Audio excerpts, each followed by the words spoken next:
Hello, and welcome to the Complete Godot course for beginners. My name is William, and I'm going to be your instructor for this course. I've been developing games for a very long time, but I love teaching others how to make games even more. If you don't know already, Godot is a game development engine which offers loads of tools to make the entire process of game developing a lot easier. Some of these tools include pre-built physics, movement functions, animation helpers, and even templates for exporting your games to PC and mobile devices. On top of all that, Godot is an open source technology, meaning it is owned by the community and no royalty fees will be charged if you end up publishing your game. By the end of this course, you will have 3 built beginner projects, starting off with an arcade-style space shooter, then a platform-style game, and lastly, a top-down zombie game. You will also be given 2 bonus sections on how to export your games to itch.io and mobile Android devices. Now, without further ado, let's jump right in and begin the course.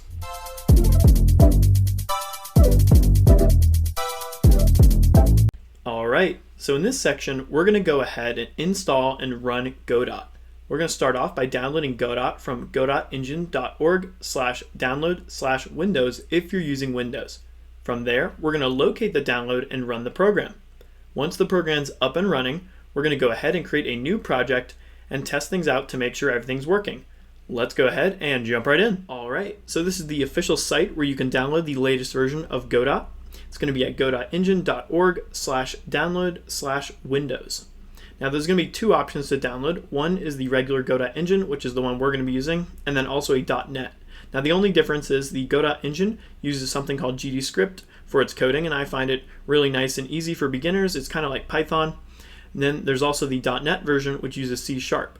Now to follow along with this course, you're going to want to use the regular Godot engine one. My current version is 4.3. If it's not the same version, that's okay. As long as it's Godot 4, you should be all right. So go ahead, start the download process for this one. Then we're going to open it up in our File Explorer. All right, once you've downloaded the official Godot engine, go ahead and locate your downloads folder, click into there, and then you should see the Godot engine, Godot_version number -stable_windows64.exe.zip. Go ahead, click into that, and you should get 2 options here. You're going to get the engine itself on the top and then also the console on the bottom. We want to go ahead, double click the top one. Then you're going to get a couple options. You're going to get extract all, run, and cancel. Go ahead and select run. Once you select run, it's going to go ahead and open up the engine. Give it a second or 2 to turn on. Perfect. Once it does, you're going to be able to view all the projects you have, if you have any projects. If you don't, it might give you a little notification to take you to the assets. Go ahead and close that, but if you did accidentally click it, you can click into it here and then click back to projects right over here. All right, awesome. All right, so now what we want to do is we want to create a simple project to test things out to make sure it's working. All right, to do that, we're going to go to the top left to create. Go ahead and select create. We're going to give it a name. I'm going to call this my Godot test project. Then we need to give it a path. Now let's go ahead and select browse. I'm going to be in my documents. I'm going to go to this little plus button over here so we can create a new folder for our game. I'm going to call this my Godot test folder. Go ahead, hit OK, and then select current folder. All right, awesome. Once you do that, you can leave everything else the same. Go ahead, select create and edit. Now it's going to go ahead and open up your project. And here we go. All right, looks like it opened up okay. Now what you see here is the 3D view. There's also a couple other things over here. It's going to give you a couple messages to create a new node. You're going to have your folder structure over here, and then also the inspector on the right. Now we're going to get into all this down the road, but for now we just want to make sure everything's working okay. Now what I want to do first is I want to select the 2D view at the top, because currently we're in the 3D. So let's select the 2D, and there we go. Now we're in the 2D view of the engine. Awesome. All right, now what we want to do is not only do I want to hit play for the game to testing out, I also want to add a little image to make sure we can view things in the game as well. Now to do that, we're going to go on the left here and create a new node. So we're going to go to other node. We're going to select that. There's quite a few nodes in here, but we're going to go over them over time. For now, I just want to do one called a Sprite 2D. You can type in SPR and it should pop up right here. Go ahead, make sure it's highlighted, select it, go to create, and there we go. Awesome. So currently we have a Sprite 2D in our game. It's going to be located right here for now in the 0x and 0y. Now we can't really see anything on it, of course, because we haven't attached an image to it. So to do that, we're actually going to drag and drop the free image that Godot gave us, which is this little icon.svg. So I'm going to take that, drag and drop it right onto the sprite, and there we go. Perfect. Now one thing to note is I want to be able to see it entirely once we put it in the game. So we need to put it in the middle of the screen. But where is the middle of the screen? Now I don't know if you can see it from my video, but it's going to be on this little square over here to here, up to here and back. So this is the entire screen we have right here. All right. So if I want to put it in the middle, I need to put it somewhere right there. So how do we get the actual sprite over there? Well, we have a nice little move tool right up here that we can use. So I'm going to select that.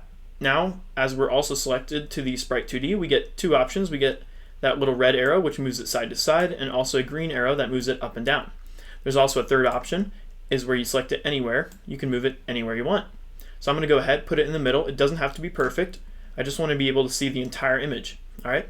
Now we want to go ahead and play the game. Now to play the game, there's a couple buttons up here. We have the play button, the pause button, and the stop button. So let's go ahead and hit play. It's going to ask you if you want to set this as the main scene, and we do. So go ahead, select current. Awesome. It's going to ask you to save it. Go ahead, save that. Perfect. Now your game should pop up. Awesome. Perfect. So if you have this here and everything looks good, you should be all set. Now to turn off the game, we can either go ahead and hit the X here or use the stop button as well. I'm going to select the stop button, and there we go. Awesome. All right. So far, so good.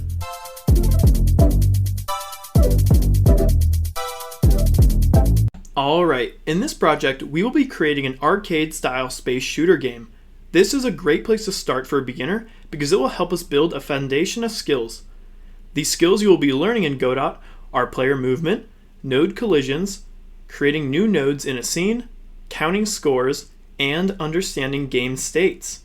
Let's go ahead and jump right in.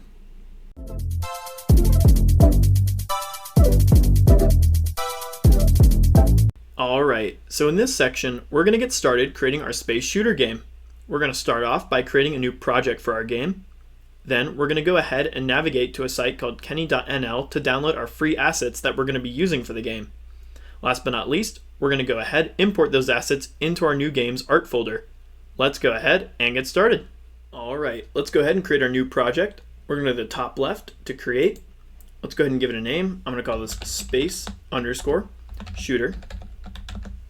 I'm going to leave it in the current directory. I'm also going to go ahead and create an edit. Let's let that load. There we go. Perfect. All right. Next thing we're going to do is we're going to go ahead and go into the 2D view. Awesome. And then one more thing we're going to do over here on the folders section. We're going to right click on our rest folder. We're going to go to create new and go to folder. And I'm going to go ahead and just type in art because this is where we're going to house all of our art. Awesome. All right, so far so good. All right, next thing we're going to do is download the assets. If you remember, it's going to be at kenny.nl/assets/space-shooter-redux. All right, once you're here, you can go ahead and select download. It is going to ask you if you want to donate or not. That's completely up to you. So go ahead, download that. Once it's downloaded though, we're going to go ahead and open it up in our folder. We're going to find that kenny_space-shooter-redux.zip. Now, since it's a .zip, we need to extract it. So we're going to right click. We're going to go to extract all. We're going to extract. Let that load, might take a second or two. There's a lot of objects in it, so it takes a while. Awesome. I'm going to go up one folder here. All right, and there it is. See now how it doesn't have that .zip at the end? That's what we want. So let's go ahead and take that and drag and drop it over here into our art folder. It's going to take a second because it's got to import everything in here. Awesome, there we go. I'm going to minimize this. All right, now see how it's not in the folder though? We still want to drag and drop it into the art folder. All right, once we do that, we'll make sure everything's there. Give it a second, and there we go. Awesome. So now we can go ahead and open that art folder up, and you can see that's in there. And if we open it up again, there we go. We got all the backgrounds, we got all the bonuses, PNGs, sprite sheets, vectors, license, all that stuff. All right, awesome. All right, now to save your project real quick, you can either hit Control S, or you can go up to the scene on the top left, and you can see Save Scene or Save All Scenes. I like to do the All Scenes one just in case I'm forgetting something. So I'm going to select that. Perfect. All right, so far so good.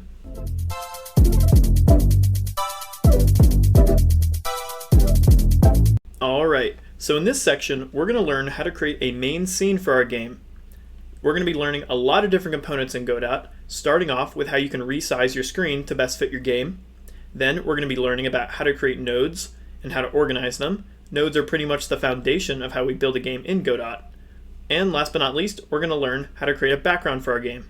Let's go ahead and jump right in. Alright, let's go ahead and get started. The first thing we're going to do is we're going to resize our screen. The current screen size we have is best fit for a PC style game, but the one we're going to create is going to be more of a mobile type, so we need to change it. So to do that in Godot, it's pretty easy. We just have to go to the top left of the project tabs over here, select project settings now, and in general we're going to type in W so we can find that window under display. Go ahead and select that, awesome, and we're going to get a couple options here. The two that we're going to change is going to be the viewport width and the viewport height. So let's go ahead and change viewport width first. I'm going to change that simply to 540, and I'm going to change the height one to 960. Now we can change this later if we want, but I think this matches the game pretty well. So let's go ahead and close that. Let's let that load. May have to Control S so it refreshes. Awesome. All right, perfect. This looks like it'll work pretty well. All right, so now we need to add the actual main scene. So to do that, we go to the left here. We have a couple different options. We have 2D scene, 3D scene, user interface, and other node. So let's select 2D scene, and there we go. There's our first node 2D. So in Godot, everything is going to consist of a node. The player is a node, the player's weapon's a node, enemies, maybe even objects throughout the game, bushes, trees, all that stuff. Even the scenes are a node. So that's why we have this node type 2D as our main scene. All right. If we want to rename the node, simply enough, we can select it and type in what we want, such as capital M, main, which is what I'm going to name this one. Awesome. Even though we changed the name of it, if you hover over it, it'll show you that it's still a node 2D. All right, awesome. So now what we want to do is we need to add something for our background, okay? So we're going to right click on that main node 2D and do this button here, which is add child node. Then we're going to get a list of all the different types of nodes that we can add. So the one we're going to add is going to be that sprite 2D. So let's type in SP, and you'll see that sprite 2D appear, has the little smiley face. Let's select that guy there. Let's hit create, and there we go. Now we have our sprite 2D in here. Let's rename it also, just like we did with the other one. I'm simply going to go ahead and rename it background, just like that. Awesome. Then what we want to do is, of course, add the art to it. So let's go to the art folder. Let's find our background, which should be this one here. We have a couple different options. We have the black background, the blue background, dark purple, and the purple. I'm going to add the regular purple one in. And there we go. Awesome. Now, next thing we need to do is, of course, put it on the entire screen, because currently it's not going to fully be visible. All right, only this top portion is. So to do that, we can do it in a couple different ways. We can use some of the tools up here, such as the move tool. We could move it right over here if we wanted to. But then, of course, we need to stretch it out. So we can do that with the stretch tool if we wanted to. I'm not a big fan of this tool because I think it's kind of hard to maneuver. We could also use the regular pointer tool and just grab each corner and stretch it out, which I think I am going to do, just like this.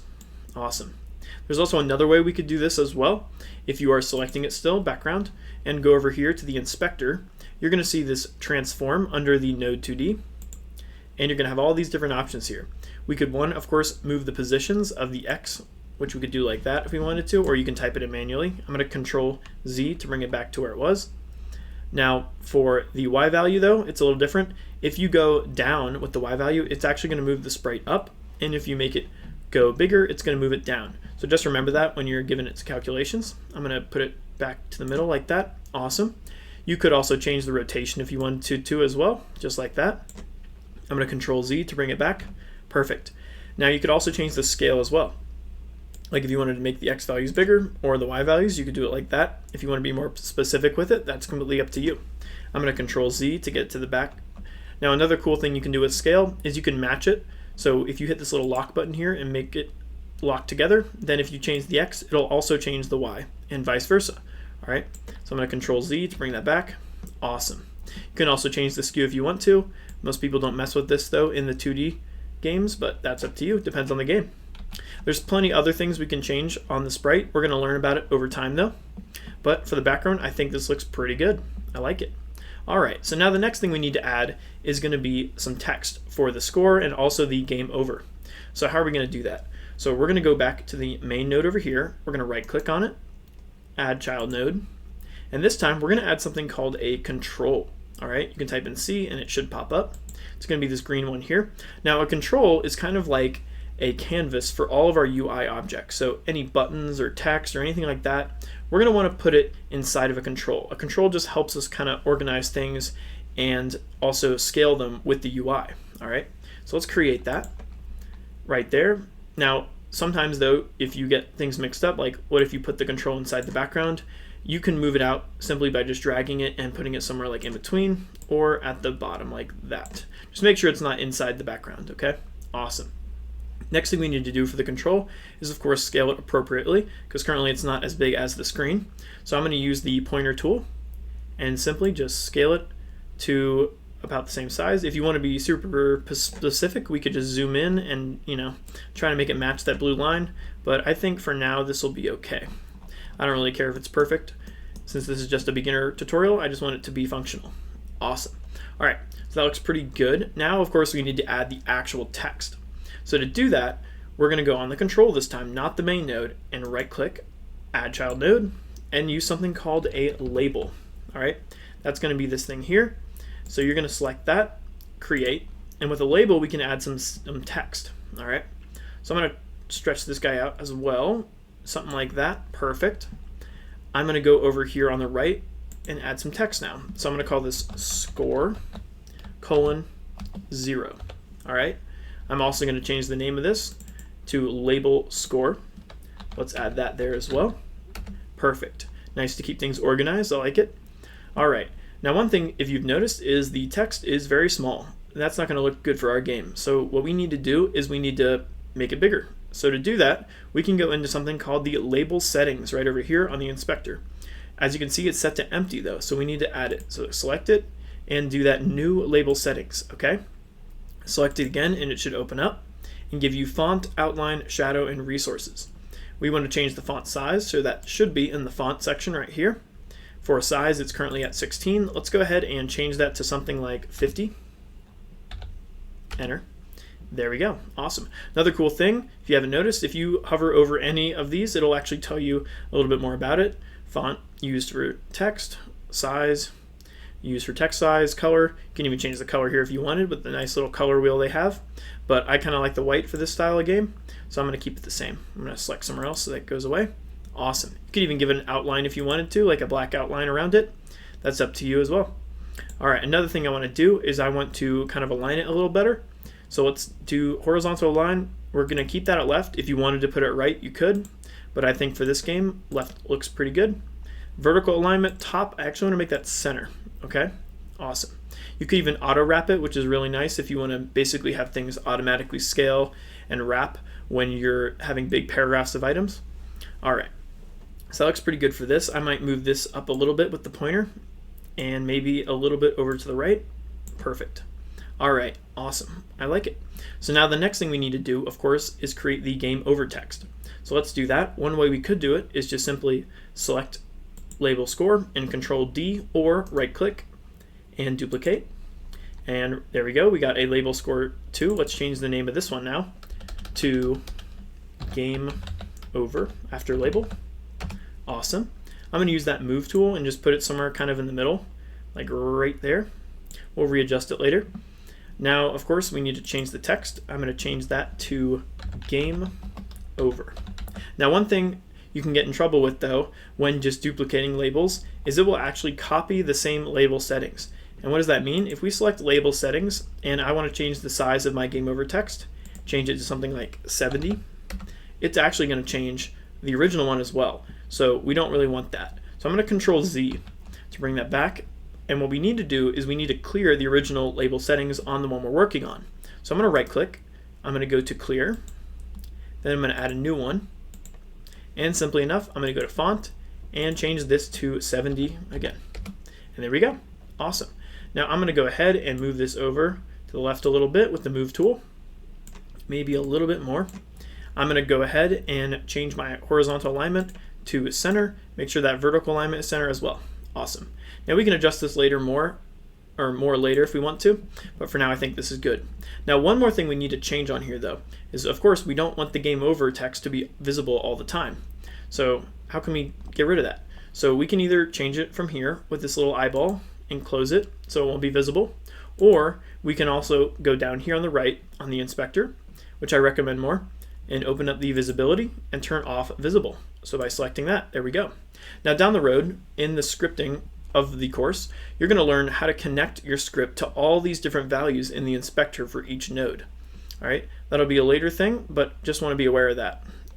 All right, so far so good. So now the last thing we need to do is, of course, save the scene. So you can either Control S, or you can go up to Scene on the left and select Save Scene, just like that. Awesome. If you go down here on the left, you're going to see the scene now, which is that main.tscn. So that's our main scene, okay? So now, of course, let's test it out. Let's go to the top right, select the play button. It's going to ask if you want to make this the main scene, and yes, we do. So let's select current, and let's let that load, and perfect. I like it. I like how the entire thing looks. I like the text. I like how the shape looks. Awesome. All right, let's close that with the X. All right. So far, so good.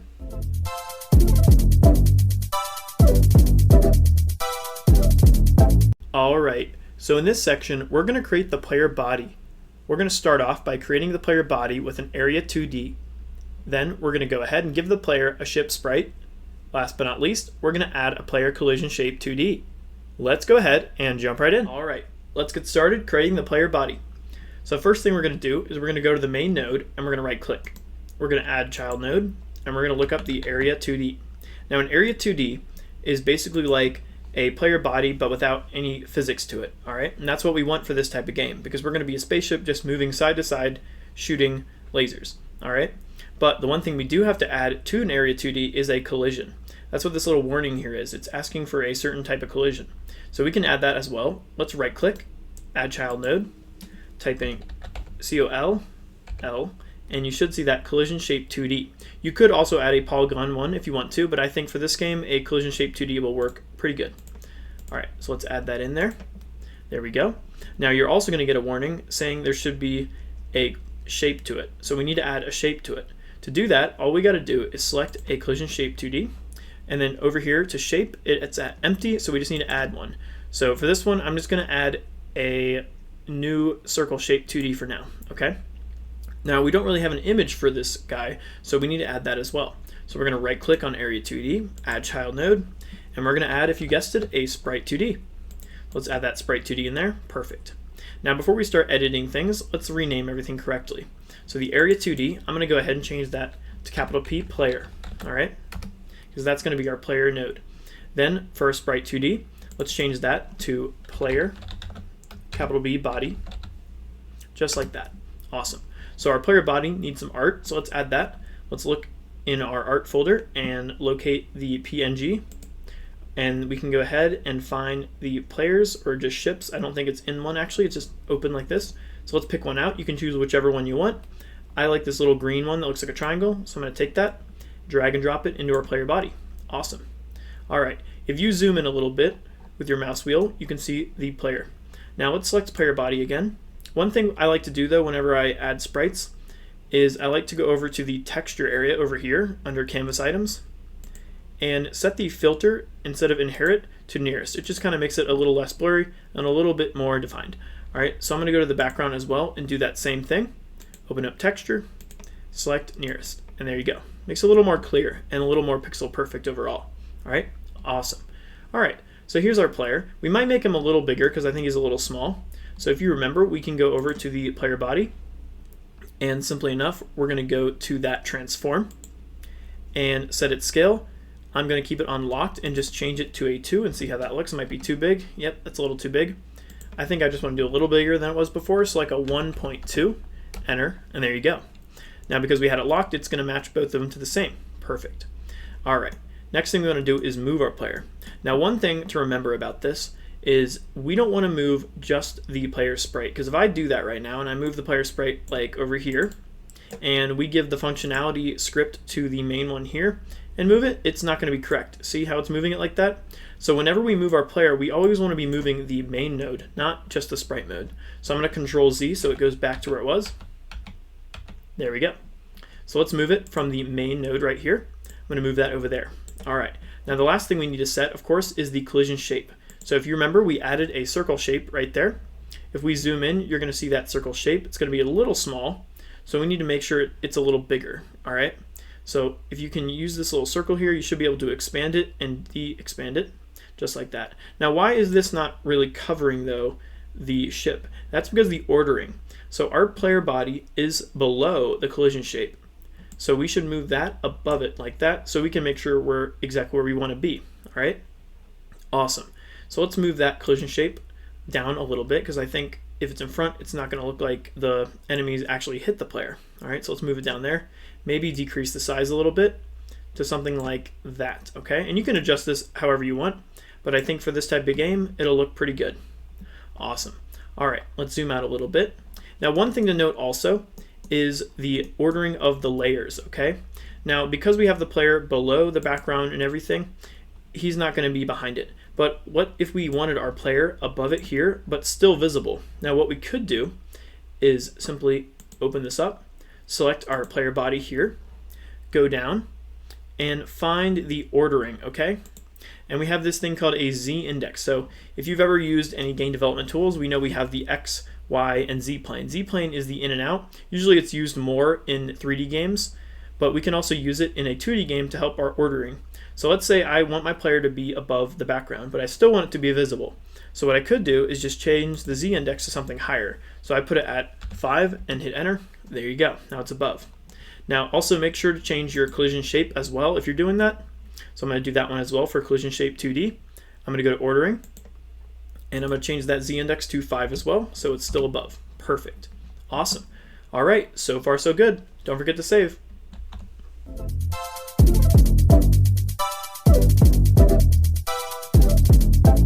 All right, so in this section, we're going to create the player script. We're going to start off by creating the script itself and attaching it to the player. Then we're going to go ahead and add some functionality to make the player move. Last but not least, we're going to add another function to give the player a state. Let's go ahead and jump right in. All right, let's go ahead and get started creating the player script. All right, so we're going to go ahead, make sure you're selecting the player right here. To add a script to an object, you can simply hit this little script with a plus button right here. So go ahead, select that. We're going to name it as just player.gd, so you can keep that the same. Go ahead to create.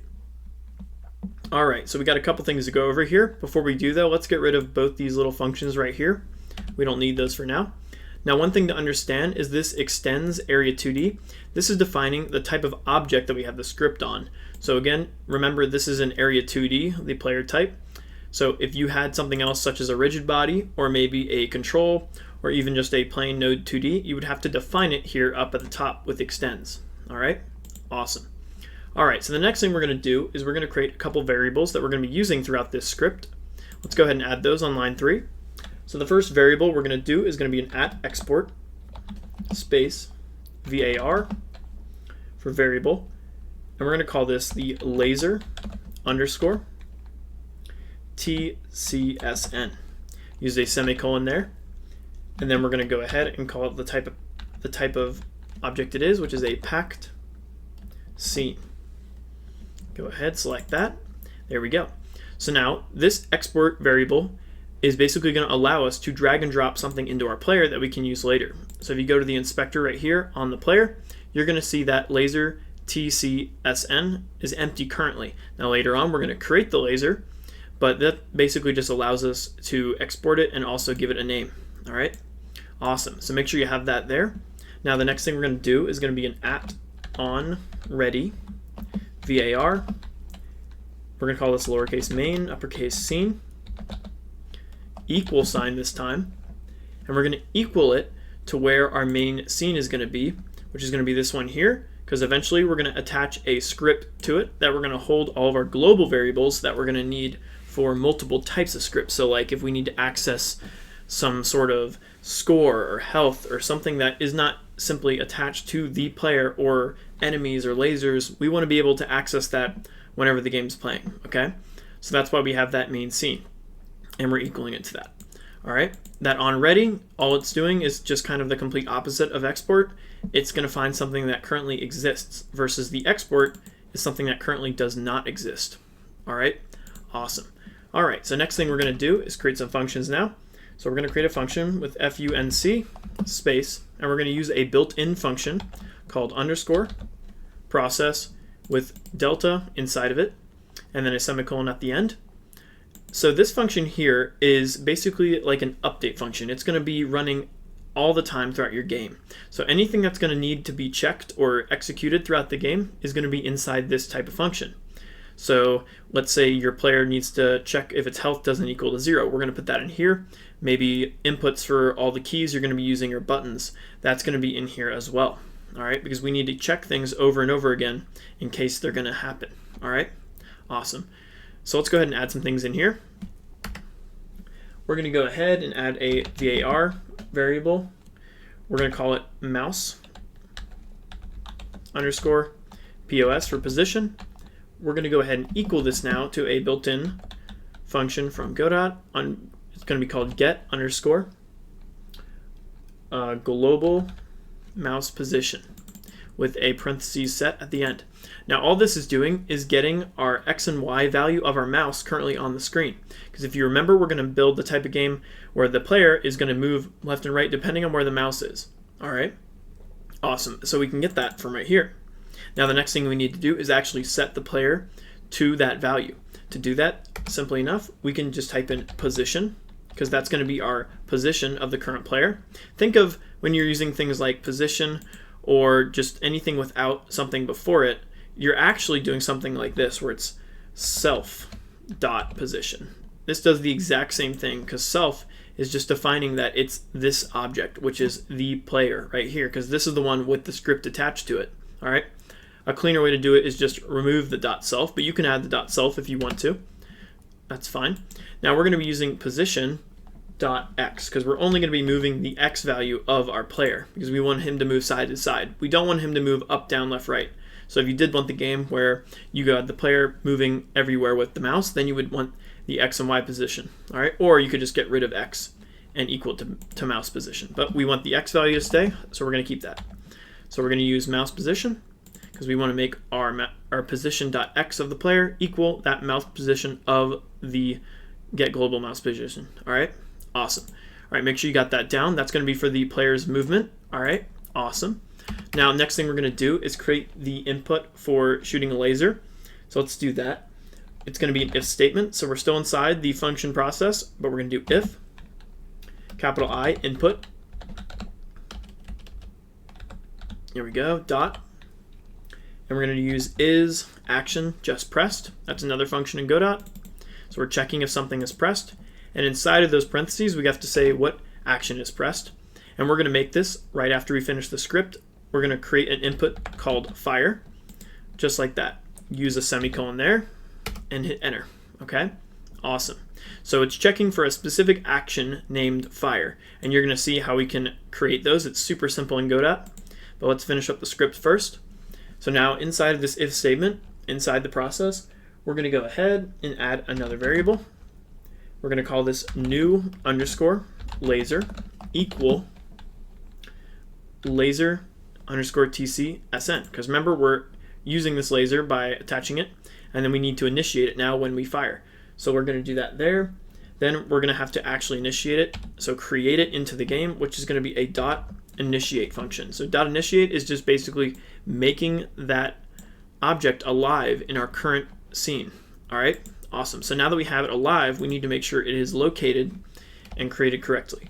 So the next thing we're going to do is do add sibling. And then inside of there, we're going to pass in that new laser. All right. So what is this doing? All this is doing is creating a sibling of the object that it's coming from. So on player. So it's not going to be inside the player, it's going to be next to the player, and that's exactly what we want, because we don't want the bullets to be moving with the player, we only want it to be moving in the world around it. All right, so that's what that add sibling is. If we did something like add child, it would be a child of it. If we did something like add parent, it would be a parent of it. All right, but we're doing add sibling. All right, make sure you have that there. Perfect. Next thing we're going to do is we're going to go ahead and initiate its location. So we're going to grab that new laser again. we're going to do a dot position for the laser, and we're going to set that to self dot position. So we could just set it to position, but I think it looks a little better if we do self dot. All right, awesome. All right, so far so good. So now we have the creation of our laser when we press the fire button, which we are going to set in just a bit. Now let's add one more function now, and this is going to be for the entering of an enemy. So like if an enemy runs into the player, we need, of course, the game to be turned off.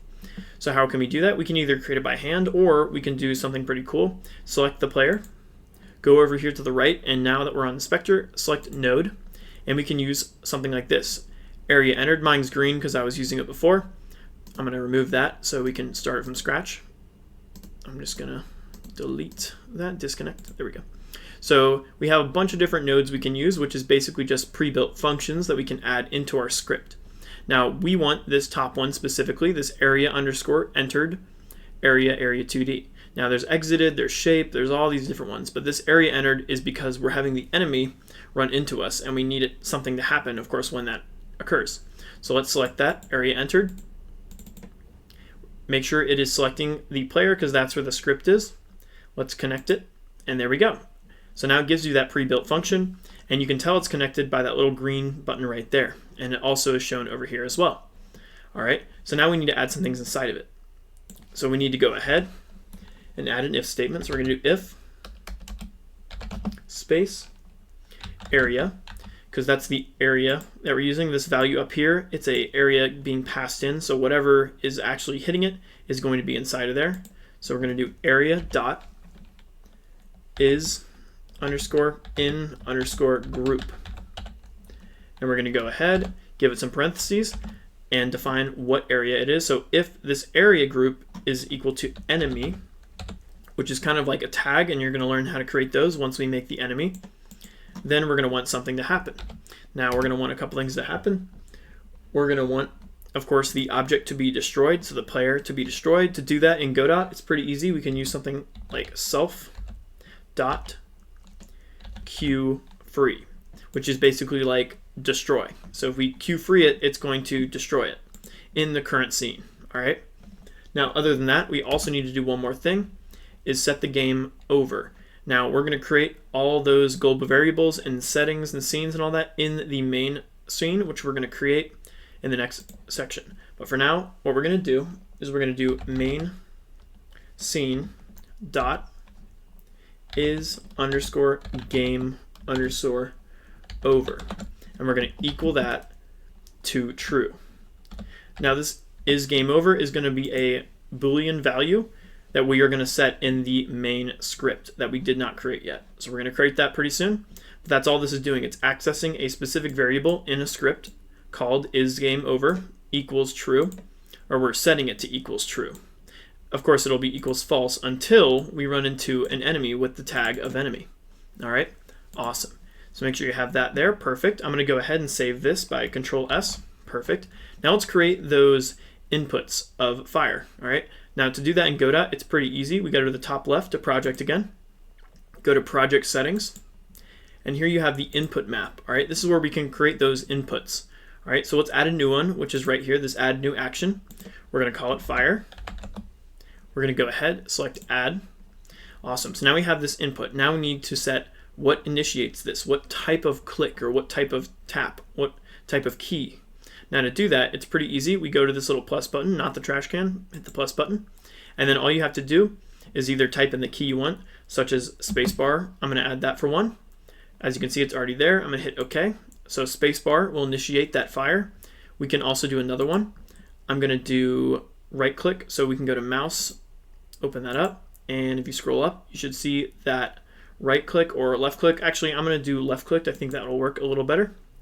And I'm going to select OK. And there we go. So now this fire input is initiated whenever we have space or left mouse. So go ahead and hit close, and there you go. Awesome. All right, so far so good.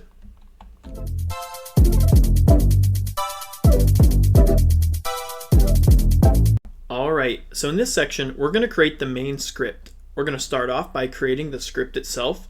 Then we're going to go ahead and add some global variables for the state. Then, last but not least, we're going to create a function to reset the game. Let's go ahead and get started. All right, let's go ahead and get started creating the main script. Now to do that, we're going to go ahead, select our main node right up here.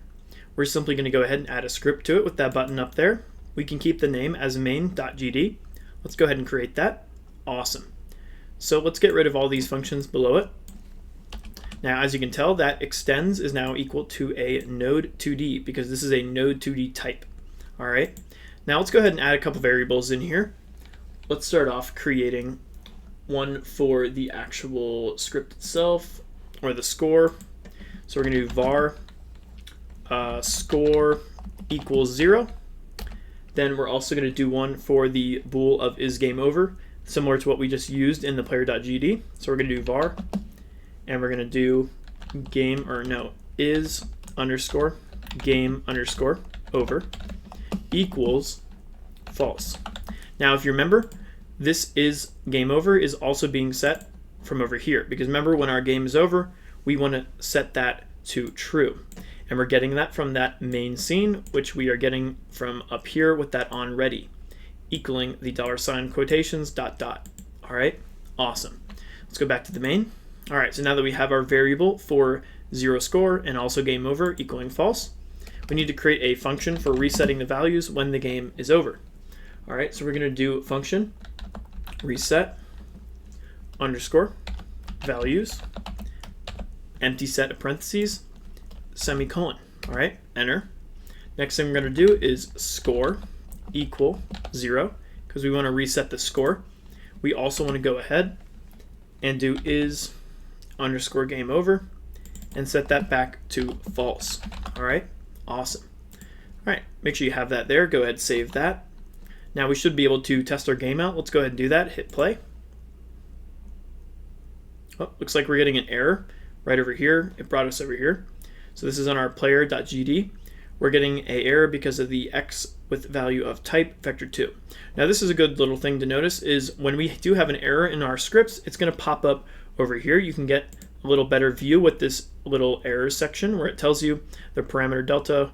This is I know this one is just a warning, but the one over here is the error, okay? This warning is actually coming from that delta, and that's because we're not using it. So this specific script is not going to use the delta value. So to prevent that error from popping up, we can do an underscore, just like that, before the word delta, and it shouldn't happen anymore. I'm going to clear that for now. But this one here is because we didn't set that mouse underscore position to .x, because remember, we need to set our position.x to mouse.x, and that's because this function here that we're getting it from is giving us a x and a y, but we only want to set that .x for our position. That's why we need to put .x here as well. All right, awesome. Let's save that. Control S. I'm going to stop the current game, hit play again, let that load up, and there we go. Awesome. So now our little spaceship here moves around with our mouse. I like it. Now what we could do is we could lower this a little bit. I kind of don't like how high up it is. Let's go to X here. Let's go to 2D view. Let's select the player here. Use that move tool, and I'm simply going to bring it down just a little bit. Let's do something like that. Let's save that.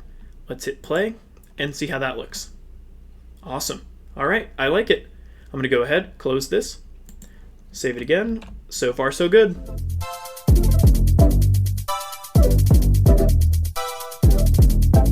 All right, so in this section, we're going to create the laser object. We're going to start off by creating the laser from an area 2D. Then we're going to go ahead and add the sprite for the laser. And then last but not least, we're going to add a collision for the laser. Let's go ahead and jump right in. All right, let's go ahead and get started creating the laser. So first thing we're going to do is create a new scene for it. And we can simply do that by going to the top left on scene and go to new scene. Awesome. This scene specifically is going to be a other node type of an area 2D. All right.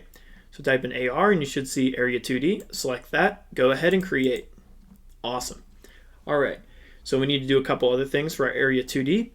First thing is I'm going to rename it. I'm going to call it capital L laser. Enter. Awesome. All right. Next thing I'm going to do is I'm going to right click on it, add child node. I'm going to create a sprite 2D for it as well. That's going to be the actual, shape and artwork of the laser. Let's go find the laser we want to use. going to scroll down here on the left to find lasers. Should be in here. Maybe it's not called laser section. It might be called, oh, there it is right there, lasers. Let's open that up. Let's use the one that matches our ship. It's a green one, so I'm going to use a green laser. You can use any one you want. I just want to select one that looks pretty good. Let's try this one first. One's a little big. I don't really like that one that much. Let's try this one. Not my favorite. Did we already try this one? I like this one. There we go. So laser green 08.png I think is pretty good. So let's use that. Let's zoom in a little bit here. All right, so now that we have our laser image, we also need to give it a collision. So let's go ahead, right click on laser again, add child node. Let's do a collision shape 2D. Let's select that, go to create. Awesome. Now we need to make sure we are selecting it again because we need to give it its actual shape. So go ahead to the inspector of it and you should see the shape area right over here. Select it and let's do we could do a capsule because it kind of looks like a capsule shape. I'm going to zoom in a little bit. I'm going to make this side a little smaller. Make sure I'm using the pointer tool though. Let's make that a little bit so it kind of matches up with the laser. Let's scroll up a little bit and there we go. Awesome. That fits pretty well. All right, perfect. Now what we could do is, let's zoom out a little bit. Now what we can do is save it. So let's Control S. Let's save that laser. Awesome.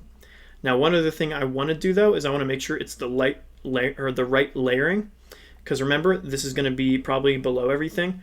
So I think if we select back on main and select our player right here, or actually our player body, we can scroll down to the layering. We did 5 for this one, and for the collision shape we did 5, and I think for the background we didn't change it. It should just be the same. So if I go to ordering, it's 0. So if we just make it anything in between 0 and 5, it will be below the ship but also above the background. So let's go ahead and add that. I'm going to go back to laser. Let's go ahead and make each one of these orderings, and the correct one, I'm just going to make this 4 for now. And same thing for the collision shape. I'm going to do the ordering and I'm going to make that 4. Awesome. All right, perfect. Now, one more thing I think we got to make sure is that it's going to be still above the score. So how can we test that? Well, simply enough, if we save the laser, so Control S, go back to main, we can drag and drop in that laser. So let's do that real quick. We won't keep it there, but I just want to see it for now. So this laser.tscn, let's take that guy and let's just put him inside of our main. All right, so let's go ahead and move it where we want it. So let's say our laser shoots out of our enemy. I want to make sure that it stays behind it. So is it behind the ship? Yes, it is. And it's above the background. Awesome. One more thing I want to check is if it is above or behind the actual text, and it looks like it's above. So we need to change the layering of our score label text. So let's do that as well. I'm going to move that down, or actually I could just keep it there for now. Let's select our score text. Let's go to the ordering of this as well. So ordering. The index of this I'm going to make, because we want this to be above everything, let's just make it 10. Let's do 10 for that. There we go. And we could do 10 also for the label game over. Let's do ordering over here. Let's set that to 10 as well. Awesome. One more thing I think we could do is we could make the laser a little bigger if we wanted to. I think it's a little small. So I'm going to delete this one here. So delete key it to get rid of it. It's not going to delete our original one we have. So let's make this a little bigger also. We might have to increase the entire thing because I don't think we can. No, we can do it from here, I think. Transform. Yep. So let's make this let's try and see what 2 looks like. It might be a little too big. I could double it. Maybe we'll do a 1.5 instead. Awesome. Let's save that. Control S. Let's go back to the main scene. Let's go ahead, drag and drop the laser into here. Oops. Well, I didn't drag and drop it into the main scene. Make sure you do that. There we go. Well, I like that. That one looks pretty good to me. I'm going to take that with the move tool. Awesome. Yep, that looks pretty good to me. Doesn't look too big or too small. Awesome. So I'm going to go ahead though and delete it because I don't want it in the starting scene. There we go. We did change a couple things in here, so don't forget to save it so it keeps your changes. Control S. Awesome. All right, so far so good.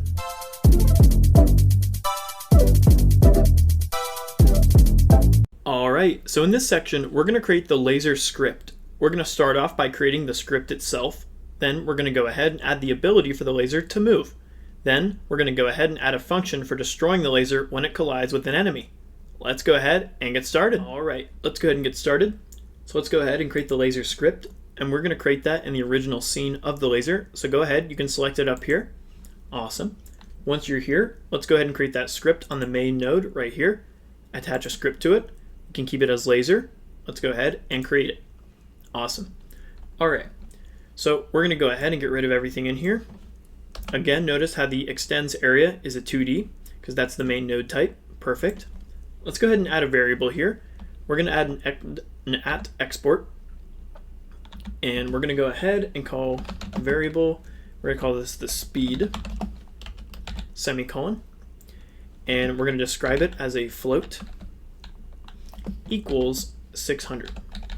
So sometimes in Godot, well normally in Godot, you can describe something without actually telling the type. But because we're using the at export, we want to tell it exactly what type it is. Because if we just put 600 here, it's going to think it's an int.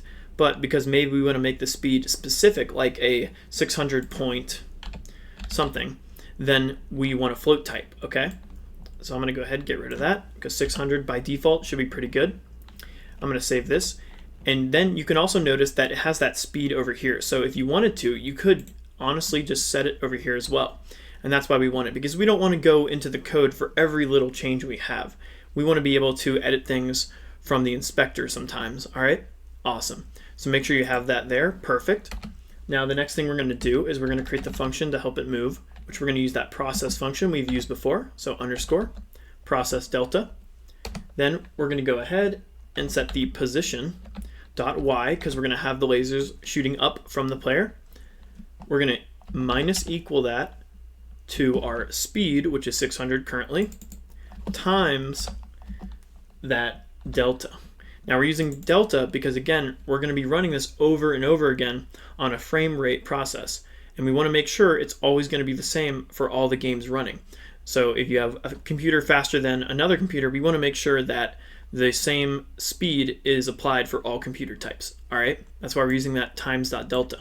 Okay, now this minus equals is just minus equaling it over time, over and over again. All right, and you'll see that in action in just a bit. So that's going to be good for that function. Now we need a function to destroy the object once it collides with an enemy. So this is going to be pretty similar to the function we had in the player. So we're going to do function, or actually we can go ahead and just do this from the node. So let's select the laser. Make sure we select node up here, area entered, just like we did with player, double click it, connect, and there we go. Awesome. I'm going to clean it up a little bit. So on area entered, area, so what we want to do is create an if statement. If area dot is underscore in underscore group. And again, we're going to use enemy because that's the tag we're going to give our enemies once we create them, semicolon. Then what we want to do is, again, the same thing we did with the player, self.queueFree, because that removes the object from the game. All right. So once our laser runs into the enemy, it's no longer going to exist. All right. Awesome. Let's save that, Control S. Perfect. So we can actually test this out. So let's go back to the main view over here. Let's select the player. And now that we have that laser saved, we can drag and drop it into the inspector for it right over here. So let's find the laser. It should be on the left. Make sure it's not the laser.gd. That's the script. We want to add the actual scene itself, which is the tscn. So take that, and we're going to drag and drop it right over here. Perfect. All right, let's save the scene. Control S. Let's hit play, and we should be able to shoot lasers now. All right, and there we go. Awesome. So now we can shoot lasers with either the space key or the left click because of what we set in the project settings. Awesome. All right, so far so good.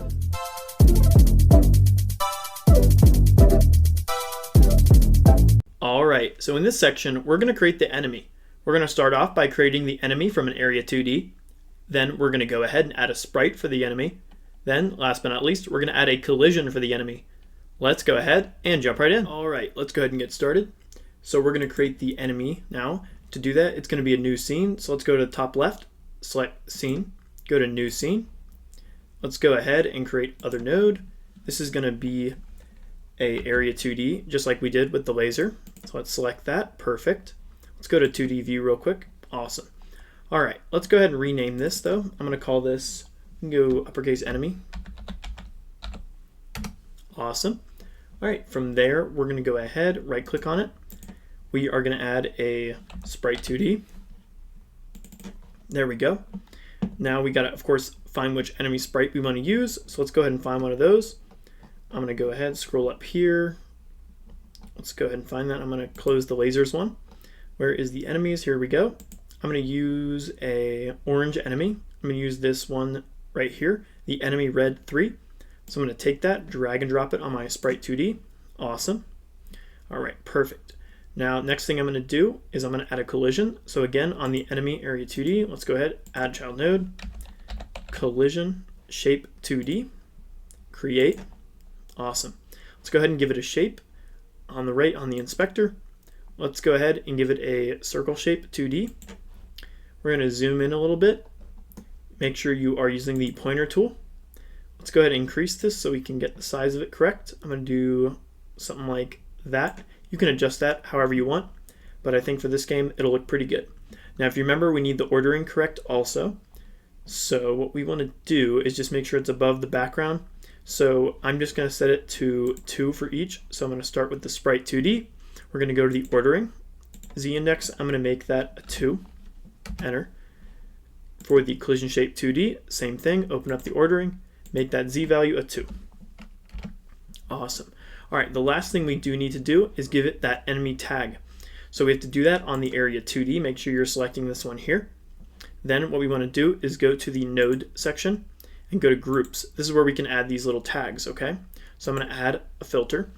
I'm going to go ahead and give it enemy lowercase, because if you remember, that's going to be the same one that we're calling. Oh, looks like we don't type it there. We type it here, enemy. There we go. Hit OK, and there we go. Awesome. So now we have an enemy tag on there. Awesome. I'm going to close it, get rid of that. Now, if you remember, this is going to be the same thing we're calling.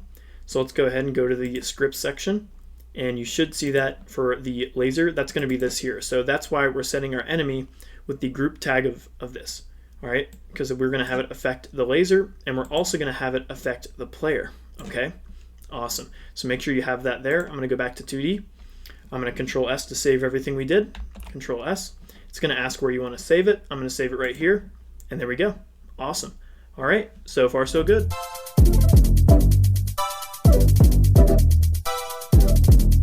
All right, so in this section, we're going to create the enemy script. We're going to start off creating the enemy script and attaching it to the enemy.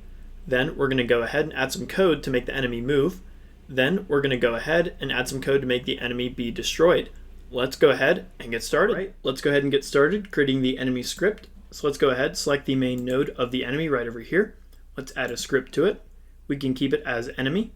Let's create that. Awesome. So let's go ahead and get rid of these functions below. Now we're going to add a couple variables in here. We're going to add an export first, var, and this one's going to be called speed. We're going to go ahead and give this a colon and a value type of float, just how we did with the player and the bullet. We're going to go ahead and equal this to 400. Awesome. Next one we're going to do is going to be for the main scene. So let's go ahead and do an onReady, var, and we're going to call this main scene. And for now, we're just going to equal this to a $, single quotes, and a ... Okay, we might have to change this later, but for now, for testing purposes, this is what we'll keep it as. All right, now next thing we're going to do is give some functionality to make the enemy move. Let's do that. We're going to create a function. This one's going to be the underscore process delta1. Let's go ahead and add that there, do an enter there. Awesome. So we're going to make the enemy move by using position .y, because we're going to make the player go downward, and we're going to use y there. Now, because we want our player to move down, we're going to have to do a minus, so we're doing a minus equal, because in Godot, if you remember, when an object moves downward on the y plane, it's going to be a negative, and actually no, when an object moves upward, it's going to be a positive. All right, so Down is up and up is down, basically. I know it's a little confusing, but you'll get the hang of it after a while.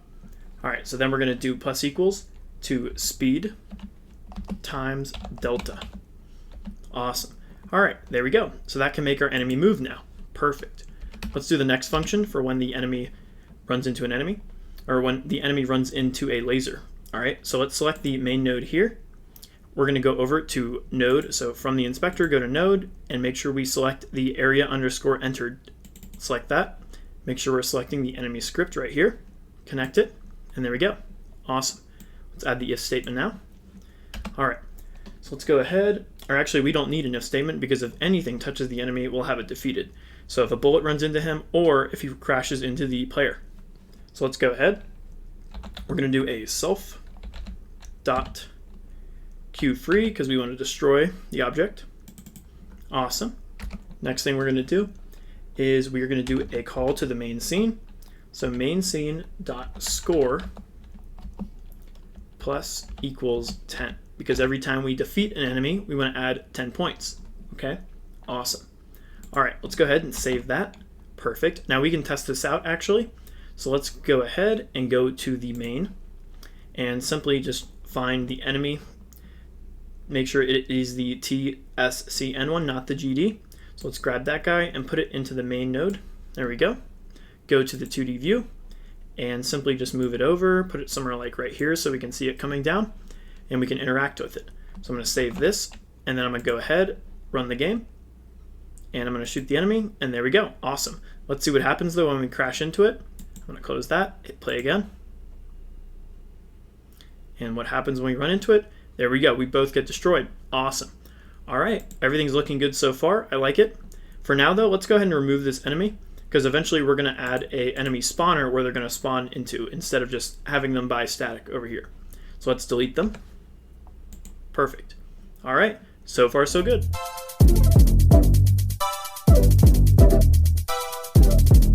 All right. So in this section, we're going to create the enemy spawner. We're going to start off by creating the enemy spawner with a node 2D. Then we're going to add a timer to it and make sure all the settings are set correctly. Let's go ahead and get started. All right, let's go ahead and get started creating the enemy spawner objects. So first thing we're going to do is make sure you're on the main scene over here. We're going to go ahead and right click the main node right over here, add a child node, and we're simply going to add a node 2D first. Let's go ahead and create that. Make sure you have a node 2D here. Let's go ahead, double click it, and we're going to rename it enemy spawner. Awesome. We can leave everything else the same in the enemy spawner. This is going to be basically just our parent area of where we want our enemies to spawn. So let's go ahead now and add the timer. We're going to right click on it, add child node, and simply add timer, which should be right over here. It should look like this one. Select it, go ahead and create. Awesome. So this timer is really helpful in Godot. It basically allows us to set specific timers for different things and we can communicate it with the script. All right. But for now, let's make sure the actual settings in the inspector are set, such as the wait time. I think 1 second is a pretty good time for all the enemies to be spawned. So every 1 second, a new enemy will spawn. You can adjust this if you want to. That's completely up to you. The next thing I want to set though is this auto start. Auto start just basically means the timer will initially start when the game is turned on. All right. Awesome. All right. Make sure you have all that down. Don't forget to save. So far, so good.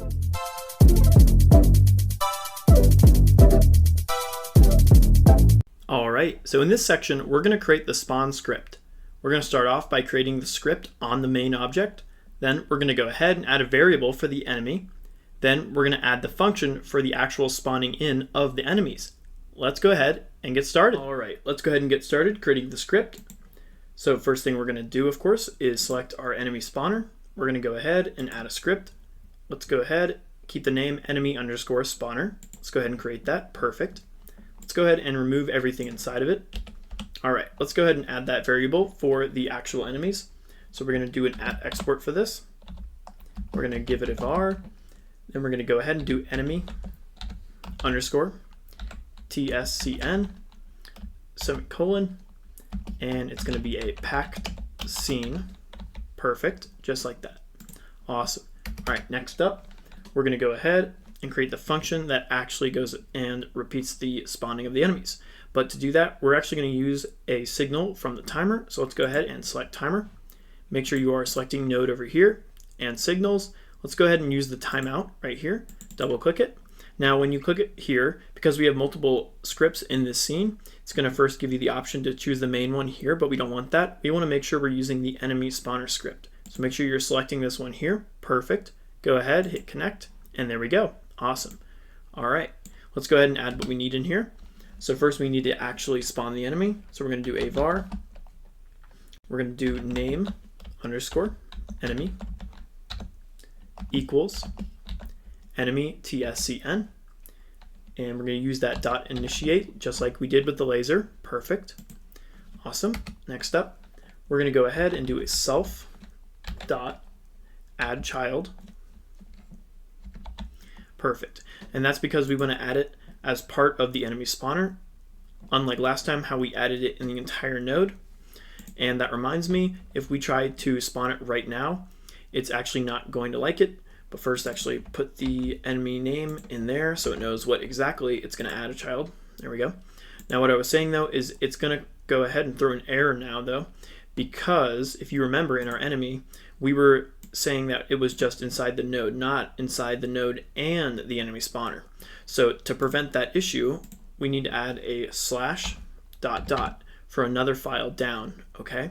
So make sure you do that in the enemy script. Let's save that. Perfect.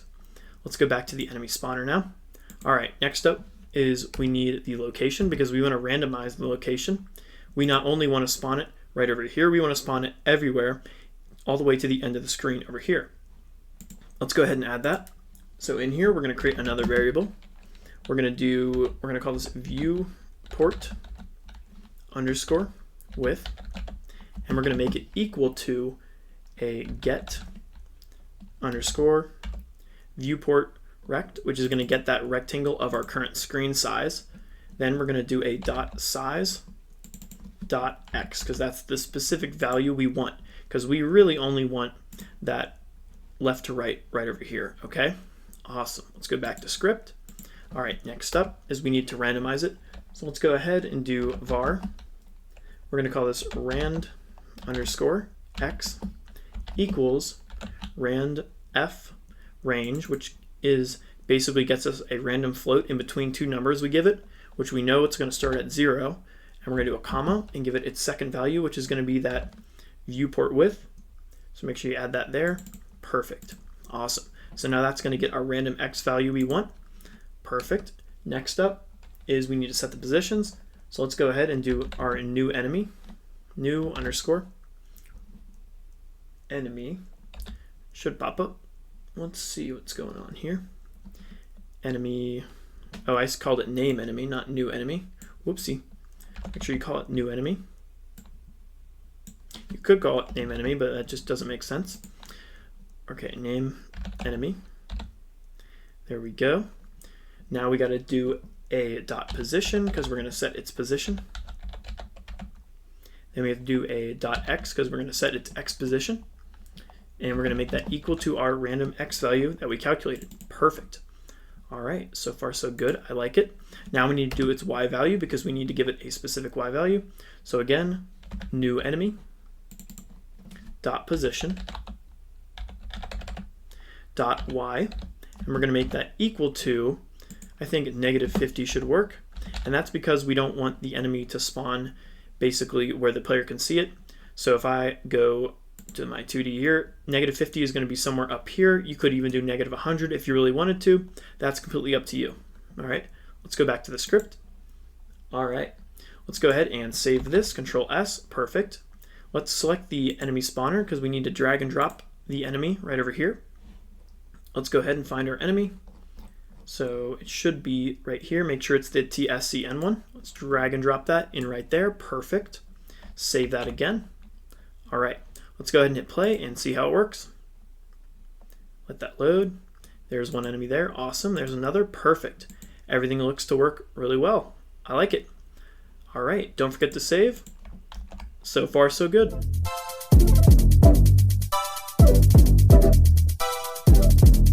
All right, so in this section, we're going to create the score script. We're going to start off by creating the script itself. Then we're going to add a function to keep track of the current score. Last but not least, we're going to test it out. Let's go ahead and get started. All right, let's go ahead and get started. So we're going to create that score script now. So make sure we are selecting the label score right over here. Let's add a script to it. We can leave the name the same. I'm going to create that. Perfect. Awesome. So let's go ahead and get rid of what we got here for now. We're going to start off creating a variable. We're going to call this an onReady variable main scene. And we're going to go ahead and equal that to our main scene, which is right up here. So go ahead and just drag and drop it right over here. Awesome. I like it. Next up is we need a function, and we need this function to basically run over and over again, checking to verify whether the score is correct and set. So we're going to go ahead and do a function underscore process like we've done. Process delta. Awesome. Or just a process, not a physics process. Let's get rid of that there. There we go. All right. Next up, we're going to go ahead and we're going to do a self.text equals, and this .text is just equaling our current text right over here, so we can interact with the code with those items in the inspector. All right, so self.text equals, in quotes, capital score, colon, space, because that's what our starting text is. Then we have to go ahead and add what we need to it. Now we could add the main scene.score,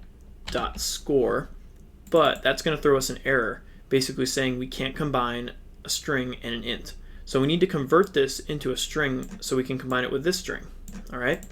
So to do that, we can simply wrap it with some parentheses, and right before the first parenthesis, we can do an str, which will convert it into a string. Awesome. Let's go ahead and save that. Perfect. All right, we should be set here. Let's go ahead, hit play now, and test it out.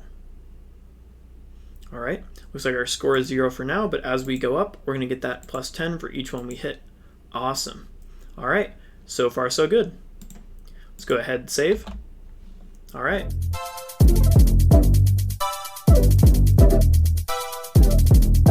All right, in this section, we're going to cover the game over. We're going to start off by creating a script for the game over. Then we're going to add the functionality for the game over text to appear. Last but not least, we're going to add the ability to restart the game. Let's go ahead and get started. All right, let's go ahead and get started. So let's go ahead and select our label game over. That's where we're going to put our script for the game over. Let's go ahead and add a script to it. Label underscore game over, that's fine. Let's create that. All right, perfect. So let's go ahead and get rid of everything we have here. Start from scratch. We're going to get a variable first. So we're going to do an @ symbol, and we're going to do an onReady. And we're going to call this main scene. And we're going to make that equal to our main scene. If you remember, it's right up here, so just drag and drop it in right there. Perfect. Awesome. All right, now that we have that, now we need a function that's going to check things over time, and it's going to be our function underscore process delta. There we go. All right, so now, of course, we need to check and make sure if the game is actually over. So we're going to do an if statement for that. If main scene dot is game over equal true. So we do equals when we're checking something versus when we're setting something. When we're setting something, we just do 1, but when we're checking something, we do 2. All right, don't forget colon. All right, next thing we're going to do is a self dot visible. Oops. And we're going to make that equal to true. All right, because if you remember our current label game over here, if I go to scene view, there we go. If we currently have it as not visible, then it's not going to be shown, but if we do, then it is going to be shown, okay? So all we're doing with the code is just making it appear, just like that. Awesome. Let's keep that off, go back to script. All right, we're going to add another if statement now. This one's going to be for actually resetting the game. So we're going to do another if, then we're going to do capital I input dot is underscore action just pressed. And we're going to use one of the preset ones we have in here. We already have our fire one, of course, we made. We could make one for this as well, but I'm just going to use one for the enter key, which is the UI accept. So if you hit enter on your keyboard, it will use this one here. So I'm going to select that there. Perfect. We also want to check, of course, that the game is over.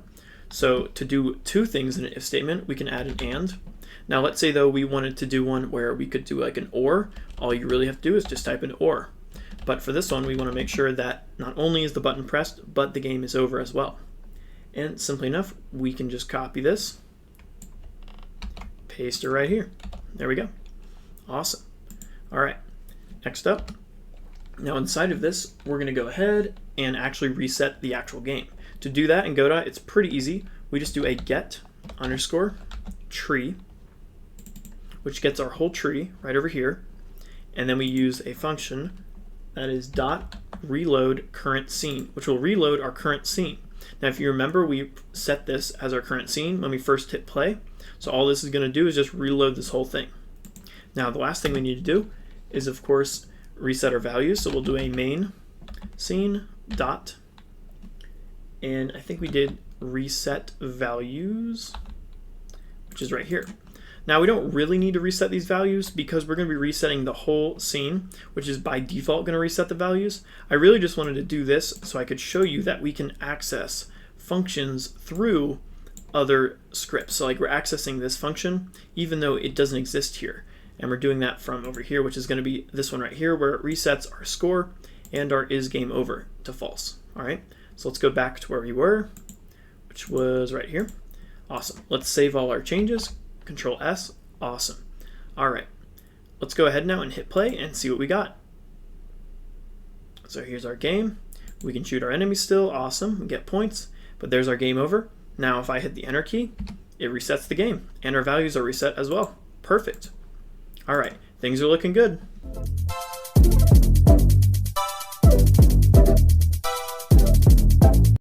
Congratulations on completing the first project. In this project, we created an arcade-style space shooter game. We learned a lot about the fundamental skills of Godot, such as what nodes are and how we can use them to build objects. Godot offers us so many ways to create things in our game and tools to interact with them. Now don't be shy to add more to the game if you want to, such as maybe perhaps different types of enemies or even some incoming asteroids.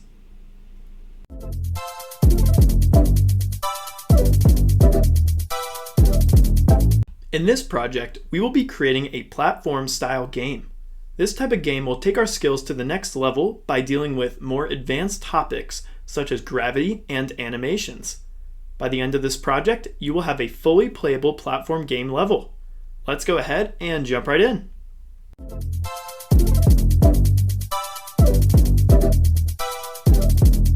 Alright, so in this section, we're going to set up everything we need for our platformer game. We're going to start off by creating a new project for it. Then we're going to go ahead and navigate to where we can download our free assets for the game. Then, last but not least, we're going to import those assets into our game art folder. Let's go ahead and get started. Alright, let's go ahead and create our new project. We're going to go to the top left up here. We're going to go ahead and give it a name. I'm going to call this platform game. I'm going to keep it in the current directory I have it. I'm going to go ahead, leave everything else the same, and hit create and edit. Let's let that load. Might take a second or two to turn on.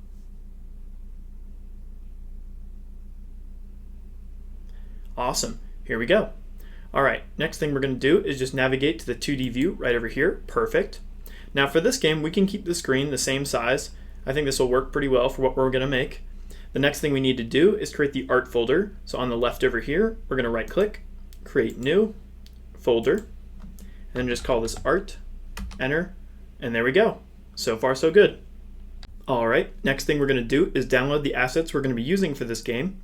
And the link is up here on the left. It's going to be kenny.nl/assets/pixel-platformer. I'm going to add this link into the description as well. So go ahead, download this. It's going to ask you if you want to donate or not. That's completely up to you. Once that's downloaded though, we're going to go ahead, open up our file explorer. We're going to go ahead and find that kenny_pixel-platformer.zip. Now we need to extract it. So let's right click on it, go to extract all, hit extract,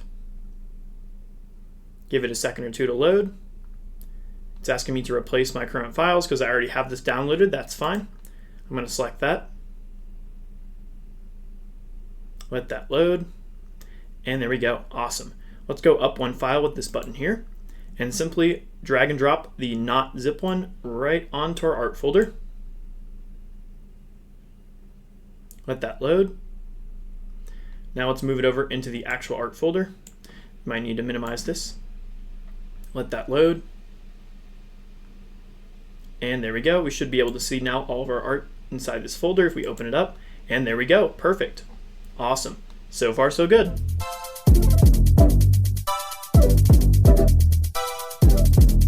All right, so in this section, we're going to start creating the main scene. We're going to start off by creating the main scene with a node 2D. Then we're going to add a background with a sprite 2D. And last but not least, we're going to add multiple background layers to best fit the game. Let's go ahead and get started. All right, let's go ahead and get started. So we're going to go ahead and create a 2D scene right up here on the left. Let's create that.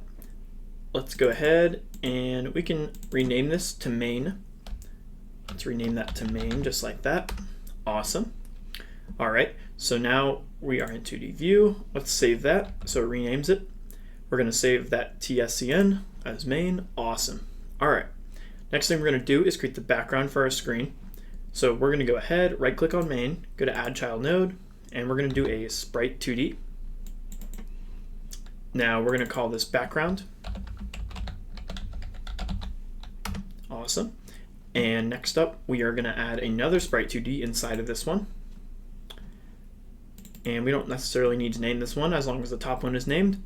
Now the way we're going to do this is we're just going to do it with a bunch of different sprites and make a background manually. Now there's other tools in Godot that we can use, such as tile sets and tile maps, but because this is a beginner tutorial, we're going to do it this way, which I think is a little bit more simpler and beginner friendly. All right, but let's get started. So this sprite 2D here, we have to give it an actual image. Let's scroll down. It should be in tiles. Let's go ahead and pick out a sky tile, which should be in here somewhere. If not, it might be in a different one. Looks like it's not in this one. Let's go back up. Maybe it is in, oh, backgrounds. There we go. That makes more sense. All right. So let's go ahead and give it a top background. One of these has like a little cloud in it, which I want for the middle part. So let's go ahead and try to find out which one's which. I'm going to use this one first. And this is a plain white one. I don't really want a white one. Let's see what this one looks like. Just a different shade of white. Let's zoom in so we can see it a little better. Let's see what this one is. Nope, same. Let's scroll down a little bit. I think this is the one I was thinking of, which is that cloud one. Yep, awesome. So what we want to do is we want to have the upper half be this lighter color here, and then the lower half be the darker color, and have this white cloud run in the middle. All right. All right. So we're going to go ahead, make sure we have that one there. Let's go ahead and duplicate this. Control D. Let's go ahead and just move this one up, and we'll rename these in a second. Let's duplicate it again and move this one below. Awesome. All right, let's go ahead and select the top one, which is up here. Make sure we're selecting the right one. Let's go ahead and just call this top. Let's go ahead and give this one a color now. Let's see if this one looks good. Yep, that matches that. Perfect. Now we need to do one for the bottom one. So let's make sure we're selecting the right one, which is this one. Let's call this lower. Awesome. Let's scroll down and we'll use one of the lower tiles. Let's see if this one looks good. Yep, awesome. So now you can tell that this light blue is going to match this top part here, and that dark blue is going to match that color there. Okay, and then we're going to have a nice little cloud in the middle. All right, let's go ahead now and create this. So I like the size, but I think we can make it a little bigger. So let's start off with one thing. So if you want to change multiple things at the same time, there's a cool trick you can do in Godot is just hold down the control key while you're selecting one and then select the one there and the one there. And now when you change something here in the inspector, it'll change every single one. So we don't have to individually change each size. We can just change them all at the same time. So let's go ahead to the transform. We're going to find that scale and let's see what 2 looks like for each of them. That looks pretty good.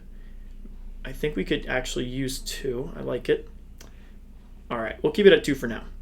So now that we got the size correctly, we need to put these in the right areas. So let's go ahead and do the middle one first, and we will rename that middle also. Let's do middle, just like that. Let's take the middle one, and I want to put the middle one not necessarily in the middle of the screen, but just a little bit above. So maybe something like here would be good, and it's okay if it sticks out for now. That's fine. What we're going to do next is we're going to control D on it. We're going to take that middle one and we're going to go ahead and put it inside of this. So now we can move them all together using that one. But this one here though, we are going to want to move over. So I'm holding down the control key still, and I'm going to move it. It helps it move a little better, and we'll connect it. Now this doesn't need to be perfect. I just want to make it so you don't notice that it's separating. So we don't want it like that, because now we can see that they're separated. We want them connected. All right, and sometimes when you're doing this, when you're selecting the item, it'll have this orange bar around it. But what I like to do is actually select somewhere else just to make sure that there is no line. Okay, awesome. So now that we got that there, let's select that one again. Go to the Move tool, Control D, keep holding down that Control key, and move it over. And there we go. I'm going to do another one, Control D, still holding down the Control key. Make sure it's not covering it. There we go. Control D, and there. Awesome. Now that we have a couple, we can go ahead and select all of these and just Control D till we can go a little faster. So I'm going to select this one here, Control Select, Control Click, and now I can Control D, and I'm still holding down the Control key. I'm going to move them over just so we're about there. Awesome. Control D again, moving over, make sure they're connected. There we go. Control D, keep holding Control down, still moving over. Control D, make sure they're connected. Control D, and there we go. Awesome. Now it's okay if it sticks out a little bit because we're only going to see exactly what's in the screen. All right, awesome. But our middle bar looks pretty good. I like it. Awesome. I'm going to close that one up. Let's do the next ones now. Let's do the top one. So I'm going to go ahead, use the Move tool. Let's go ahead and hold down the Control key and just move it down until we get somewhere. Make sure it's on the correct position though. I'm going to select somewhere else with the other pointer tool. Now that one looks pretty good to me. Let's select it again. Let's move it up just a little bit because I think we are on top of it. Nope, that looks good to me. Awesome. All right, now that we have that one there, let's go ahead, Control D. Let's put this top two inside of the top one there. Keep holding Control down and move it over just so it is connected. Make sure it is with the pointer tool now. There we go. Awesome. Let's do it again. Make sure you're selecting the top two. Make sure you're using the Move tool. Control D, still hold Control. Move it over. There we go. One more, Control D. Make sure it's the same, Control D. And there we go. Awesome. Now what we can do is hold down now instead of just controlling and clicking all of them like one by one, another way we can do it too is if you select the top one here and hold down the Shift key now, and then select the one down there, it'll highlight all of them in between those two. So unlike the Control key where you can select one and then you have to tap each one, if you select the top one here, hold down the Shift key and then select the one there, it'll highlight all of them in between, including the one you selected. Awesome. So now we're going to go ahead and Control D to duplicate them, just like that. Perfect. I'm going to zoom out with the wheel a little bit. There we go. And I'm still holding Control down. I'm going to move these over just so we get to the same spot. Perfect. Control D again. Same spot, Control D. Same spot, Control D. Awesome. I'm going to move the screen a little bit using the wheel key. Control D. And there we go. Awesome. All right, perfect. Now what we can do is simply Control D and go upwards this time. But I want to move that guy out of there. So let's go ahead and select him. And I'm going to do the Move tool and holding down Control, I'm going to move him lower. There we go, just for now. We'll figure that out later. So now what we want to do is select the top one here. Actually, you know what? That's fine. We'll add that next. So we're going to select the top two, hold down Shift, and then select the bottom one. Now hold down Control and hit D, and there you go. So now let's go up and make sure we are zooming in, and it is a little overlapping, just like that. Awesome. Let's go ahead and scroll up a little bit. Control D, move them up again. There we go. Control D, move them up. Control D. Awesome. Select the mouse key, and if you zoom in, there shouldn't be any lines. Awesome. All right, we can add these ones real quick as well. Simply select it, and you can actually use that Control key on these as well if you're using the pointer tool. So I'm holding down Control, selecting that one. Or it might not let us do that actually. That's okay. We can just do one by one. Control D, switch over here. Oops, make sure we're on the right one. I'm gonna move that over. doesn't like how it is. I'm gonna Control Z and just redo that real quick. Oops, too much. Control Y to go forward. All right, let's select this one here. Select the move tool, Control D. Just move it with the red arrow. There we go. Control D again. Let's go down this time. Control D, go down, Control D, and I think that should be it. Awesome.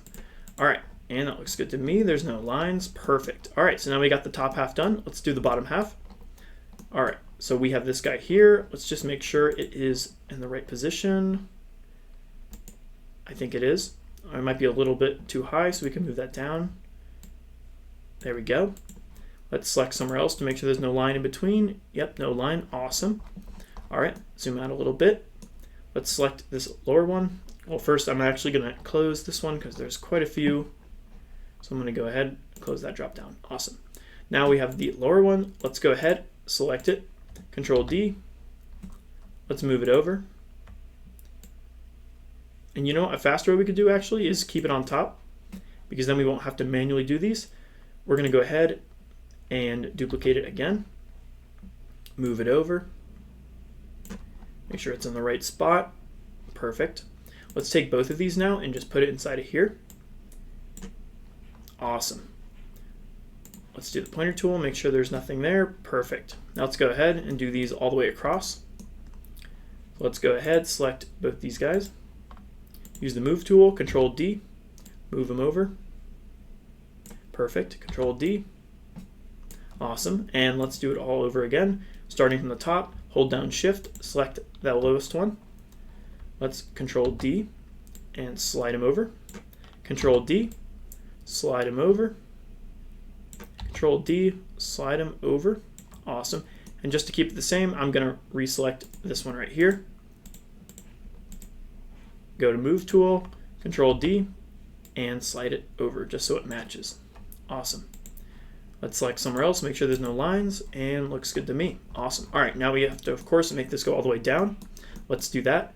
So let's select the top one here and hold down the Shift key and select the bottom one there. And there we go, we have them all. Perfect. Let's go ahead to the Move tool, hold down Control now, Control D, perfect.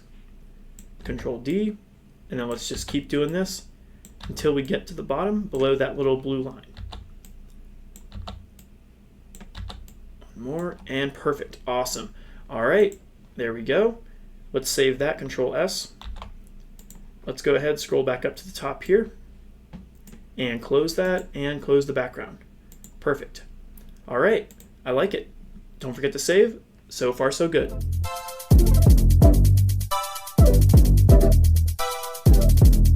All right, so in this section, we're going to go ahead and get started creating the platforms. We're going to start off creating platforms with a static body 2D.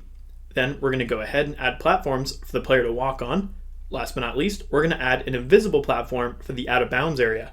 Let's go ahead and get started. All right, let's go ahead and get started creating these platforms. So the first one we're going to create is going to be the long platform that the player spawns on. To do that, we're going to go ahead, right click on main, go to add child node, type in ST, so static body 2D appears. Make sure we selected that, and let's bring that in. Awesome. So a static body 2D is a great thing to use when you're creating platforms for your player, because it's going to give us that body controller where we can then go ahead and add sprites into it and then collisions. All right. It gives us this little warning here because it's looking for that collision type. So let's go ahead and add a collision. Right click, add child node. We're going to do a collision shape 2D. Create that. Perfect. All right. Awesome. Now this one we're going to be making is going to be for the long platform. So let's double click on the name. Let's rename that. We're going to call this long platform. Awesome. All right. Perfect. Next thing we need to do is add some art to it. So to do that, we're going to add some sprite 2Ds. Let's right click, add child node, sprite 2D. Awesome. Now we don't need to name these ones. So I'm going to go ahead and drag and drop the sprite 2D I want to use. In our art folder, I'm going to go into the backgrounds. And then we should have this little tile set here. It's going to be tile0000.png. Let's bring that in, drag and drop it on our sprite 2D. Perfect. Now if we want it to match the rest of the scale throughout the game, we're going to have to make it 2, because if you remember, that's what we did for the background objects. All right. So let's select that sprite 2D again. Let's go to the transform. Let's go ahead, make that scale a 2, hit enter, and perfect. Now if you wanted to, we could even make this a little bigger, because I think since our screen's pretty big, we want it to match it up with that. And I'm okay if the background doesn't match exactly. So let's do a 3 instead and see how that looks. And there we go, I like it. Awesome. Now one other thing to make it a little bit more clear is if we go to the texture and see this filter, we can give it a better filter to match the pixel sizes. So let's go ahead and change that from inherit to nearest, which will set it to the nearest clarity of it, okay? Awesome. And as you can tell, it's a lot clearer now. Perfect. Let's go ahead and move this somewhere in the middle of the screen. Actually, if you remember, we should not move things like that, because remember, we want to move the entire thing, because now what happens is if I move the long platform, it's going to go ahead and move it like that, and that's not good. So let's Control Z to bring that back. Perfect. Let's move it from the long platform. I'm going to go ahead, bring it over here, and bring it down. Perfect. All right, let's go ahead and continue making this. Now this one here looks like it has the black line all the way around it, and I don't really like that because we want to make this a little bit longer. So let's find the one with the corner, and I think it's actually the one right below it. So let's drag and drop it onto there, and perfect. Awesome. All right, let's do the next ones. Let's Control D, and I'm simply going to move it over just so it's a little bit connected like that. Perfect. Let's do the middle one, which should be the one right below that one. And there we go. Awesome. Then let's add a couple of these. Let's Control D, add a couple more. Just make sure it's connected. Perfect. Control D again. We're going to go ahead, put that somewhere like there. It doesn't need to be perfect, just as long as it's pretty close. Looks like I moved mine up a little bit. Make sure it's on the same. Go back a little bit. There we go. Control D. And one more. It's not bad. Awesome. I'm going to go ahead and just copy about 3 of these real quick. Control D those 3 and then just move them over just so they're connected. Just like that. Awesome. Perfect. Now we want to change is the last one here just so it matches with the black corner like that. Perfect. Let's add that. I think that should be the 0003 one. Let's go ahead, drag and drop that in, and there we go. Awesome. So here's our first long platform. Now the next thing we need to do is add that collision shape, because currently it's missing that. That's why we're getting this little notification here. So let's select it. Let's go ahead and give it a shape. I'm going to select the rectangle one. Let's go ahead and do that there, and then let's simply stretch it out to what we want. Make sure you're using the pointer tool. I'm going to go ahead and just add it on the corner and add it on the lower corner and simply move it across. All right. Awesome. Just like that. Perfect. Perfect. So this is our long platform. All right. So now that we added a collision shape and we have a static body 2D, now when we create a player in the next coming up sections, it will fall down and not just instantly go through this. All right. Awesome. So let's go ahead and close that up. I'm going to select this one here and use the move tool. I'm going to go ahead and move this back a little bit over here. Just like that. Perfect. Now we need to make the short platform. So let's select it again. Let's Control D to duplicate it. And I'm simply just going to move this entire one somewhere like right here, maybe a little bit more over. Awesome. I'm going to just make this whole thing a little shorter. And we can do that a pretty simple way. I'm just going to remove a couple of the middle ones here by holding down Control and click. And I think that's a good amount. I'm going to delete those. It's going to ask me if I want to delete 4 nodes. I can hit OK. Perfect. Let's move this guy back a little bit over here. Zoom in a little bit. Keep moving it just so it looks connected. Awesome. Of course, we need to readjust this here. Now, like we had the issue with the text, we're actually using the same shape we did. So if I make this one lower, it's going to go ahead and make the other one lower as well. As you can see, that little blue mark. Yep. So what we want to do is we need to create a new one. So I'm going to Control Z so it goes back to the original. We need to go ahead, right click, clear, click it again, new rectangle, and there we go. So now we just need to realign it. Let's go ahead and do that. I'm going to put it somewhere like over there. Perfect. And somewhere over there. Awesome. All right. So far, so good. Let's rename it. Instead of long platform, I'm going to call it short platform. All right. Awesome. Perfect. All right. I'm going to close that up. And there we go. So far, so good. So now we have a long platform for the player and also a short platform. All right. Awesome. And you could make more of these if you want. If If you want to extend the level, you could totally do that, but for testing purposes, I'm just going to keep it at 2 for now. All right, awesome. All right, next thing we got to do, of course, is make that out of bounds area. So let's go ahead and create that. And instead of using a static body 2D, we're going to make it an area 2D. So let's go ahead and right click, add child node, area 2D. All right, awesome. Let's go ahead and give this a sprite. Actually, you know what? We don't even need a sprite for this because the out of bounds area should be invisible anyway. All right, so instead we're just going to add that collision shape 2D, just like that. Awesome. I'm going to move the whole thing down a little bit, just somewhere right about here. So when our player doesn't land on one of these platforms, he will fall down and the game will end. All right, so let's go ahead and readjust the size of this collision shape. Let's add another rectangle. Let's do new rectangle shape, awesome. And simply use the pointer tool. And what we're gonna do is we are going to just stretch this guy out pretty far, just in case the player jumps too far. We wanna make sure he always lands on this. So if you make your game a little bit longer than these 2 platforms, then what you wanna do, of course, is stretch this out to the end of your game. All right, because our player is gonna be able to jump. So he'll be going from here to a jump, maybe even a double jump, all right? So make sure he cannot, pass this or the game is never gonna end. He's just gonna keep falling, all right? Awesome, so let's go ahead, stretch it out a little bit more, just enough to be safe. Awesome. Let's go ahead and rename this. I'm gonna call this out of bounds. Awesome. Let's go ahead and hit enter, and there we go. All right, let's save. So far, so good.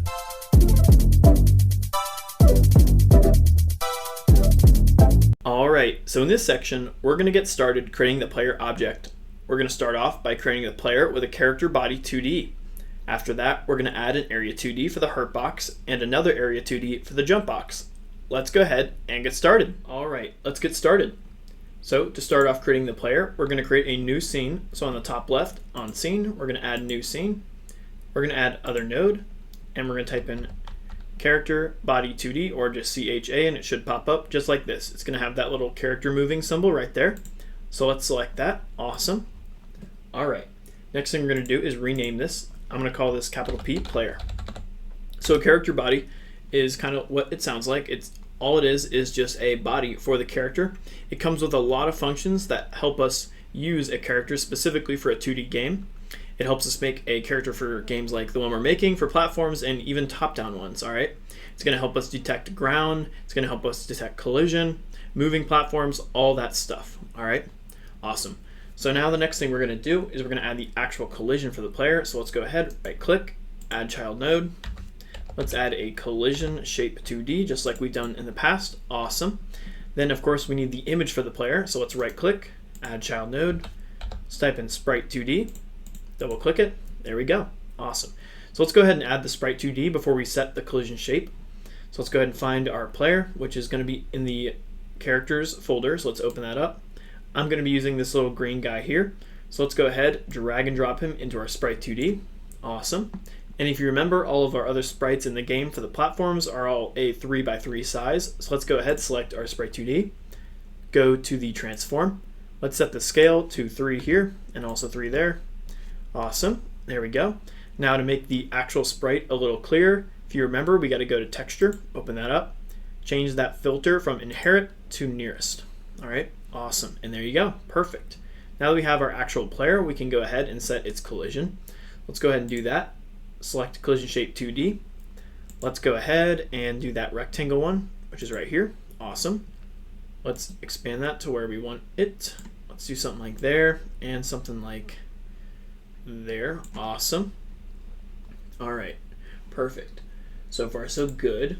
Now next thing we're gonna do is we're gonna go ahead and add some other collisions for it because we need one for when he steps on an enemy.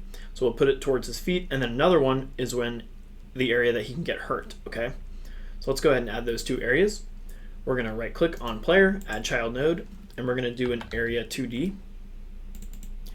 And let's call this we can call this jump box for the jump one.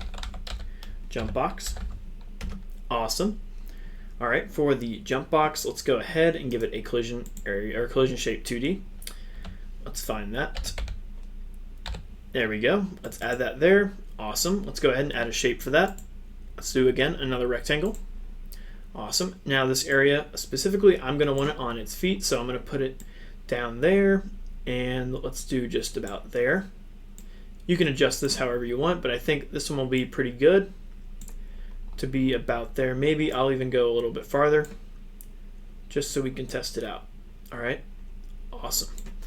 Let me stretch that a little bit more. Perfect. All right, now we need the actual like hurt box area. So let's go ahead and do that. We're gonna right click on player, add child node, area 2D. There we go. We're gonna call this hurt. I'm gonna do hurt box. Enter on that, awesome. Let's go ahead and give it a shape now. Right click, add child node, collision shape 2D, perfect. Let's add a shape for it on the top right of the inspector. Add new rectangle, lower this down. Make sure it's not covering the jump area box. I'm just gonna stretch this out to everywhere else on the player. So let me do there. Let's go ahead and bring this up to about there. Awesome. Looks like we expanded the original one a little bit too far on the right, so let's change that. Actually, you know what? I think it's going to change as he looks left and right. So we'll just keep it for now. All right, awesome. So make sure you have the jump box, the hurt box, and then just the regular collision shape. Okay, awesome. All right, go ahead and save that, Control S. It's going to ask you where you want to save it. I'm going to save it here. And there we go. So far, so good.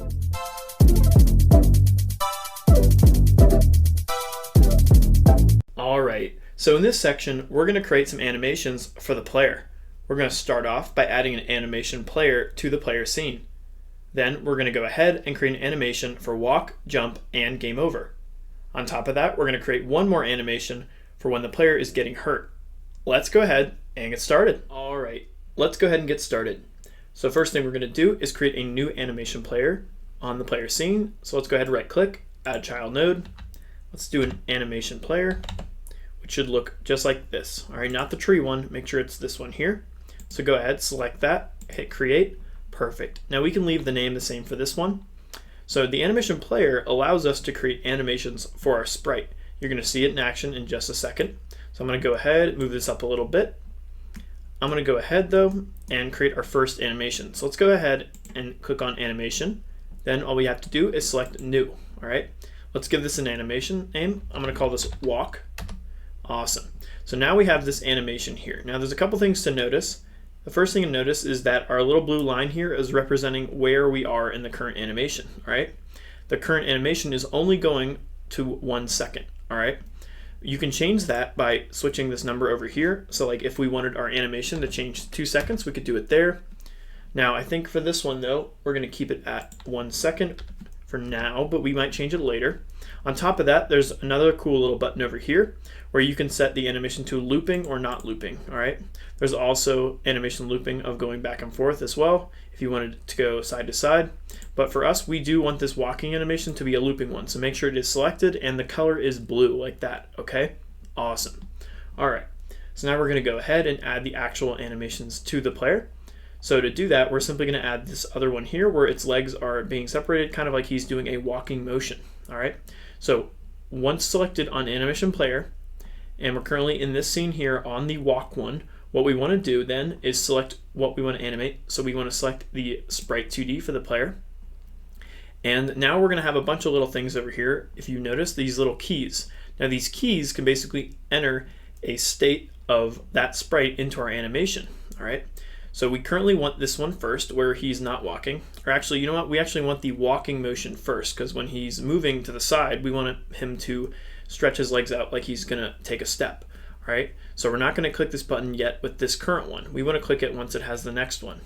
Now we can do that simply by dragging and dropping this one into here. And there we go, awesome. So then we can go ahead and select this key value. It's gonna ask you if you wanna create one. Go ahead, hit create, and there we go, awesome. So our current scene is, or our current animation is him stretching his legs out like he's walking, all right? Now we want it to, of course, go back to the original one. So let's go ahead and move our blue line over here. And simply all we're gonna do is take our current one here, switch it there, and then click the key value again, and there you go, there's another dot, all right? So now if we go ahead and move this back to 0, and select the play button, we're going to see our animation go. All right. Now it's a little slow, but we can make it smaller if we want to, but there you go. There's your first little animation. All right, awesome. Now let's go ahead and make it a little bit more fluent. Let's go ahead and move this value here to, let's see if we go to 0.25, and if you want to get to that exact area, simply go over here and type in 25, enter, there we go. And then we can grab that little dot there and put it over there. Awesome. Now, of course, we don't want the animation to stay at 1 second anymore. We want to switch that to 0.5. So let's go over here and switch that 1 to a 0.5. Hit enter, and there we go. Let's hit play now and see how that looks. Awesome. I like it. See? Looks a little bit more realistic. Perfect. You can adjust that to whichever one you want. That's completely up to you. But I think I like this for now. Awesome. Let's pause that. Let's go back. Or we don't have to go back. We can just move it back to 0 just like that. All right. Now, one thing to notice is it might have switched the resting state.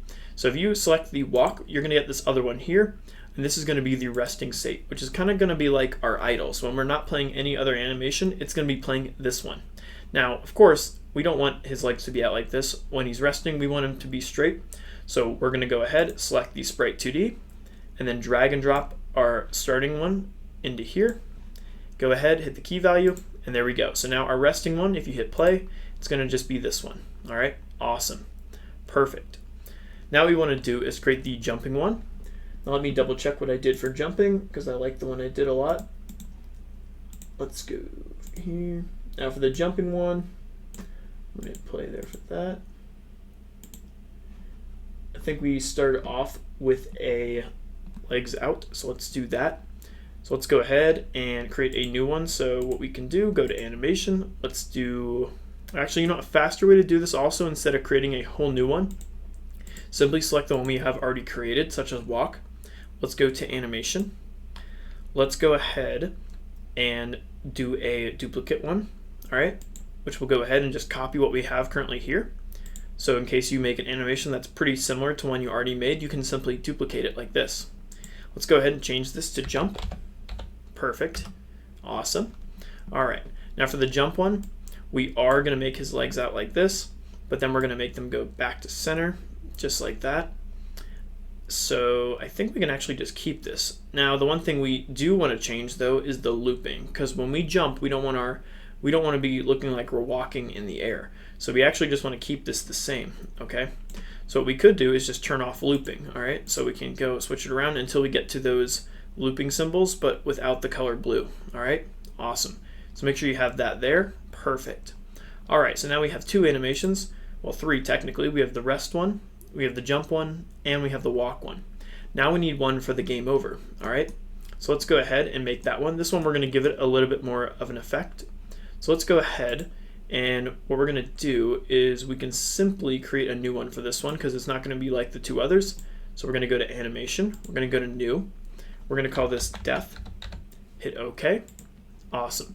All right, so what I want for this animation is I want one where he basically goes like a jump up, spins around, and then falls out of the screen, okay? So let's go ahead and make that real quick. So to do that, the first thing we're going to need is, of course, the position. So to get the position of him, we're simply going to go select the Sprite 2D. We're going to open up the transform, which is right over here. It's already open. Awesome. And we're going to save the current size and look of it. I don't exactly want the one that has open legs, so we might add that one as well, just to get rid of that one. So I might drag and drop this over here. I'm going to key value it, create. All right, so we're going to keep this one here. We are, though, going to go ahead and keep the positions of it. So the position of X and Y, you can save those with just these here. So let's save those. Awesome. Now we're going to go ahead and move him up after 0.5 seconds. So we're going to go ahead and move the Y value, well, down technically, and move him up to a little bit. Doesn't have to be too high. I just want it to be significant where it looks interesting. So let's go ahead and do it to there. Awesome. So he's going to jump up, and then we're going to save that. So now we have the values of the Y position there. Perfect. So he goes up. Then we're going to go ahead and move him down a lot. So let's go ahead and go to the 1. And instead of negative, we're going to change this to positive. And I'm simply going to go ahead and make this something like, let's see what 200 looks like. We want it to be far enough where he's still not going to be visible in the screen. So you might even need to go farther than that. I'm going to go do something like a 600 actually. Just like that. Go ahead, key value that. Perfect. So it's going to start off here. Well, it should start off at the, oh, we didn't save the beginning position, I guess. Interesting. So, no. Yeah. So it's instantly starting to there. We don't really want that.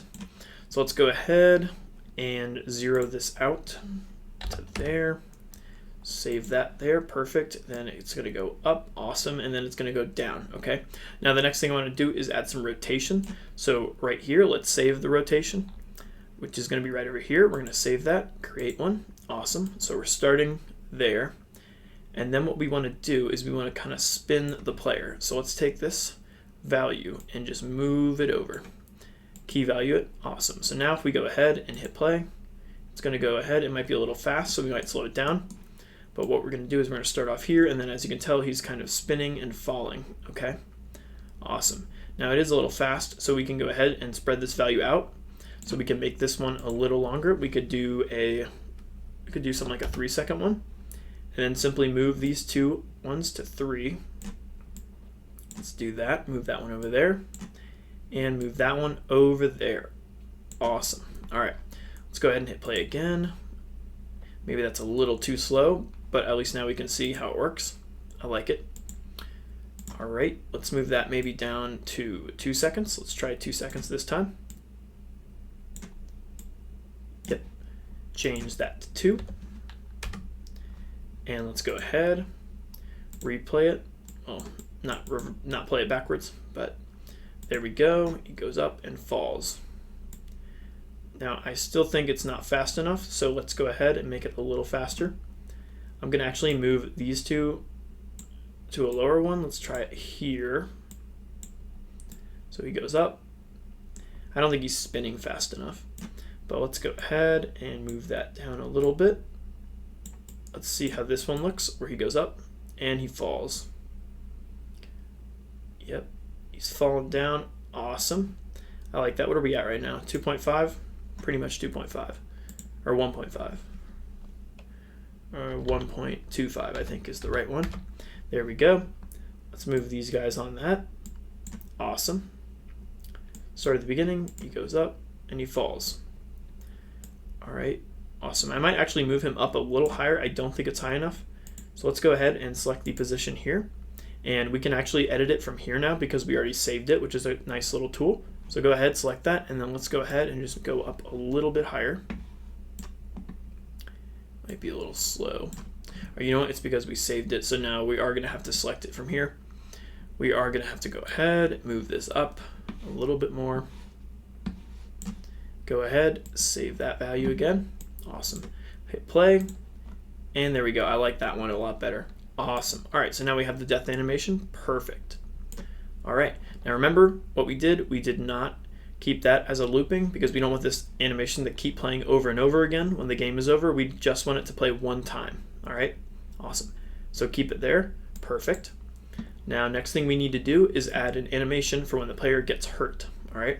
Now that's going to be pretty easy. It's going to be pretty similar to what we did. We're not going to be creating it though in this animation player because we don't want our player to only have an animation when he's hurt. We want him to keep doing other animations like walking or jumping when he's hurt. All right.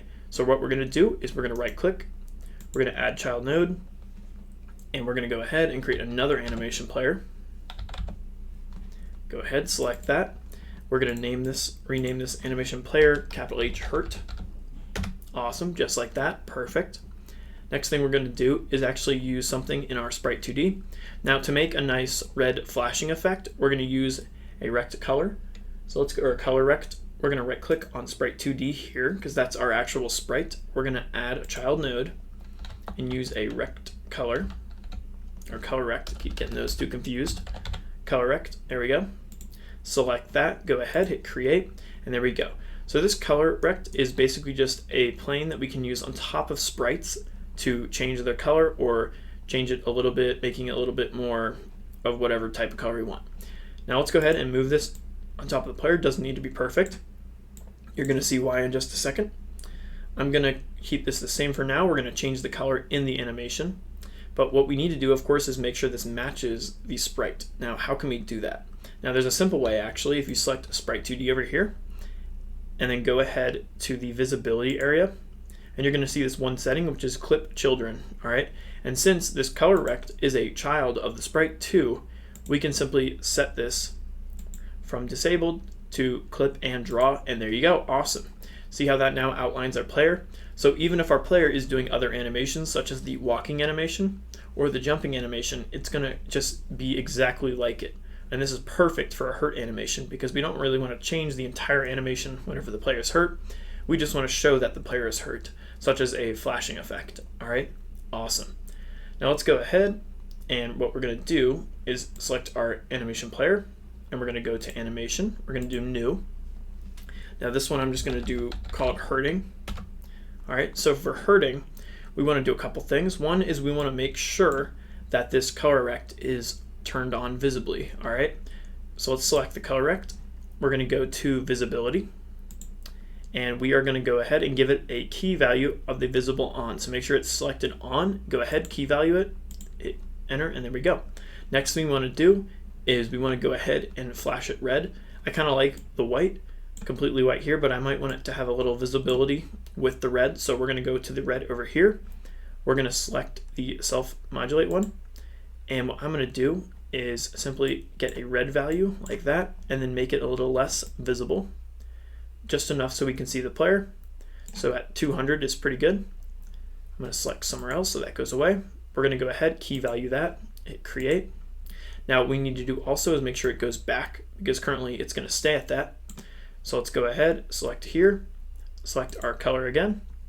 Let's go ahead and just make it completely white again, and push this value up here as well, and key value that there. Let's go ahead and get it back to the first value right here. Select it again. Let's go ahead, make it visible all the way and white all the way. Awesome, key value, there we go. So now when our player is hurt, it's gonna go ahead and do this flashing effect. Now I think this is a little slow, so we could go ahead and make this a little less. So I'm gonna take my red value here and move it down. Let's do, what are we at right now? Where is that at? I think that's about there. It doesn't need to be perfect. I'm going to go ahead and make that about there, which is 0.7. So let's go ahead and set this whole thing to 0.7, just like that. Awesome. So go ahead, we have it hitting play, and there's our little flashing effect. Let's make this one a looping though. Let's hit play again, and there we go. Awesome, I like it. Perfect. And you can make this faster if you want. You can make it slower. You don't even have to make it red if you don't want. That's completely up to you. All right, awesome. I'm going to pause this now, set it to beginning. Now what we need to do though is go ahead now to the resting. So this resting one does not get created until we already have one in here. So let's select resting, and we need to do one thing is of course make that not visible anymore. And because it's already here, we can go ahead and just select that from over here. So now if we hit play, it shouldn't be visible. You might need to do it in the actual one here as well. So let me click that back up over here. Let's go to color rect. Let's go to visible, and I'm simply going to turn that off and then key value it. All right, awesome. So now when you hit play here, it shouldn't be red at all. Awesome. All right, so far so good there. Perfect. I'm going to go ahead, reselect play. All right, so just to recap, we have our hurting animation where our player flashes red, just like that. We also have the resting one where it's not going to be doing it at all, just like that. We have our animation player where we have a couple different animations. We have our resting one, which should not be like that. Let's fix that real quick. I think that's because we added that at the beginning. So let's go ahead and make sure at our resting position, our sprite 2D is zeroed out for its position. Zeroed out there. Go ahead, key value that so it stays. Hit play to test it. All right, so we have our resting one here. Awesome. Let's do our death animation one where we have that jump and flip. Awesome, I like it. We also have our regular jump one, which is going to be like that. Looks like our player does not like to come back up when we do our jump one. Now to fix that, of course, we have to set this 0 as well. So let's go ahead, let's zero out the player. We're going to zero out here. Enter that, key value. All right, so when we hit play here, our player should stay, but he is going to jump and it's going to stay the same, just like that. Awesome. Let's do our walking one. And there we go. Make sure to have the looping on so we have that nice walking looping effect, all right? And let's double check to make sure the player's position doesn't get changed. Awesome, so it stays down there, perfect. If we do the jumping one, still doesn't like how we are up there. Let's make sure, for some reason it keeps switching that. Make sure we have that there. And then key value it. There we go, now it's asking. I guess it's because we didn't have that before. But this should be good now. All right, let's try it one more time. Start with the death one. There we go, it falls down. We do the jumping one, player comes back, awesome. We do the walking one. Here's where the problem might be. So we are not bringing our player back to 0, 0 for walking, so let's do that as well. Let's go ahead and make sure we key value the walking position of the sprite, and there we go. Awesome. All right, perfect. All right, I know that was a lot. Make sure you got that down. It's really important to get your animations set correctly because they can cause a lot of issues, such as like when we had that issue with the death and the jump, how the position was all messed up. So make sure you zero out things that you're using when you start it, such as the position. All right? All right. So far, so good.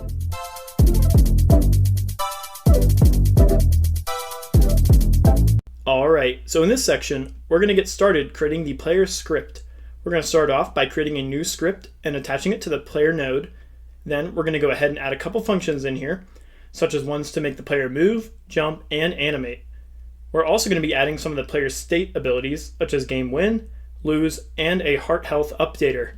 Let's go ahead, jump right in, and get started. All right, let's get started creating the player script. So inside the player scene, we're going to select the main player node, the player controller, right over here. We're going to go ahead and add a new script to there. We can keep it as player.gd. Go ahead and create that. Awesome. Now what we're going to do is we're going to get rid of everything we have in here.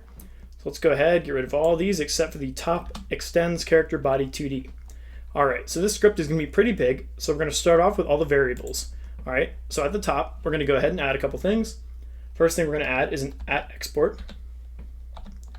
This one's going to be a variable for the speed. And at first, we're going to equal that to a 300. We can adjust it later. We're going to add another @export, another variable. We're going to go ahead and call this gravity. And we're going to go ahead and equal gravity to 30 for now. And we might change it later also. We're going to add another @export. This one is going to be another variable. This one's going to be for jump_force. And we're going to go ahead for now and just equal that to 30 also. All right, awesome. All right, next up, we're going to add a couple onReadies. Let's go ahead and add an onReady. This one's going to be for the variable of sprites. So like our character sprites. We're going to go ahead, actually I might just call it sprite because we only have one. We're going to equal that to our sprite 2D. It's going to be right over here. I'm going to drag and drop that in. Perfect. Awesome. All right, next up, we're going to do another onReady, another variable. We're going to go ahead and call this hurtbox, capital B. And we're going to go ahead and equal that to our hurtbox area 2D, which is right here. Awesome. And if you guessed it, we're going to do another one now for the jump box. Let's go ahead and do another onReady variable. We're going to do jump box equals, and of course, drag and drop our jump box right there. Awesome. All right, perfect. Next up, we're going to go ahead and add a couple other onReadies. These are going to be for some of the animations and timers and stuff. Let's go ahead and add another onReady. We're going to go ahead and add an onReady variable. We're going to go ahead and call this anim. We're going to equal this to our main animation for the player. So just the animation player, drag and drop. Perfect. We're going to add another one, onReady variable. We're going to go ahead and call this one the hurt anim. We're going to equal that, if you guessed it, to our hurt or animation player hurt, just like that. Awesome. All right. Next up, we're going to go ahead and do our hurt timer, and we didn't add this yet into the player, but we can do that real quick also. It's super easy. onReady variable, and we're going to just call this the hurt timer, which is just going to be our timer for our hurting. So we're going to equal that, and before we add it in, we can create it real quick. We're going to right click on the player controller, add child node, add the timer. Awesome. And I think we're going to change the wait time to 2 seconds. We can adjust it later. Let me double check and make sure I didn't need to add any other settings on here. Doesn't look like it, so we can leave those both off. Awesome. All right. Now what we're going to do is, of course, drag and drop our timer into there. Perfect. Awesome. All right, now we need another one for our future camera that we're going to make. We haven't made the camera yet, but we're going to make that in a couple next sections. Let's do another at onReady variable. And we're going to go ahead and call this cam equal. Now we don't really have it right now, so we can't just drag and drop it in here. But we can type out where I know it's going to be in the future, which is just going to be $, and give it some double quotes. Inside those double quotes, we're just going to do a ... slash, because it's going to be in the main section of the main scene. So right under the main node. And I'm going to call it a camera 2D. All right, awesome. And we might change that later, but for now, this is going to be a nice little placeholder. Awesome. All right, now we're going to add some more variables. There's going to be quite a few in here, but we're almost done. Now we're going to add the hearts, and again, we don't have these created yet, but we need something that placeholds them for the code to work. So we need to do at onReady variable, and this is going to be the heart 1. And we're going to make that equal to exactly where I know it's going to be equal to. And it's actually going to be inside the camera, so we can simply drag the camera right here, paste that in, but we're going to add a couple things to the end of it because it's going to be inside of it. So we're going to add a slash, and then we're going to go ahead and do full heart 1. All right. And if you guessed it, we're going to do this basically the same thing for each of the rest of them. So we can simply paste it in, enter, paste it in. And all we have to do right here is just change the heart to 2. And then of course the file path to 2. And also the heart to 3 down here. And the heart 1 here to 3 as well. All right, awesome. All right, make sure you have those there. I'm going to add a couple enters. All right, awesome. So now we have our hearts. Now we need to go ahead and add some variables for the win labels and game over labels. Now usually we would of course do this in a whole nother script, but just to keep things a little simple, I'm going to put it all inside the player's script. All right, this is kind of what a beginner would do, so that's what I want you to understand. All right, now we're going to do another onReady variable, and we're going to do game over label equals, and again this is going to be inside of the camera 2D one, so we can copy that. Let's paste that right there. Perfect. And then of course we need to tell it where it is, and I'm simply going to go do a slash, and we're going to eventually call it the game over label. Awesome. Now we need one for the win and the coin, so we can simply copy this and just paste in 2 of them below it. And we can go ahead and do the game win one first. So we could do win label for this one. And I think what we're going to call the win label, it's just going to be win label. So let's do a capital W, win label, just like that. Perfect. Now we're going to do the coin one, and simply I'm going to change this just to coin text. So lowercase coin, capital T text, awesome.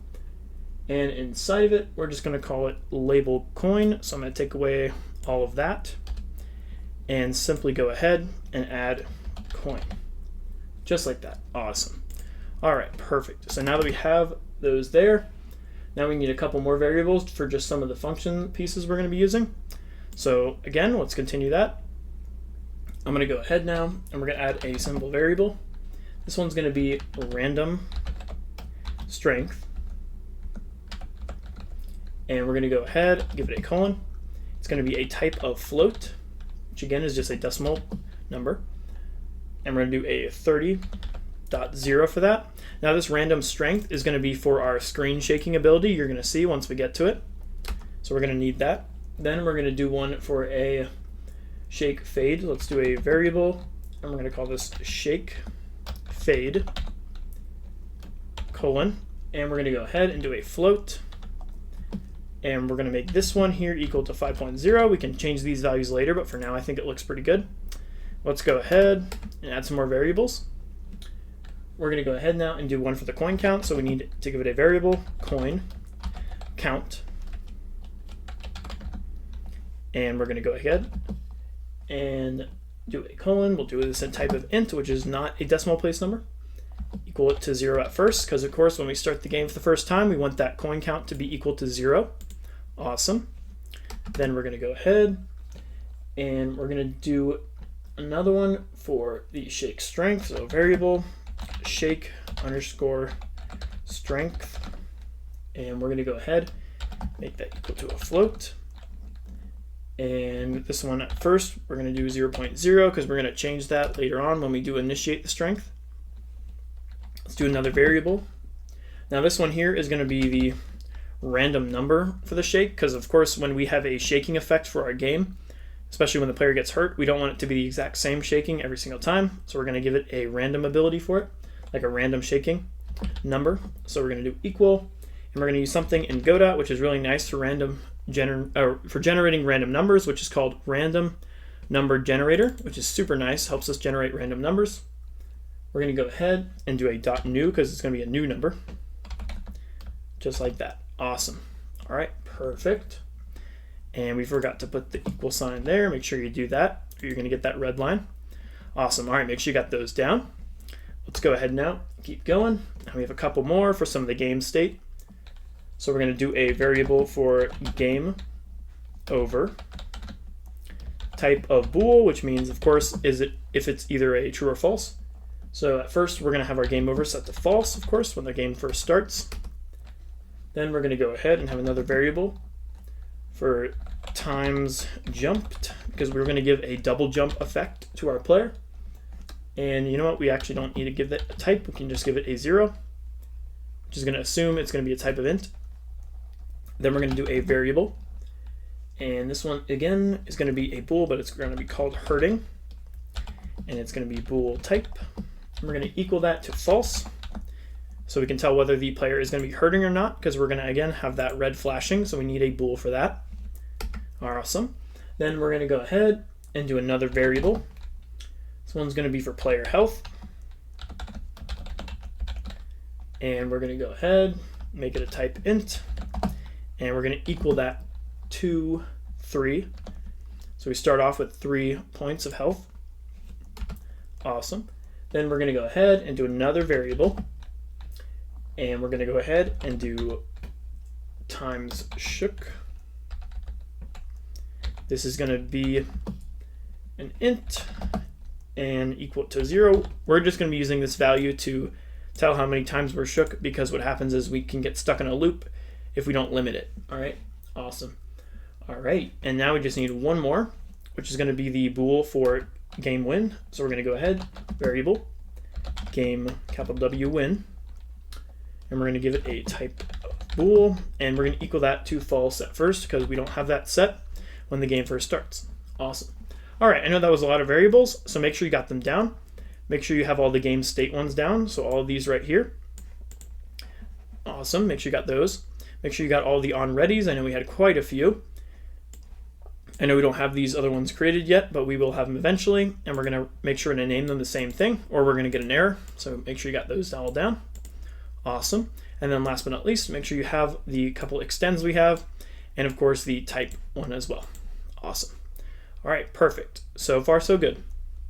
All right, now that we got all the variables set, let's go ahead and do the next one, which is going to be a process function. So let's go ahead and create that right underneath our variables down here. We're going to go ahead, type in func. Let's go ahead now and do the underscore process delta.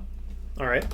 Now we're going to be doing a couple things in this process. This one is going to be specifically for the coin count and also turning on and off the heart objects. So let's go ahead, select that. Now we're going to first show the coin text. That's pretty simple. All we have to do, well, first I'm going to give it a comment so we know what we're doing here. Show coin text. Now to show the coin text, all we need to do is equal that coin label to our current coin count. So to do that, we're simply going to do coin text dot text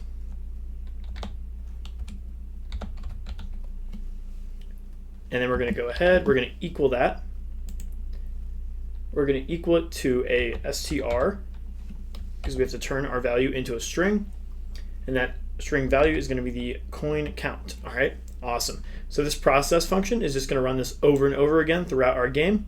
And we always want to make sure our coin text is up to date. Okay, perfect. Make sure you have that there. Awesome. All right, now let's go ahead and do the next one. We're going to be adding ones for the hearts. So we're going to add a couple if statements for this, starting off with the first one. And you know what? Let's put a comment so we know what this is doing. I'm going to call this heart state code. I'm going to add a couple enters so we can see a little better. All right, now we can go ahead, start it, which is going to be an if statement. We're going to do if player health is equal to 3, which should be the max amount of hearts we currently have. We're going to do heart1 dot visible, and we're going to go ahead and equal that to true. Okay, and we're going to do that with the same 1, 2, and 3 ones. Because of course, when we have full health, we're going to make sure we have all of our hearts visible. All right, let's go ahead and do the 2-1 for that one, and the 3-1 for this one. All right, awesome. Now we can simply just do another if statement. So I'm going to copy this. I'm going to paste this right here, change this to a 2. And the current one we want to set false is going to be that heart1. So let's go ahead, just change that to false. Awesome. Let's go ahead and do if our health is equal to 1 now. So copy that whole if statement. Let's paste it there. Change this to a 1. And simply set heart2 to false. Awesome. All right, now we're going to do 1 for 0. So let's go ahead, copy that again. Let's go ahead, paste that in there. Change our current number to 0. And all of our hearts should equal false. Perfect. Now we also want to do one more thing. We want to go ahead and do an OR symbol. We're going to do OR time shook equals 1. Now we're adding this here because you'll see as we get the player shake capability that we want to make sure that the game doesn't keep updating the hearts over and over again when our shook value equals 1. So basically what happens is when we hit game over, we're going to shake this to 1.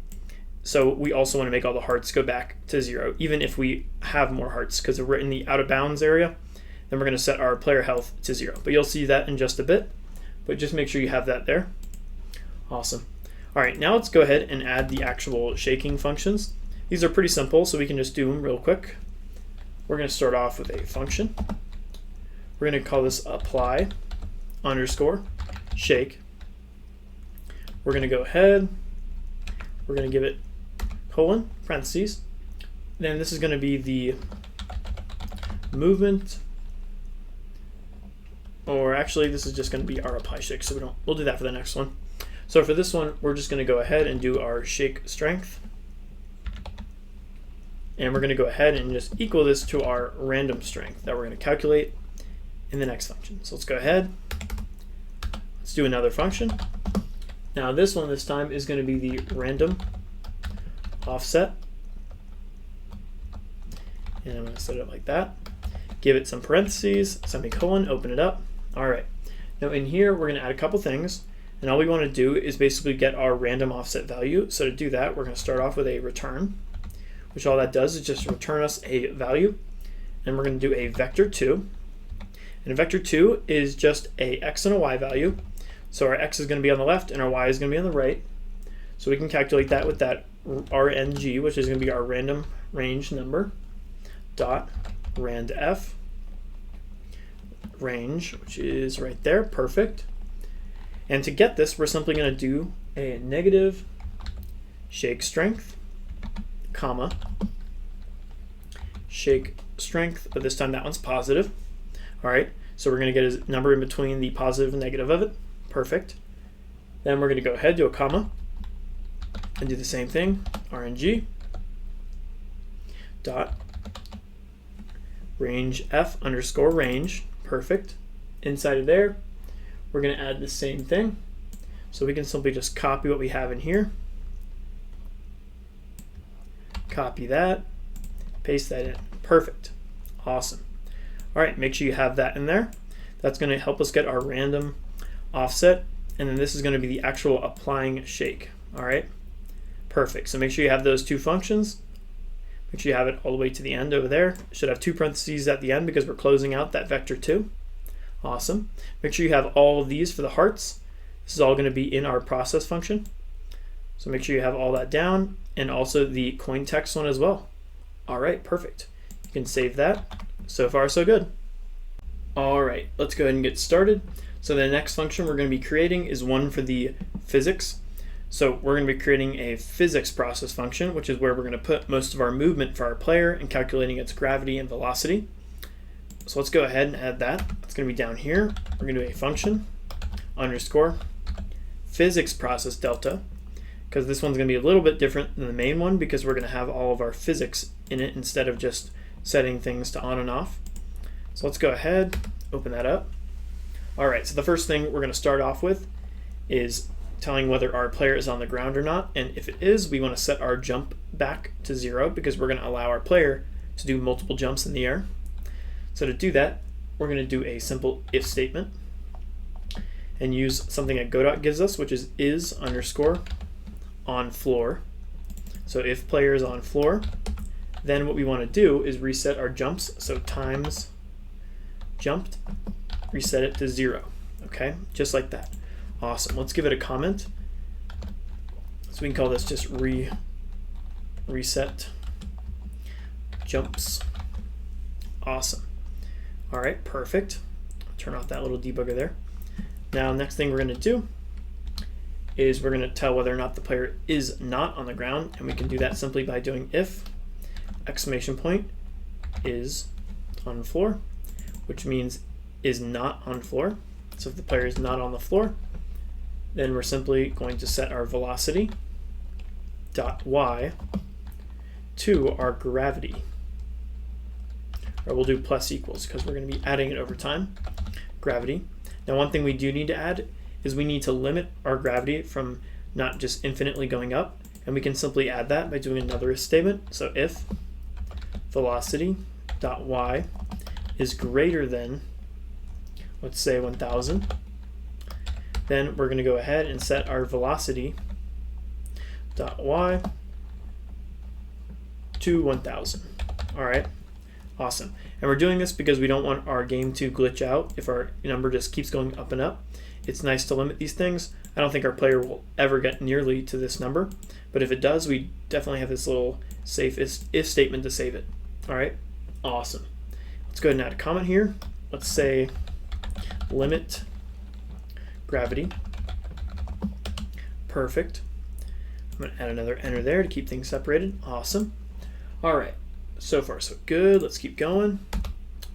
So now we're going to add we're going to add the actual jump ability of the player. That's pretty easy also. It's another if statement. So we could do if input, capital I, dot is action just pressed. And we're going to create that jump input right over here. But before we do that, let's go to the project settings, input map. Make sure you're selecting this one here. Let's call this lowercase jump. Let's add that in. Go to the plus button, hit the space key, and there we go. Awesome. Perfect. Let's close that. Let's go ahead now in here, double quotes, and there's our jump. Perfect. All right, so if the space key is clicked, then we're going to go ahead and do an and times jumped is less than 2 because we don't want to have our player jump infinitely. We want to limit how many times he can jump, which is going to be a max of 2. We're also going to add an and to double check that the game is over. So and game over is equal to false, and game win is equal to false as well, because we don't want to be able to have our player keep jumping if the game is also done. All right, awesome. So now how do we actually make the player jump? It's pretty easy. We can simply set our velocity dot y to our negative of the jump force that we set. All right, we're doing negative because if you remember in Godot, when you move something up, it's going to be a negative value. So we could just pass in a negative value for the jump force, but that's kind of hard to remember. So I like to just set it to a negative value here. Okay, awesome. We're also going to go ahead and add a times jumped to a minus, or actually no, a plus equal 1. So every time we jump, we're going to have a plus of 1, because remember, we're trying to limit the amount of times a player can jump. All right, awesome. All right, that's good for there. Let's add a comment to this. Let's just call this player jump button. I'm going to add an enter there. Keep things spaced out. Perfect. All right. Next up is we need to create a variable to represent which key is pressed when we're moving left and right. So let's create a variable for that. So we're going to call this var. We'll call this horizontal underscore movement. And we're going to go ahead and we're going to equal that to input dot get axis, because we're going to be clicking 2 buttons here, and we haven't created these yet, so we can go ahead and create these just like the jump button. Go to the project settings, input map. Now we're going to add one for move underscore left. Let's add that in. Let's add the actual button for it, which is going to be A, the A key. Hit OK. There we go. Perfect. Let's add the next one. Let's call this move underscore right.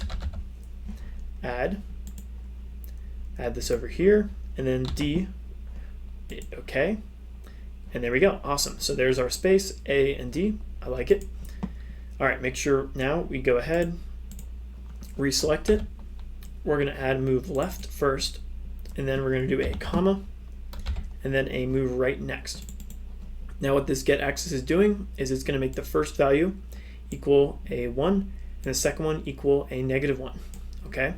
So if our player is moving backwards, it's going to be 1, and then it's moving forward, it's going to be 1, or -1. All right? Awesome. So make sure we have that there. Perfect. Let's go ahead now. Actually, we can go ahead and comment this.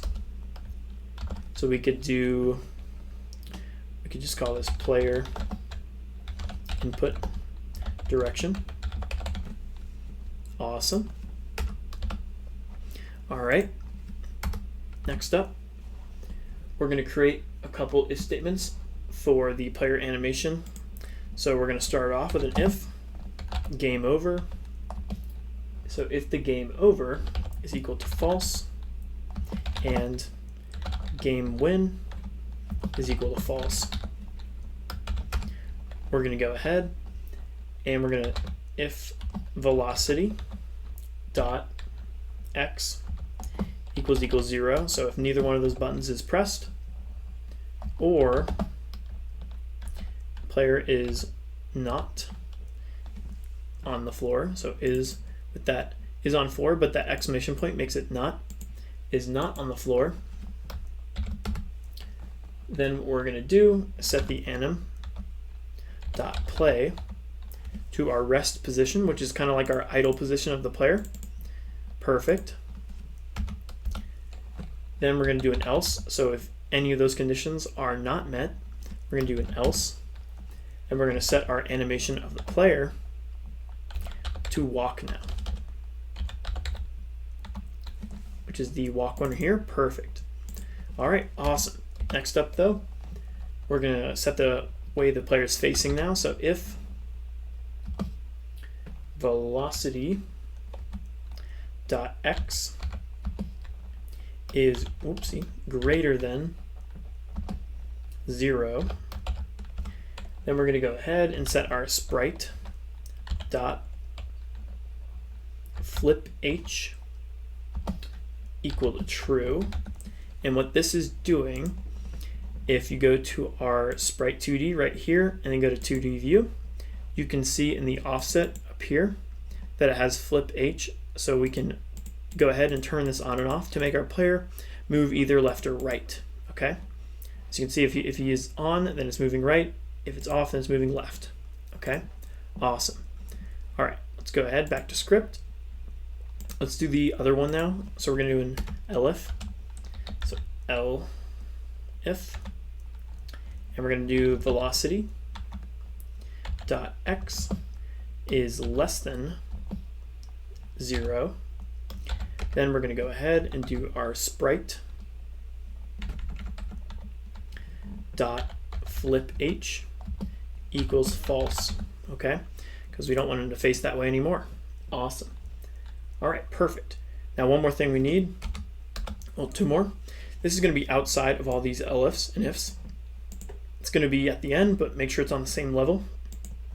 This one here, we're going to set our velocity dot x to our speed times horizontal movement. Awesome, which makes our actual movement of our person move the way we want it. So if it's that negative or positive times our speed, it's going to make us move in that direction. Okay, awesome. All right, now one more thing we need to do. This is something in Godot that is really helpful, is if we use the move and slide function. This just allows our player to move very smoothly, okay? So make sure you have this set as well, including the one above it. Awesome. All right, so let's go ahead and give this a comment. We can just call this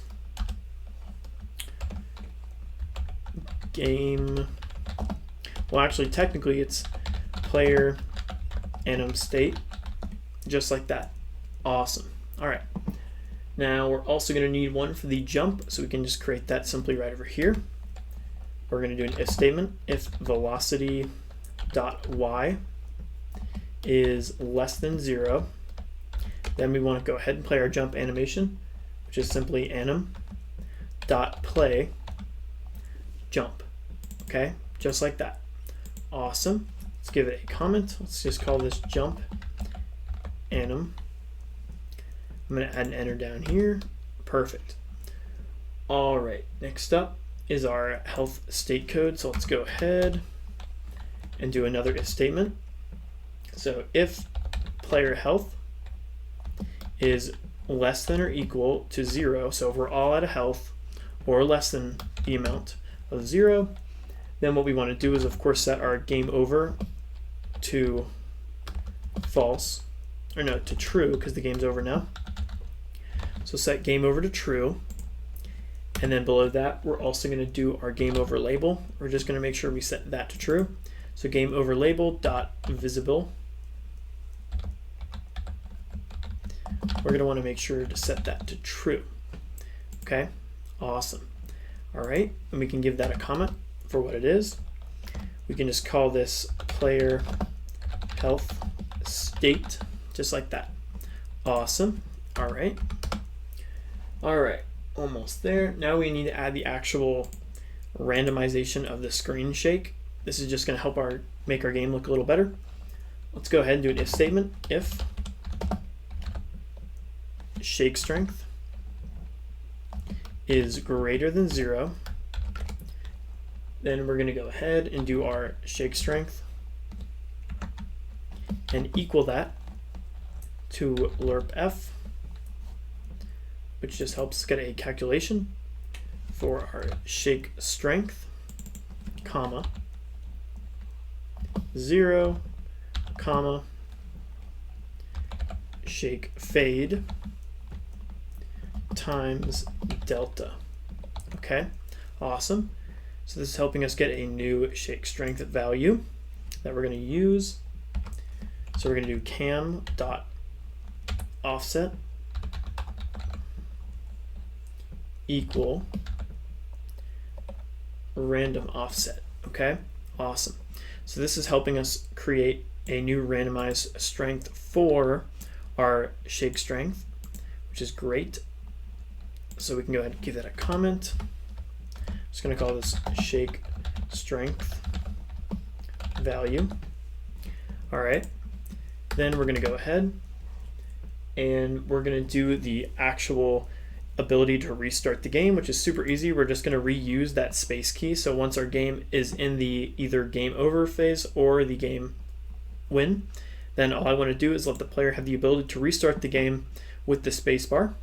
So that's pretty easy since we already have an input for that. So we can simply do if capital I input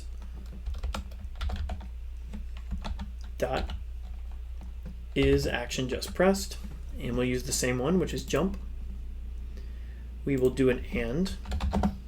Now if we want to add two things in one, we can simply give them a parenthesis, and one we're going to do the game over, So if the game over equals true, or the game win equals true. Awesome. Don't forget colon. All right, perfect. So now that we know the state and the ability to do it, we're going to simply do the get tree dot reload current scene. Okay. So again, we're going to go ahead, hit the space key, and make sure that the game is either in game over or it's in game win. And if it is, then we can go ahead and restart the game. Okay, awesome. Let's give this a comment. Let's just say restart game. Awesome.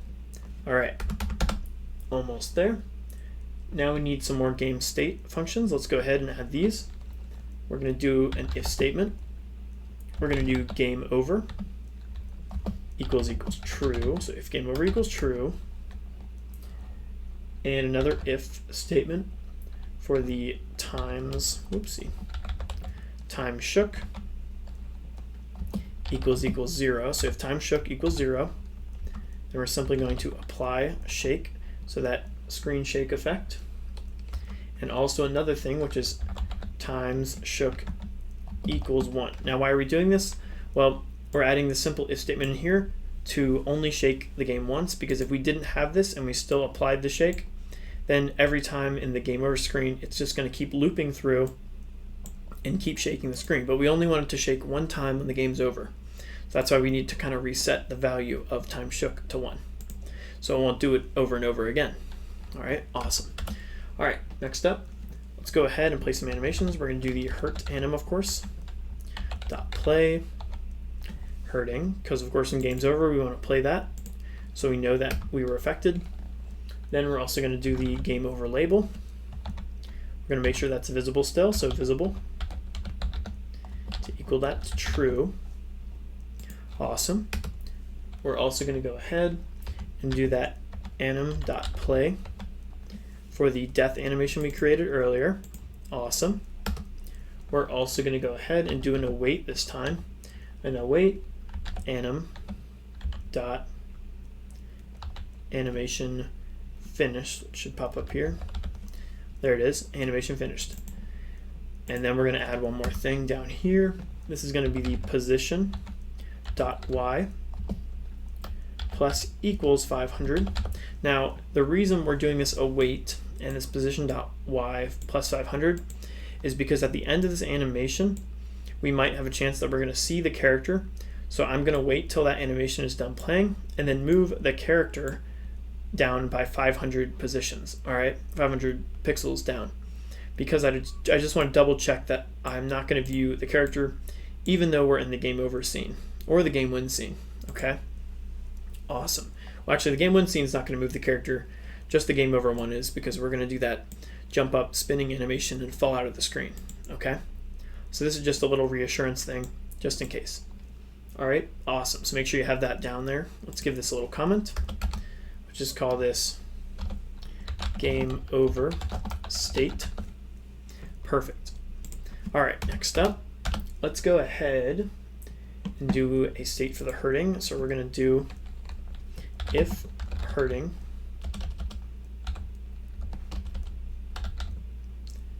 where is it? There it is. If hurting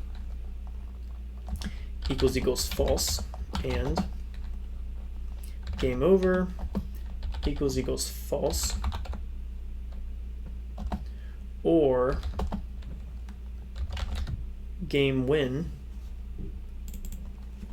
equals true, then we're going to go ahead and do the hurt anim dot play reset, which is going to be the idle position of that. So we don't want to play our hurting animation, of course, if it's in hurting equals false and the game over equals false or the game win equals true. Okay, so we're resetting the hurt animation. So we could go back here, we could do a comment, call this hurt anim state. There we go, perfect. All right, next up, now we're going to do the jump area effect. So if you remember, we have two collision areas, one for the actual player box that he can get hurt, which is right there, the hurt box, and then one for the jump box, so where we can hurt other enemies, okay? So to do that, we're going to go ahead, right down here, we're going to start off with a for statement, like a for loop, so it's going to basically loop through these. So we're going to do a for area, just lowercase area, in jump box dot get overlapping areas, so anything going inside of our jump box, which is right here, so anything inside of this jump box collision shape 2D, we're going to go ahead and do an if the area dot name equals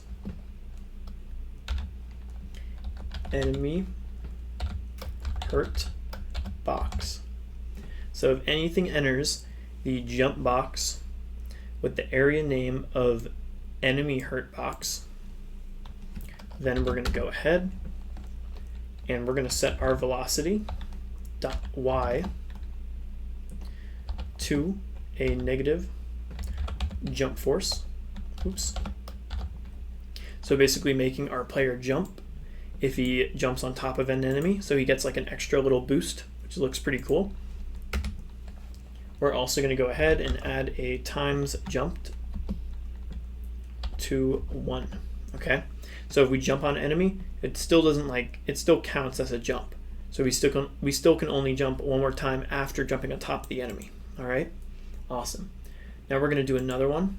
This one is going to be if area dot name, oopsie, dot name equals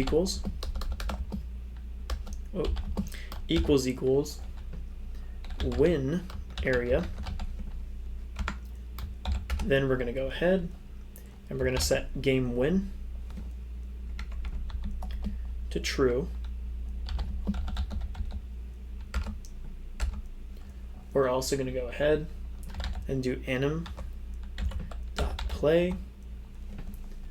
reset, which is going to be our idle position, because we don't want the player to get stuck in a walking motion or a hurting motion. We want to make sure he stays in the reset one.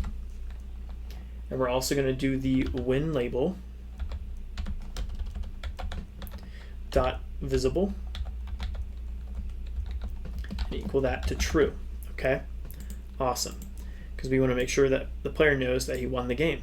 All right, perfect. All right, so that's all it for the jump box one. So we can go ahead and give this a comment. Let's call this jump box area. Let's do the next one now. This one's going to be for the actual hurt box. Let's go ahead and add that. So we're going to do a for area in, we called it hurt box, yep, hurt box dot get overlapping areas. And we're going to do something similar to what we did with the one above it. We're going to go ahead and do another if. So if area name equals out of bounds,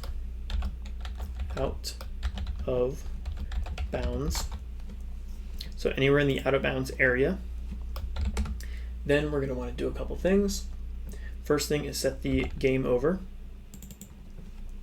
We're going to set that to true because we know it's game over if we set out of bounds. Oh, don't forget your semicolon up here, or your colon. Then inside of here, we want to set the shook.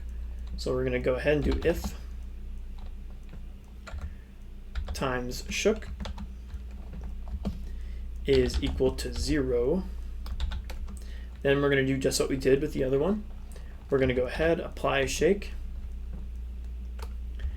and then do a times shook. We're going to set that to 1. Or we could do plus equals 1. Just like that. Awesome. All right, because again, we don't want this to just keep looping and then keep giving a shaking effect to our player. Awesome. We're also going to go ahead and do the hurt anim dot play and we're going to set this to hurting. Awesome.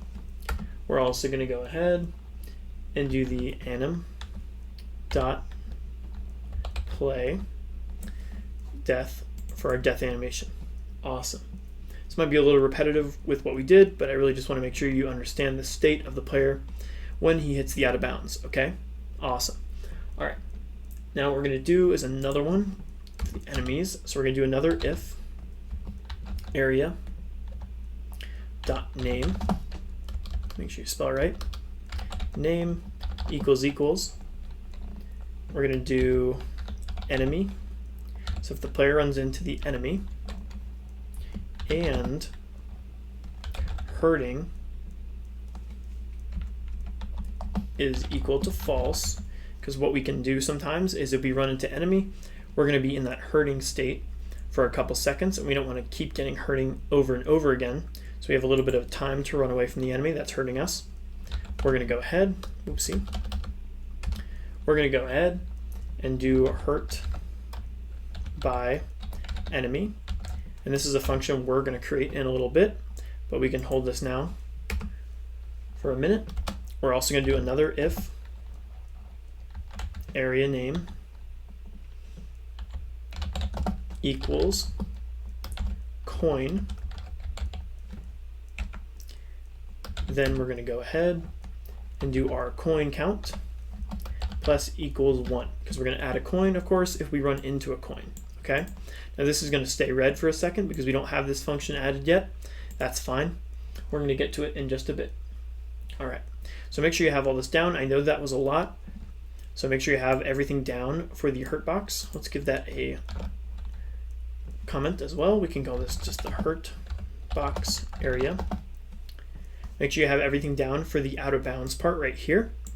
Everything for the enemy part right here, and also the coin part as well. Make sure it's all spelled correctly. All right. Then, of course, going back, we did the jump box one. Make sure you have everything set for the win area, the enemy hurt box. Make sure you have everything set for the hurt anim state. All right. Make sure you have everything for the game over state as well, the restart game state, the shake strengths value, the player health state, the jump anim, the player anim state, player input direction, player jump button, limit gravity, and reset area. Okay, and this is all inside of that physics process delta. Okay, awesome. I'm going to scroll down. I'm going to go ahead and save. All right, so far so good. All right, let's go ahead and add our last function. This one's going to be the hurting function we have not added yet, the hurt by enemy, right over here. All right, so this one's going to be outside of the physics process. Let's go ahead and add this real quick. I'm going to add enter down there. Let's do a function. Now make sure it's starting at the beginning. So we're going to call it function, and this is going to be hurt by enemy, semicolon. Awesome. Again, that should be gone up here now. It's no longer being red because we've created it. All right, inside of here, we're going to add, starting off, an if statement. So if game over equals false, we're going to go ahead, apply shake. All right, awesome. Then outside of the if statement, we're going to do our hurt anim dot play. We're going to play the hurting animation. After that, we're going to go ahead and do our hurting. We're going to set that to true. Okay. Then we're going to go ahead and we're going to do our hurt timer. Hurt timer dot start, because we're going to start the timer that we set. If you remember, it's right over here. I think we set it to 2 seconds. We're going to start our timer. Okay, then we're going to do player health minus equals 1, because we lose health if we run into the enemy and get hurt. We're also going to do an await. We're going to await for our hurt timer, which is right down here, hurt timer dot timeout. So anything that's waiting for that timer is not going to happen until it is in the timeout setting. Once it is in timeout though, we're going to go ahead and do hurting and we're going to set that back to true. Okay, awesome. Or no, this one's going to be set to false because when we're no longer hurting, we're setting that to false. Okay, awesome. All right, make sure you got all that down. We can give that a comment if you want to. It's a little self-explanatory, but this is going to be the hurt by enemy function. All right, awesome. All right, perfect. Go ahead and save that.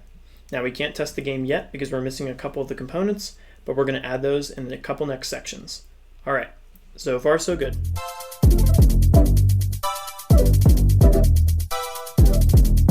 All right, so in this section, we're going to create the camera. We're going to start off creating a camera 2D in the main node. Then we're going to add all the heart and coin images to the camera 2D. We're also going to be adding the text for the game win, lose, and coin count. Let's go ahead and get started. All right, let's get started. So we're going to be creating the camera 2D. So let's go to the main scene over here. I'm going to go to 2D view. Awesome. All right, so what we want to do is we want to go ahead, right click on the main node, add child node, and we should be able to add a camera 2D. Awesome. So by default, our camera is just going to be currently that box we have around the screen, but if we want to set something specifically for the camera, such as maybe a camera that follows around the player, like in a game like this, then we're going to want to use a camera 2D.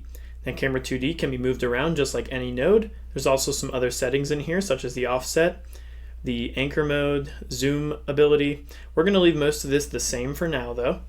We're going to see it in action in just a bit. All right, we're going to add a couple things inside of the camera 2D, such as all the hearts, such as all the labels and text and all that stuff. So we're going to right click on it. We're going to go to add child node. And the first thing we're going to do is let's go ahead and add the labels real quick. So let's add a label. And if I remember, we have a list of all the label names we have in our player script. So if I go back to script, scroll up to our variables, we kind of already had a name we wanted to use. So we have win label and we have label coin. We also have game over label. So let's rename this one here. Let's call this one the win label. Make sure it's spelled correctly. Awesome. Let's go ahead and we're going to just duplicate this, Control D. Let's change the name of this one to we just do label coin. Let's select it, Control D again. And let's go ahead and just do game over label. All right, awesome.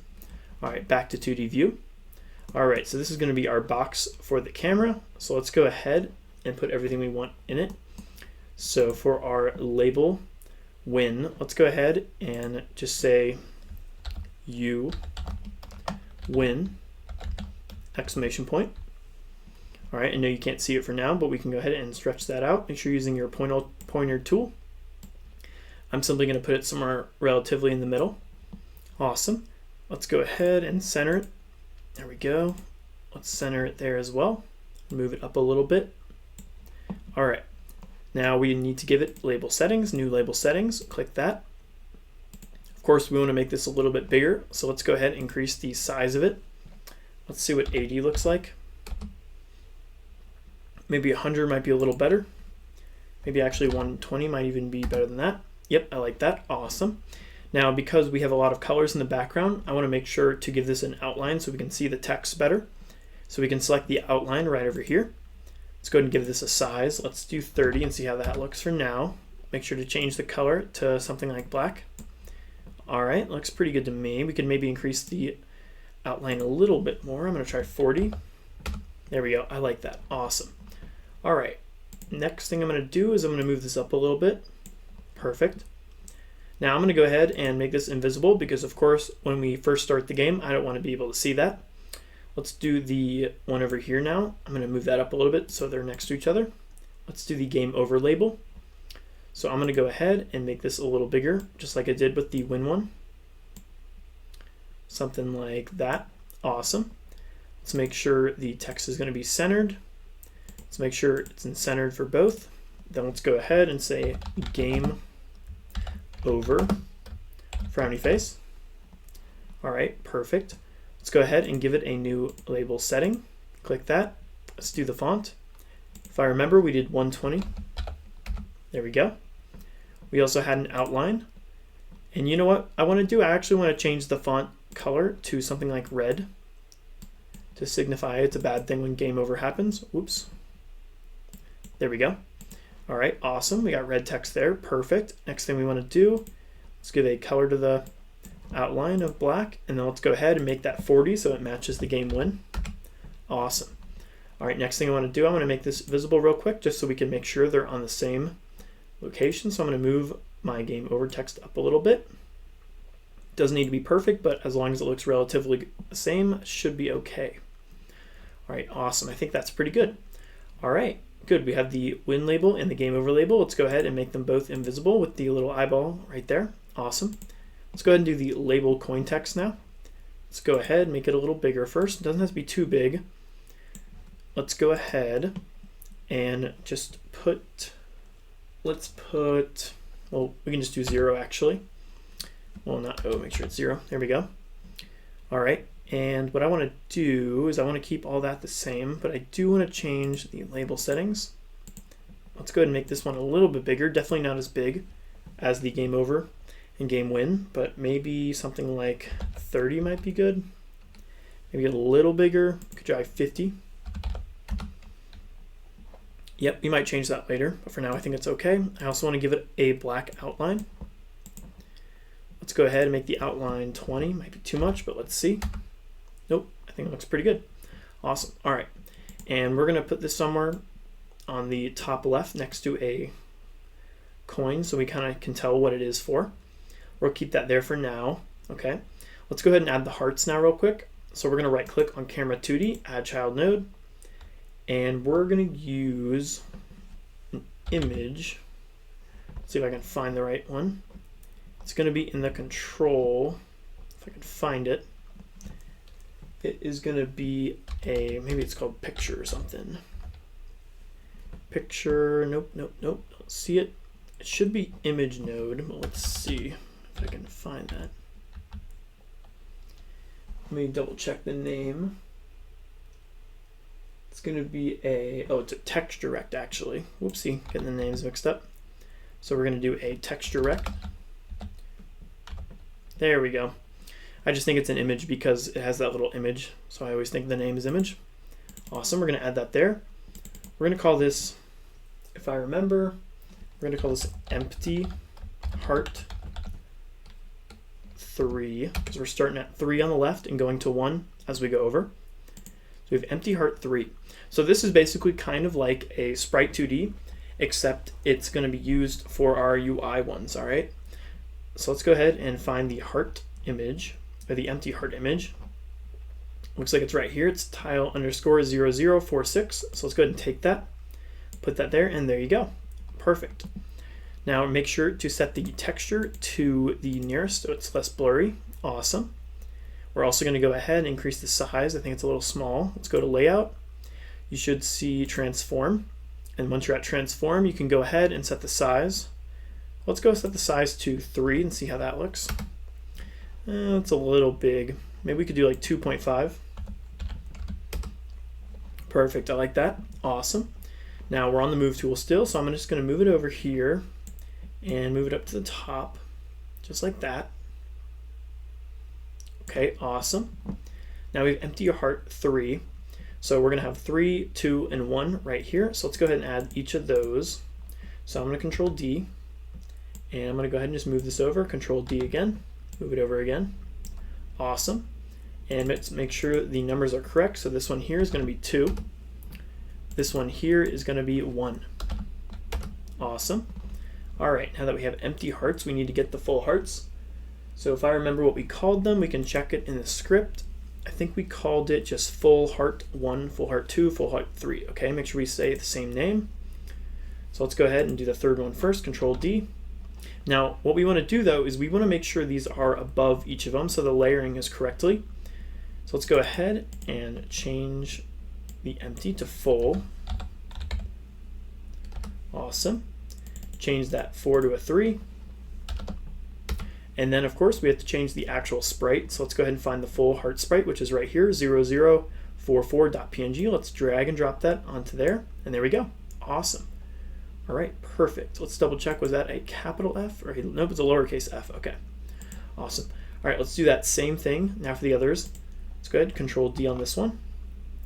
Let's change the name correctly. It's going to be Full Heart 2. Awesome. Let's go ahead, make sure we're selecting it, or you don't have to really select it. We just have to drag and drop that onto there, and there we go. Awesome. Let's do the last heart. Control D. Go ahead, change the empty to full, and then go ahead, change that to 1. Awesome. Drag and drop the full heart right into there. Perfect. All right, now we just need one more thing, and that's the coin image right here. So what we can do simply is take something like the empty heart 3, Control D it. I'm going to call this coin image, and I'm simply going to just drag it down. And let's go ahead and find that coin image. We can readjust the text in a second also. Should be a gold coin just like this, tile underscore 0151. Let's take that, drag and drop it into there. There's our coin. Awesome. Now we just need to readjust our text for the coin label. Simply move it over to the right a little bit and up. Awesome. I like it. So far, so good. All right, well, now what we can do is actually hit play and see how it looks in screen. So let's hit play. It's going to ask us if we want to set this as our current scene. Let's select current scene. And if we hit play, there's our screen. Now this is going to readjust to our player, which will be on here. But I think this UI for our hearts and the coin looks pretty good. We could move that text 0 a little closer to the coin. So I'm going to go ahead, close that, and just simply slide it over a little bit. Save that. Let's go ahead, see how that looks. And there we go. Maybe up a little bit more. You can adjust this however you want. I just want to do it, I think, like that. Save that. And perfect. Awesome. I love it. All right. So far, so good. Don't forget to save.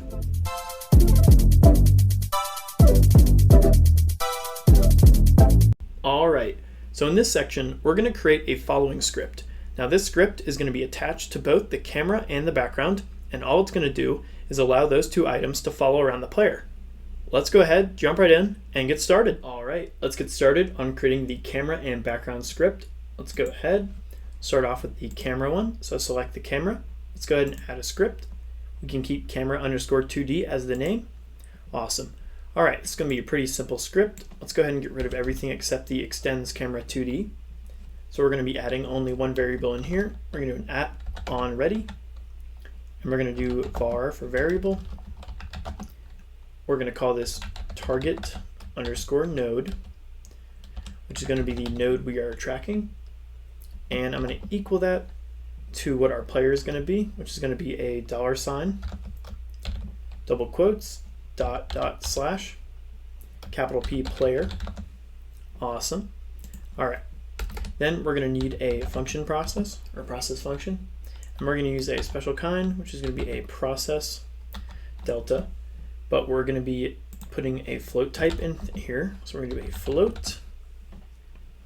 And we're going to go ahead and do a dash and an arrow symbol just like that. So all this is doing is allowing us to pass in a float value to this.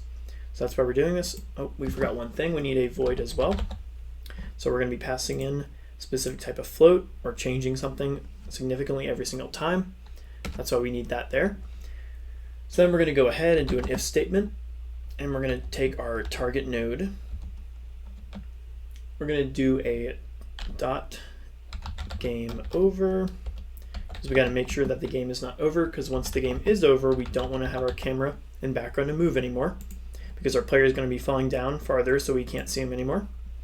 We're going to go ahead and in here we're going to add now our actual variable for the new position. So we're going to do variable new capital POS for position equals our target node dot transform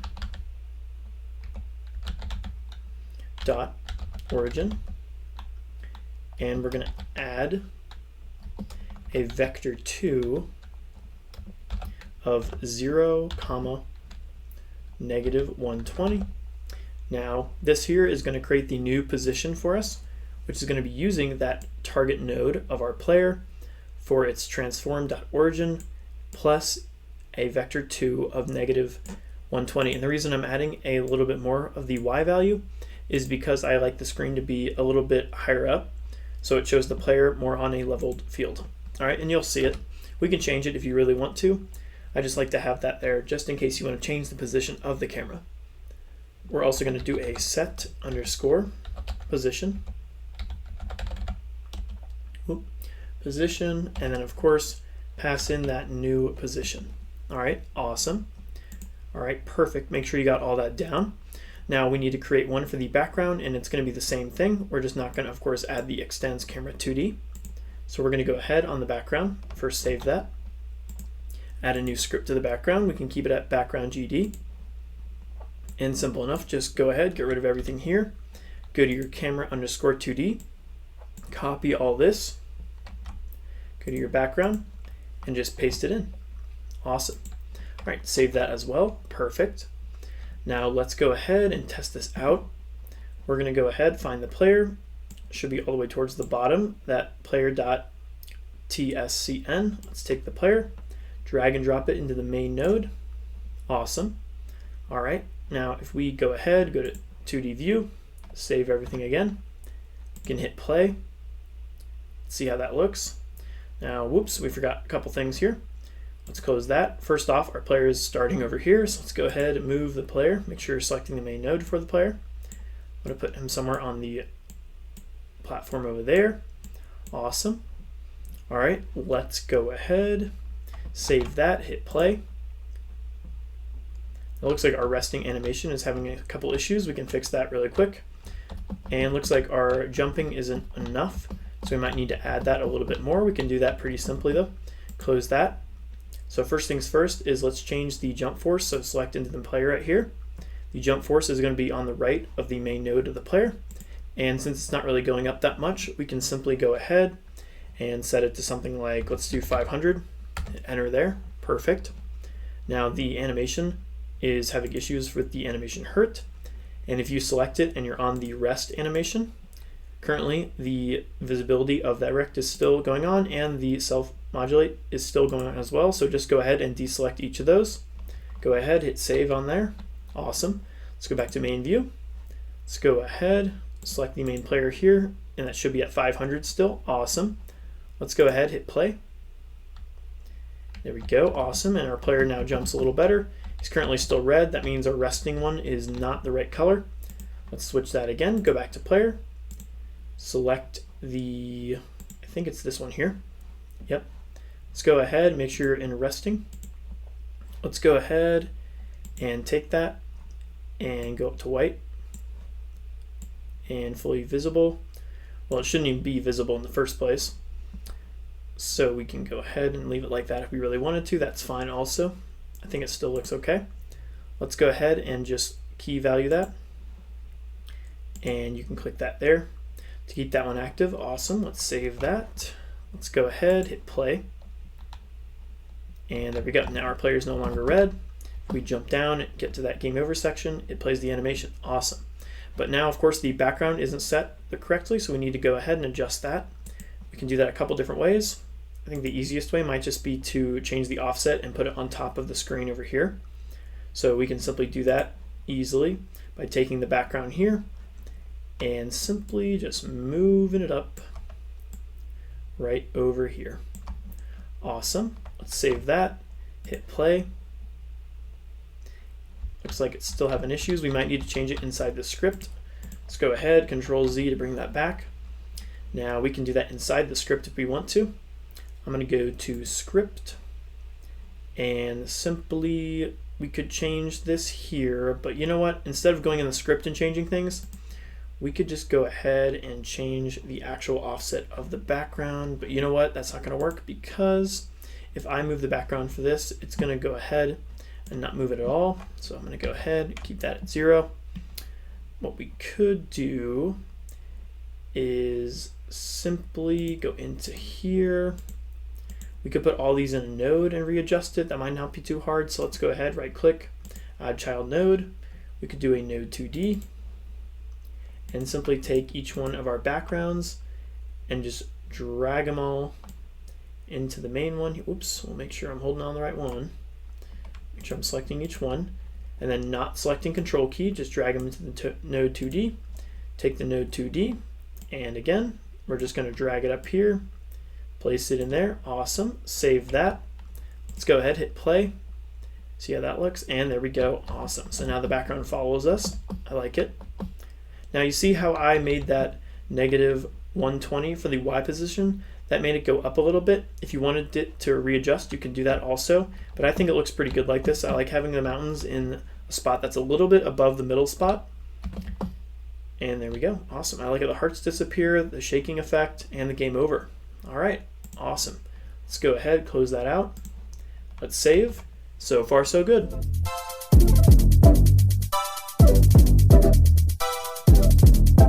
All right, so in this section, we're going to create the enemy objects. We're going to start off creating the enemy object with a character body 2D. Then we're going to add a sprite to the enemy. Then we're going to add some collision areas to the enemy as well. Let's go ahead, jump right in, and get started. All right, let's get started creating the enemy objects. So we're going to start off creating an object inside the main node. We could create it as its own scene, but I think it's easier just to put it in the main node for now. So what we're going to do is we're going to right click on main, add child node. We're going to use a character body 2D. So let's go ahead, select that, go ahead, create. Awesome. All right, so now we're going to be doing a couple things. It's going to be asking for a certain collision. Before we do that though, let's go ahead and add the sprite 2D. So let's right click, add child node. We're going to add that sprite 2D just so we can give it an image to work off of. Let's go ahead and find the image I want to use. It's going to be this little beetle. Let's go ahead and find that. It should be with the characters, I think, or right up here. So we're going to use this one here, 0021 tile. So let's go ahead, grab that. I'm going to drag and drop it onto the sprite 2D. Perfect. Now to make it match the same size as the player, I think we did 2. So let's go to transform. Let's go to the scale, set that to 2. And I think that's what we did. We might have done 3. We can double check though by going to the player, selecting the player sprite 2D. And looks like scale was 3 actually, you're right. There we go. Let's go to sprite 2D. Let's go to 3. And there we go. Awesome. Yep, that looks a little better. Okay, so we got this player here. I'm going to go ahead and just move him where I think I want him, like right over here for now. Zoom in a little bit. Let's go ahead and set the texture. Let's set that to nearest so it's less blurry. Awesome. All right, so now we're going to add a couple things. Before we do that though, let's select the character body 2D. And we do want to do one thing here. We're going to go ahead and select the collision, or not the collision, the ordering, or I think it's right here. Yeah, and what we're going to want to do here is we're going to set the layers to 2, okay? So go ahead and select both of these layers to 2. And the reason why we're doing this is because the player is going to be on layer 1, all right? And we want to be able to walk through the enemies after we get hurt by them. We don't just want to stop on them. So that's why we're going to set these layers to 2. But the one issue we're going to run into is that our platforms are not set to 2. They're all set to 1. So we're also going to have to go into each platform and go to the ordering, not the ordering, the collision, and make sure to select both 1 and 2, okay? Because that means it'll affect each of the both orderings that we have for both the player and the enemy, okay? Because if we didn't set 2 for these, the enemy would just fall right through these platforms, okay? So let's go ahead, make sure we set both of those collisions, 1 and 2 for each one's here. Awesome. Once you got those down, let's go back to the character body 2D. Double ensure that both of these things are set. There we go. Awesome. All right, so now we can move on. It's going to ask for that collision, so let's go ahead and create that. We're going to right click, add child node. Let's give it a collision shape 2D. Now this collision shape 2D is just going to be for the object itself. It's not actually going to be for anything we collide into it with the player. So let's go ahead and give it a shape.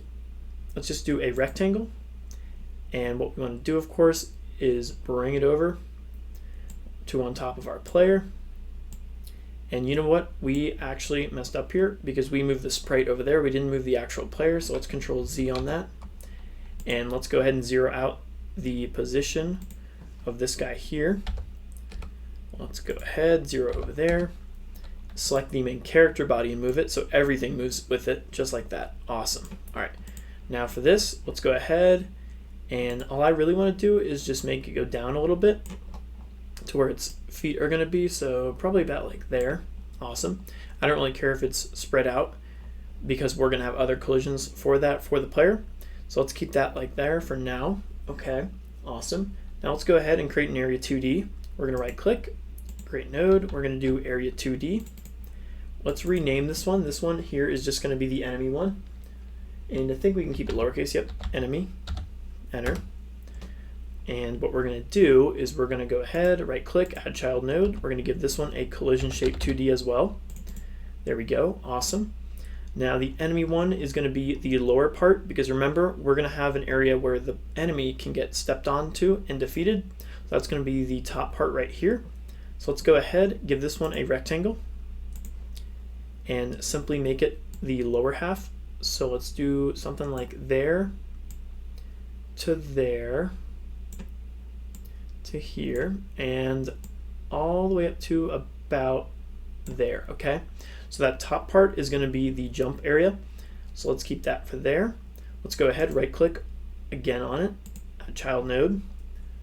Let's go ahead and we're going to call this one enemy hurt box, I think is what we called it. Let's call it enemy, oh whoopsie, we got to first create it, of course. So area 2D, double click it. All right, now we can call it the enemy hurt box. And if you remember, this is going to match up with our player script one. So if you go into the script, go to our player, it should be this one right here, the enemy hurt box. Make sure that's spelled the same or it's not going to do what we want it to do. Awesome. Let's go back here. All right, so select again, enemy hurt box. Let's go ahead. Let's create a collision shape 2D on it. Just like that. Awesome. Let's go ahead, give it a new rectangle shape. And this one here, like I was saying earlier, we're going to make it the top part of the enemy. So we're going to do it from here all the way to here. Okay, awesome. All right, perfect. Exactly what we want. All right, perfect. Now what we're going to do is we're going to give it an animation, and we can also rename it entirely. I'm going to call this just the main enemy one, because we're going to have another type of enemy. So we have that there. Perfect. We need to give the enemy some animations, so let's right click on it, add child node, and we're going to give it an animation player. All right, so let's go ahead and give it the death animation first. So let's go ahead and create new. I think I want to call this death, yeah, or no, dead. Let's call it dead. There we go. Awesome. All right, so the dead animation is going to be very similar to the death animation of our player. I simply just want to flip it around and make it disappear all the way to the bottom. So what we could do first, of course, is go to the resting one. Well, it's not going to give us the resting one until we create the first one. So I'm going to go ahead, find its position. Let's click on the sprite over here. Let's key the position values of 0x and 0y, create. Awesome. Should give us the rest one. All right.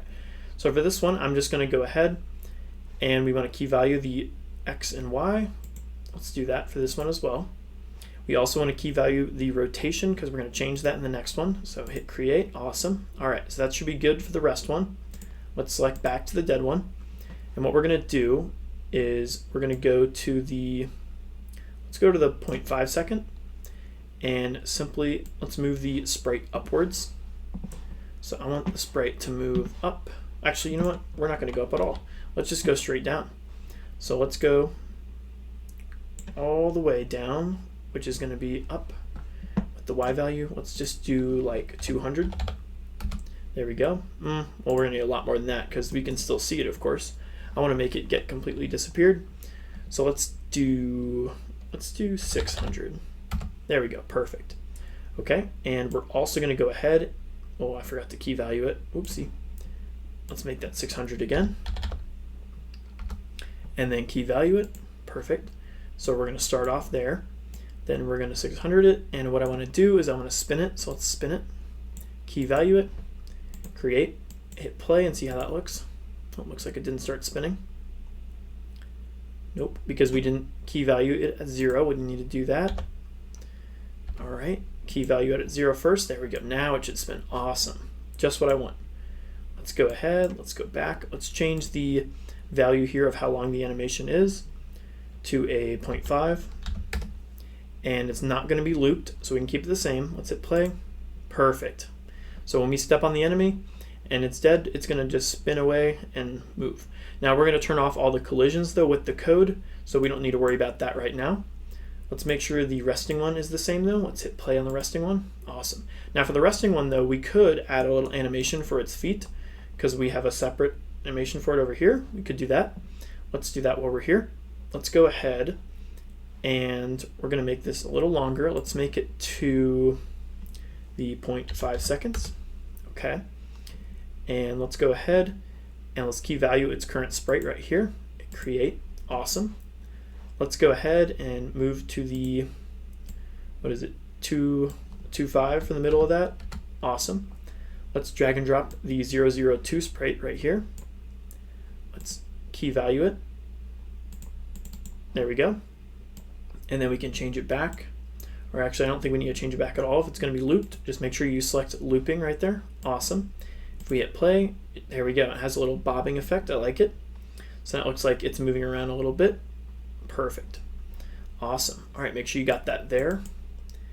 Let's go ahead and pause that. Let's save that, Control S. Awesome. If we go back to the death animation, let's play it one more time. Perfect. All right, and you can make that longer. You can slow that down. You can change the rotation if you want to. That's completely up to you. I just think this looks pretty good overall. Let's go back to rest. All right. Now, one more thing we need to add to the main enemy 1 is a target, because in the script, we're going to be creating a target for where the enemy is going to be walking back and forth from. So first thing I'm going to do is just move my player over a little bit. Let's move the player over here. Now for the enemy, we're going to add a marker 2D. So let's right click on it, add child node, marker 2D. Awesome. And this marker 2D, we don't have to rename. This is just going to be where the enemy is going to be walking back and forth from. And I think a good spot would just be right here for now, just for testing purposes. If you were going to extend this game more, you could totally add different markers and make them go wherever you want. That's up to you. But I think this is good for our main enemy 1. Awesome. All right, go ahead and save that. So far, so good.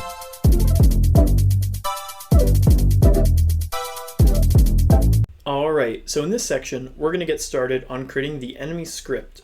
We're going to start off creating the enemy script on the main enemy node. Then we're going to add the ability for the enemy to move. And last but not least, we're going to change the enemy state. Let's go ahead, jump right in, and get started. All right, let's get started creating the enemy script. Let's go ahead and select the main node of the enemy 1. Let's go to add script. We can keep it as main underscore enemy 1.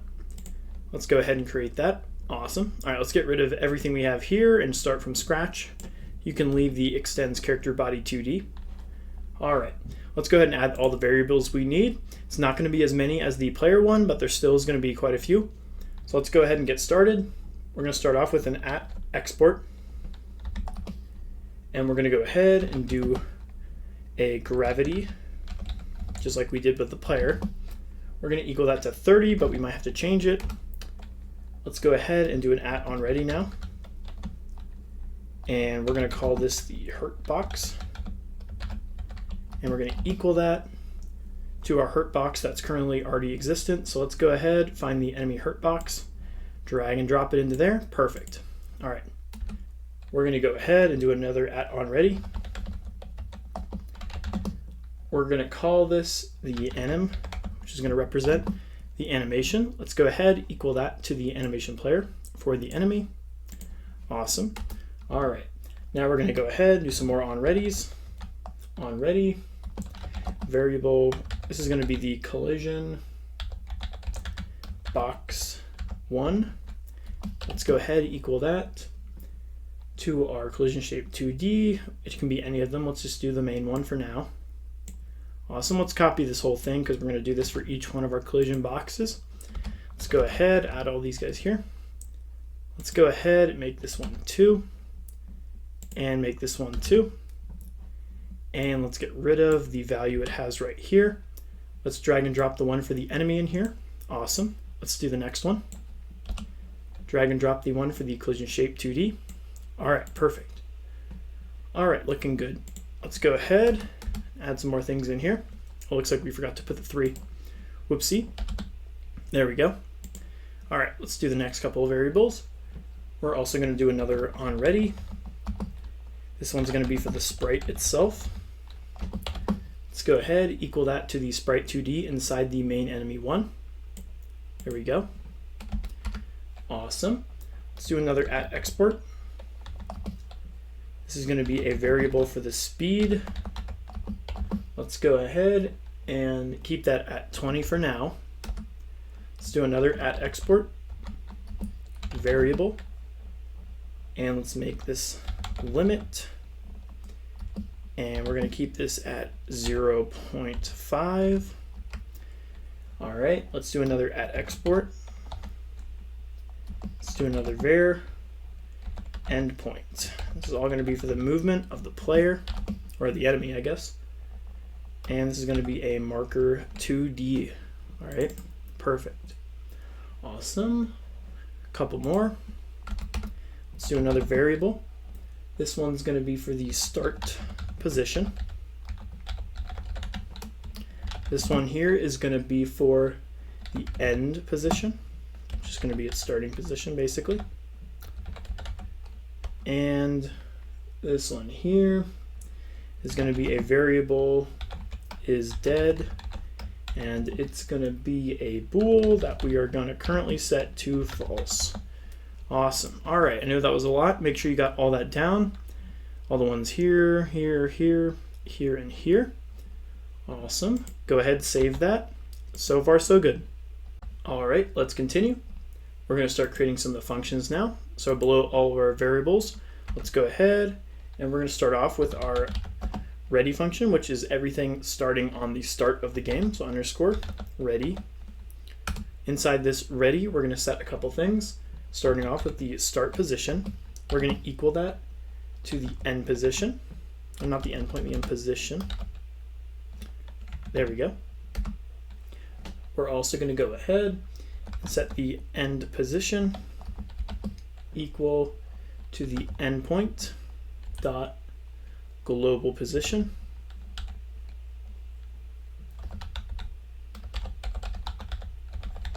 Make sure we spelled that right. Global position. Yes. Awesome. All right. So we're setting the starting position to the end position, and then we're also going to set the end position equal to the endpoint dot global position. Okay. Awesome. Make sure you have all that. That's going to set everything up for our movement. Then we're going to make another function. We're going to do the change direction function. So once we reach the endpoint, we want to, of course, change our direction back. So let's go ahead and do a function for that. We're going to call this change direction and give it some parentheses, colon. All right, so in here, we're going to go ahead and set a variable of temp end. We're going to make that equal to end position. All right, awesome. Then we're going to go ahead and do our end position. And we're going to go ahead and equal that to our start position. We're going to go ahead and set our start position, equal it to our temp end. Awesome. All right, so what we're doing here is we're just changing the direction of where we're going based on the start and end position. Because again, we want our character to move towards the marker 2D, and then we want him to move back towards where he started, okay? That's what this is doing here. Now, of course, we need to update the character's velocity. So let's create a function for that. We're going to create a function, call this update velocity, parentheses, colon, open that up. Then we're going to set a variable of move direction. We're going to make that equal to our end position minus the position of our current player. We're we're going to go ahead and create a simple if statement real quick. If move direction dot length, which is just the current length we have of our move direction, is greater than our limit, then we're going to go ahead and change our direction. Okay, awesome. Then we're going to go ahead and set our velocity equals move position underscore position. Underscore position? I thought it was one word. What is it? Yeah. No, I'm sorry. Move direction. Getting those two confused. Dot normalized. And all that does is helps us get our float values figured out times the speed. Awesome. All right, perfect. So there you go. That's going to update our character's velocity. And we're making sure to change the direction if we get over our set limit or get less than our set limit. Okay, awesome. All right, looking good so far. I like it. All right, make sure you have all that down. I know that was a lot. Don't forget to save. So far, so good. All right, let's continue. So now we're going to work on the next function. It's going to be our physics process function, so the actual movements of the player. Let's go ahead and do that. Let's go ahead and create it. Let's do function underscore physics process with delta inside of it. Awesome. All right, so now we're going to start off with a couple if statements. We're going to go ahead and do an if statement. If is dead is equal to false. Then we're going to go ahead and play our animation for it. So anim doesn't like it for some reason. Oh, we forgot about that. There we go. Let's do anim dot play, and then we're going to set the dead animation. Awesome. All right, perfect. We can go ahead and give it a comment if we really want to. We can just say play death anim. Awesome. Let's do the next one. All right, next one is going to be the actual moving of the enemy. So we're going to say if is not on floor. Open that up. Let's set the velocity of dot y plus equals the gravity, so we can give our enemy the ability to fall down. We're going to do just what we did with the player. We're going to set if velocity dot y is greater than 1000. We're going to set the velocity dot y equal to 1000. Awesome. All right, perfect. Oh, don't forget your colon there. Awesome. All right, next up, well, we can comment on that there. So remember what it's for. We could just say gravity limit. Awesome. Let's do the next one. This one here is going to be for flipping the enemy to side based on where he's going. So if velocity dot x is greater than 0, then we're going to go ahead and set our sprite dot flip h equal to true. And just like we did with the other one, we're going to do elif velocity dot x is less than 0. Then we're going to go ahead, set our sprite, not the speed, sprite dot flip h equals false. Okay, awesome.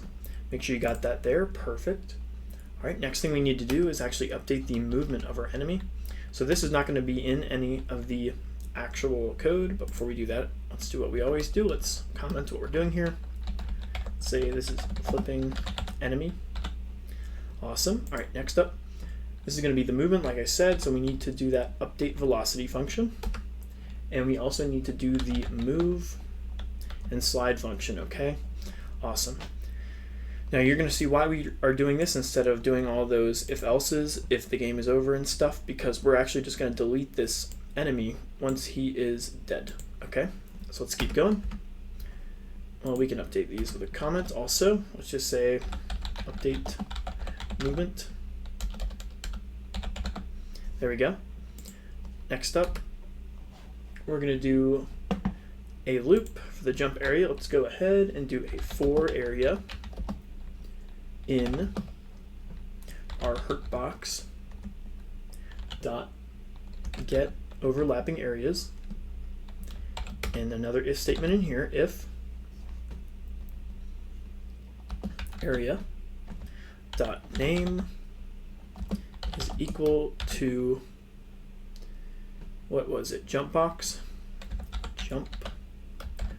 We can double check it if we click into player.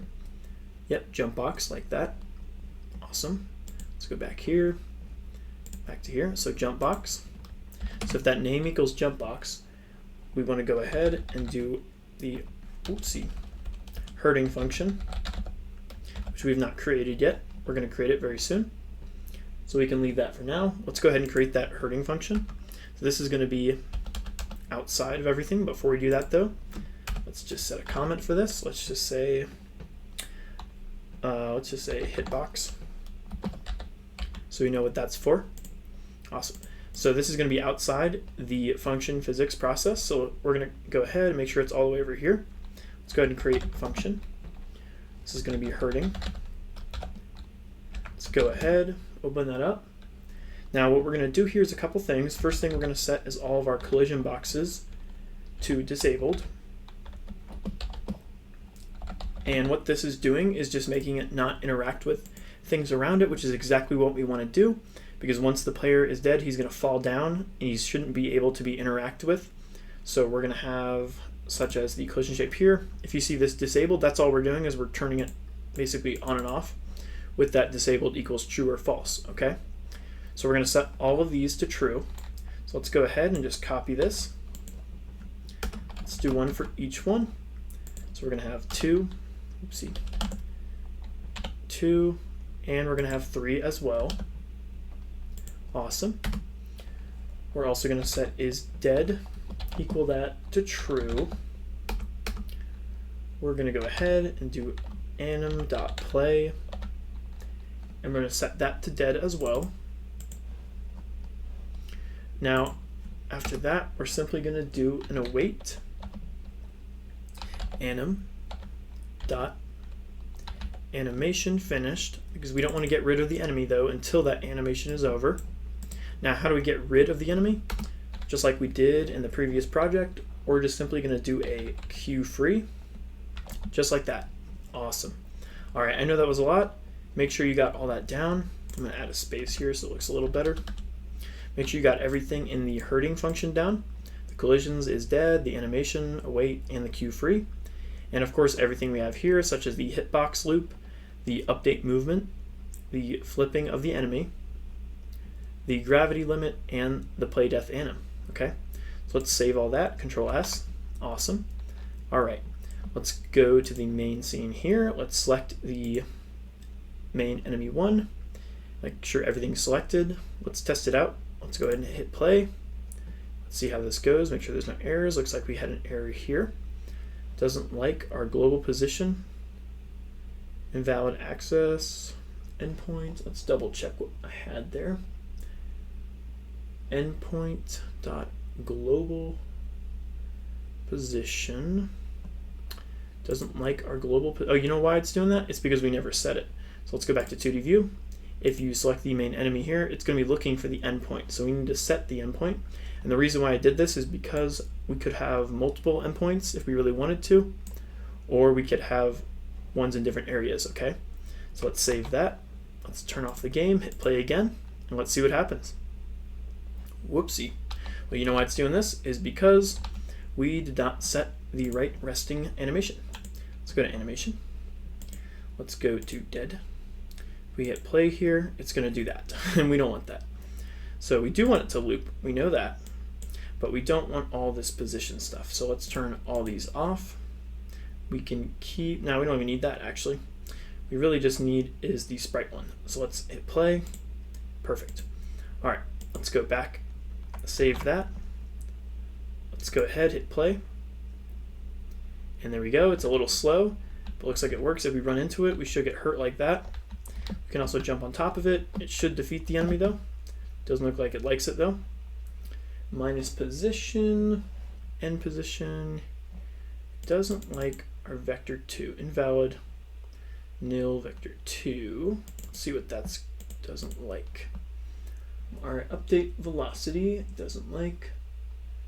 We're doing a var move direction equals endpoint position. Okay. Let's double check that. Let's save that. All right, I think I found the problem real quick. We got a little typo, something. The temp end is actually supposed to equal the position. So, oh wait, whoops, not here. The start position on ready is supposed to equal the position. All right, awesome. Because of course, we're starting, we need to equal that to our current position of the object. All right, awesome. So make sure you have that set there. Okay, perfect. Go ahead and save that. Let's go ahead, hit play and see how that looks. I also bumped up the speed of the enemy. Select over here, you can see that the gravity 30, speed 50, and limit I set to 1. That was originally at 0.05, but I think 1 works a little better. Let's set that at 1. And then if you want to set this to 5 or 50, that'll work a lot better too for testing. Okay, let's save that. I'm going to restart the game. All right, let's let this play. As you can see, the enemy's going towards its endpoint and then going back. And it should just keep doing that. Let's go ahead and jump on the enemy. Now what's going on though is it's not playing the full death animation, so we need to go ahead and fix that real quick. Let's select the animation player.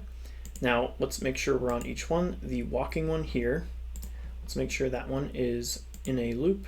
Looks like it's working correctly there. Okay, awesome. Let's go ahead and hit play. It should be playing that on start, which I don't think it is. Nope, it's not. So we might have to add that in the code. Let's go to script. Let's go ahead and find its animation. We can just copy the anim.play and simply go ahead and just set this on ready. We can go ahead and set this to the rest one. Perfect. Let's save that. Let's hit play. And there we go. Should be moving. Looks like it's not doing it still. Let's go back here. Let's double click the enemy. All right, it's on reset. Did I set that to reset? Yeah, I am. Let's set this to physics one instead. I think we're putting out the wrong one. Let's go over here and set this at the beginning. Save that. Let's hit play. And still doesn't like it. Nope, now it's working. I guess it just took a second to start. Let's hit X there. Let's do something here. Let's copy that. You know what we should do? We should do an else. Let's do an else here. And let's go ahead, set that there, save that. Let's go ahead, hit play. And there we go. Looks like it still doesn't like us moving it for some reason. Only when we hit it, it will start playing the animation. Interesting. Let's see what's going on with that. Let's see what's going on with that. It doesn't like it. Anim play. Let's select the main one here. Nope, nothing there.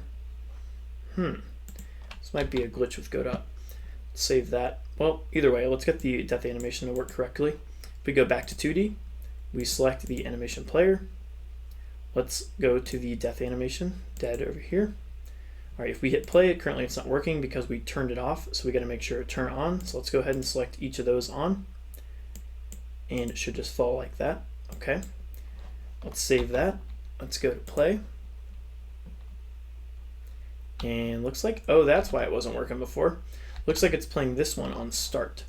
And you know why it's doing that? If we go to script, it's because it is dead is equal to false. So we need to switch that and set that to true. That's what's going on there. Save that. Let's try it again. And yep, now he's moving the way he should be. And we can go ahead and defeat him. Awesome. Let's see what happens though when we hit him. I'm going to go ahead and just jump off and restart the game. If we run into him, there we go. Now if you wanted to put this behind the player, which I think might look a little better, we can simply go into the Sprite 2D. And like we've done in the past, we can go into the ordering and we can simply set the Z value. But I think a better way to do this would be to set the player Z value above everything. So let's go ahead and select the player Sprite 2D. Let's go to the ordering and simply set this to, just set it to 2 for now. Save that, go back to main, hit play. And if we run into the enemy, there we go, awesome. And we can jump on him still, perfect. All right, so far so good. Don't forget to save.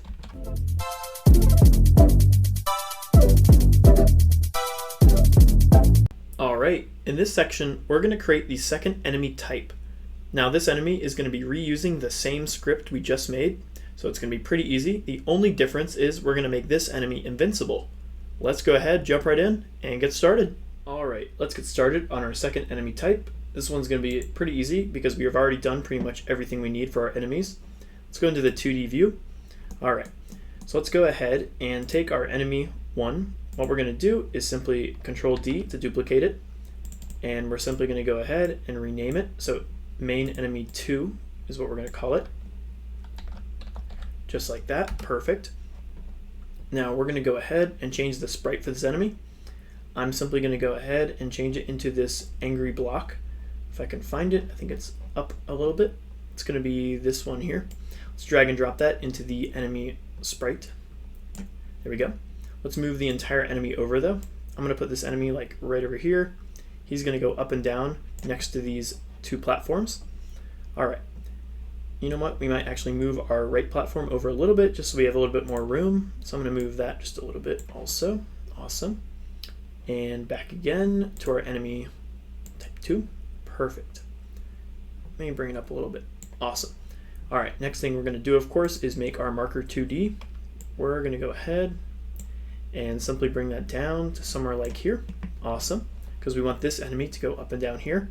Now, because we want to make this enemy invincible, the easiest way to do that is just turn off its enemy hurt box. So we can go ahead and just turn it off here and here as well. And now it shouldn't be able to be affected, but it's going to still have every single other functionality of the enemy. Now the one thing though we do have to change, of course, is the animation, because it's still going to play the original animation. So if I hit play on the resting animation, it's going to do that one. So to work around that, an easy way is simply select it. And actually, you know what, instead of that, we can just go ahead and just change the sprites. So let's simply just go into the sprite itself. You know what though, if we edit this one, it's actually going to edit the other one also. So we are going to have to make this an entirely new animation player, but that's pretty easy. Let's just select the animation player here and delete the current one. There we go. Let's go right click on the enemy 2.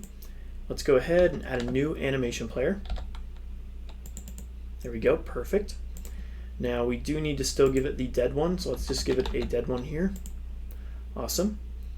And it's not going to give us the rest one though until we add something to this. So I'm simply just going to, we could just add something to the player position.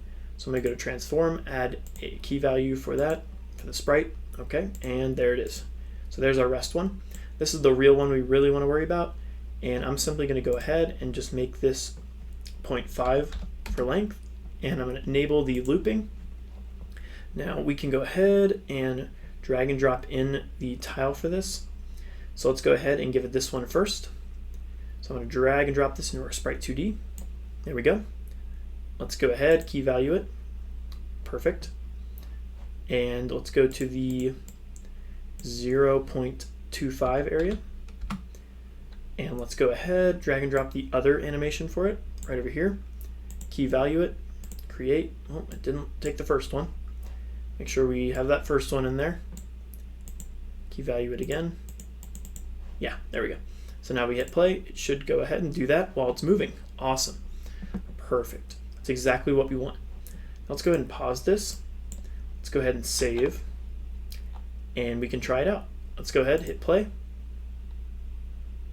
And there's our enemy. Awesome. We might make this one go a little bit faster because it's a little slow, but overall I like it. Now this one again is invincible, so if I try to jump on its head, nothing's going to happen.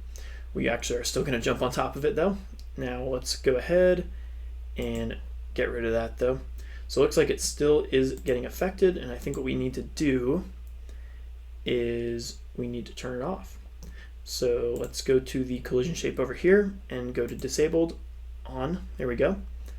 Let's save that. Let's hit play. Let's try one more time. We shouldn't be able to jump on top of it.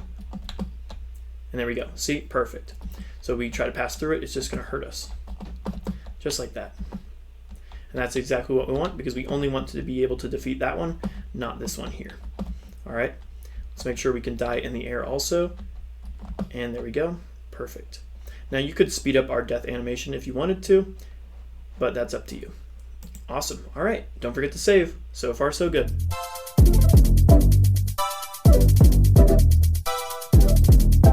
All right, so in this section, we're gonna create the coins. We're going to start off by creating the coin objects with an area 2D. Then we're going to ensure the coins can be collected. And we're also going to ensure our coin count goes up. Let's go ahead and get started. All right, let's get started creating the coin. It's going to be pretty simple. So what we're going to do, I'm going to close all the things we have here. We're going to right click, add new child. We're going to create this with an area 2D. And I'm simply going to call this coin. Awesome. All right, for our coin, we're going to right click, add child node. We're going to give it a sprite 2D so it can give it the coin object. Let's go ahead and find that. It should be down here somewhere. I think it is right here. It's going to be 0151. Let's go ahead and drag and drop that into our sprite 2D. And let's take our coin. Let's increase the sprite size. With the transform, let's change that to 3 so it matches the other sprites. That might be a little too big, but yeah, it might be okay. Also, don't forget to change the texture to nearest so it blends really well. Awesome. All right, now that we have that, let's take the actual coin itself and bring it over. I'm gonna put it like right here. Awesome. Let's go ahead and add a collision shape. So add collision shape 2D. And oops, where is that collision shape, dude? Oh, we didn't make it yet. We have to set the shape. Let's do that. Let's just do a simple new rectangle, and that's pretty good. We could make it a little bigger if we want to. Use the pointer tool. Yeah, there we go. Awesome. All right, perfect. All right, now that we got that there, I like it. What else could we add for this? Well, we actually need to add a script so it destroys itself after the player runs into it. So we can add that real quick. Select coin. Let's go to add. Let's go to create. All right, it's gonna be really simple. We're simply gonna have an at on ready var. Just call this box, which is gonna be its collision box. So box, and we're just gonna make that equal to itself because that's the area it is. Awesome. Then we're going to make a simple function underscore physics process. And all we're going to say is we're going to do a for area in box dot get overlapping areas. And we're going to go ahead, do a colon.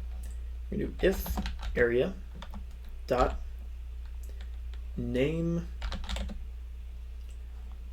is equal to, say, hurt box, which is going to be the player's big box around him. So hurt box.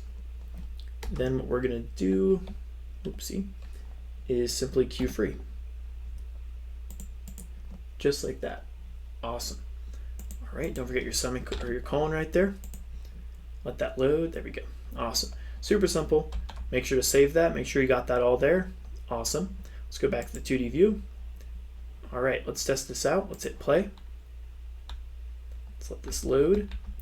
And I'm going to jump over that enemy, and there we go. And our coin count went up as well, because if you remember, we have an update for our player script with all that. Awesome. All right, I'm going to turn this off. Don't forget to save. So far, so good.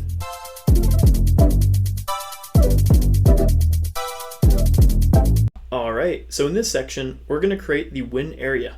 We're going to start off creating the win area with an area 2D. Then we're going to ensure the game is in win state. Last but not least, we're going to ensure we can restart the game when it's won. Let's go ahead, jump right in, and get started. All right, let's get started creating the win area. So first thing we're going to do, of course, is create a new area. I'm going to close out that coin over there. Let's right click, add child node, area 2D, and we're going to call it, I think we're going to call it just win area. We have to make sure it matches up with what we put in our player script. So if you go to script, go to your player and scroll to where we have the jump box area, and you should see win area. Make sure it's spelled correctly. Awesome. All right, so now we have the win area here. All we need to do is we simply need to add a right click. Let's add a collision. Where is it? Collision shape 2D. And you know what we could also add here too, before we add just a collision shape 2D, is a little flag indicating that's the winning area. We could do that, right click, add child node, sprite 2D. Let's go ahead and find that flag. It should be somewhere in our art. I'm gonna look for that. Here we go. Yeah, we got a nice little flag. We could go ahead. If you wanted to, you could animate it also. That's up to you. I'm gonna go ahead and make sure the texture is set to nearest. I'm going to go ahead, go to transform. Let's set that to 3 so it matches everything else. Awesome. All right, perfect. And what we want to do is simply set the collision on the bottom part of it. So let's add a collision shape to this. And all I really want to do is set the area to be something like there. So when you hit the ground behind the flag, you're set to win the game. So something like that. Awesome. All right, perfect. So that's our little win area. Let's just move this over here for now. Maybe we should add a couple more platforms to make the game a little better. Let's go ahead and do another long platform. So I'm going to go ahead, Control D, and just put another long platform right there. And another short platform. Whoops, wherever it is. There it is. Control D. I'm going to go ahead and just put that right there. Maybe a little closer. Let's take our win area and simply just bring it over here and zoom in a little bit, because remember we need to make sure this is above the current one on there. I'm going to go ahead, move that over there. Awesome. I might make sure that collision is just up a little bit, just in case. Something like that. Awesome. And we could go like there. Perfect. Now because we made our actual game a little longer, we got to make sure that out of bounds area is longer too. So let's go ahead and make sure we have our out of bounds area just far enough so our player can't jump off forever. I think that should be good. Perfect. Awesome. I like it. Maybe we want to add a couple more enemies. We could do that too. Let's take our other enemy 2. Control D, and I'm simply just going to move him right over there. Perfect. Maybe we could add one more beetle guy over here. Let's do that also. Let's go ahead, take this enemy, Control D, bring this guy, make sure it's matched up still, somewhere like there. Awesome. And we could put a little bit more coins in there if we wanted to too. Maybe we want to put like coin here. Now one thing though we do need to remember is the coin area. We have to make sure it still says coin, because that's the way we made it. It might not let us do that actually. Nope, doesn't like it. Well, what we can do to fix that real quick is get rid of that coin there. We could add another area inside of it. So we could just simply add child node, area 2D, put that in there, change this, we could change this name here to main coin, and then change this one here to coin. Awesome. And it's going to ask us for a collision shape, so we can simply add that in there. Collision shape 2D, perfect, and then just give it a simple rectangle just like we did with the one before. That's good enough. Awesome. So now we have that there, but now we need to go into the script of this and simply just reset where this is, which is right over here inside of it now. So it's just going to be coin. Perfect. Save that change. Now we can go over here to main coin and make multiple coins. So we could do 3 coins right here if we wanted to. Awesome. And maybe 1 more coin, like over here. Perfect. Maybe up a little bit. There we go. Awesome. All right, let's try this out. Make sure the win works. Let's go ahead, save everything, hit play. Awesome, so we have this here. I can jump on my enemies. I can avoid these guys over here. Let's see if I can still get hurt by this new one. Yep. And looks like this guy froze. Oops, we'll see what happened there, but let's make sure the win scene works. Nope, and you know why it's doing this? It's because it's too low. So we need to make it higher up. Let's go ahead, go to our, first off, we gotta get this guy here. Doesn't like it. Let's select the enemy. Let's lower all these so I can see what I'm working with, which is gonna be this guy here. Main enemy 2. You know what? I think I moved the wrong guy. Let's move him up a little bit. There we go. We had him inside the thing below it, so it wasn't going to move. And let's get this guy up. So we're going to select the win area. Let's open the win area up. And like I said before, I think it's the collision that's having the problems. So we just have to go ahead and simply move this up a little bit. That should be good there. Perfect. Let's save. Awesome. All right, let's try it again. Let's hit play. Make sure everything works. So we can still jump on this enemy there. Awesome. Jump over here. We can avoid these guys. Looks like this enemy is fixed. There we go. We can collect our coins and we can win the game. Now let's make sure it restarts by hitting space key. There we go. Awesome. Perfect. Well, everything looks like it's working good. Don't forget to save. So far, so good.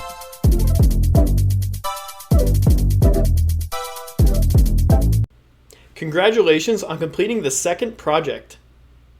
In this project, we created a platform-style game.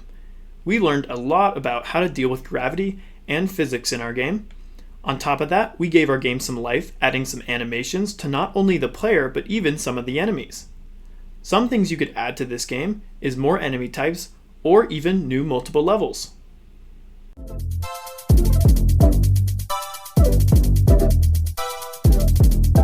All right, in this project, we will be creating a top-down zombie game.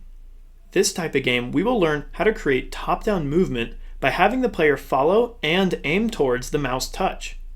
We will also be adding a difficulty increase for our zombie waves. Let's go ahead and jump right in.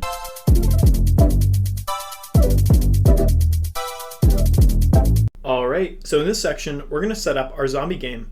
We're going to start off by creating a new project for our game. Then we're going to go ahead and navigate to where we can download our free assets. Then we're going to go ahead, import those assets into our new game art folder. Let's go ahead, jump right in, and get started. All right, let's create our new project for our zombie game. Let's go to the top left to create. Let's go ahead and give it a name. I'm going to call it zombie_game. I'm going to leave it in that same directory path right there. Leave everything else the same. Let's go ahead, create and edit. Let's let this load. Might take a second or two. Awesome. Here we go. All right, next thing we're going to do is we're going to click into our 2D view right over here. Perfect. Now let's go ahead and create our art folder also. So let's right click over here, create new folder, and just call this art. Go ahead, hit enter, save what you got. All right, so far so good. All right, next up, we're going to download the assets we're going to be using for this game. This is going to be at kenny.nl/assets/top-down-shooter. I'm going to put this link in the description as well. So go ahead, download this. Once you've downloaded it then, let's go ahead, open up in the File Explorer. Let's go ahead, right click on that .zip we have, extract all. Go ahead, select extract. Let that load, gonna take a second or two because it has a lot of items in it.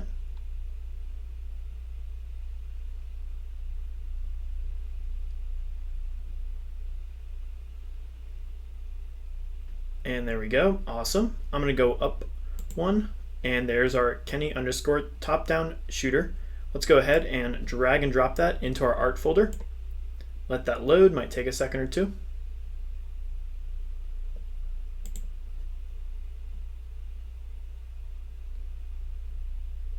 Let's ensure it's in the art folder. It is not, so we need to drag and drop it from there into the art folder. Let that load.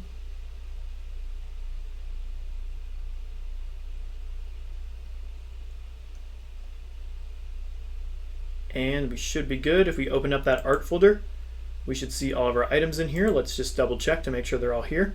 Awesome. We got our PNG, sprite sheets, tile sets, vector, and license, and all that stuff. Awesome. All right. Don't forget to save. So far, so good.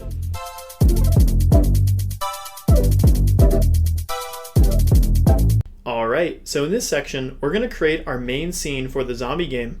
We're going to start off creating the main scene with a node 2D. Then we're going to go ahead and add a background for the game.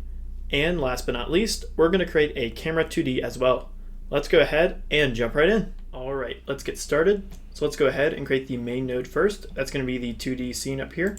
Let's create that. There's our node 2D. Awesome. Let's rename this though. I'm going to call this Arena because it's going to be our game's arena. Awesome.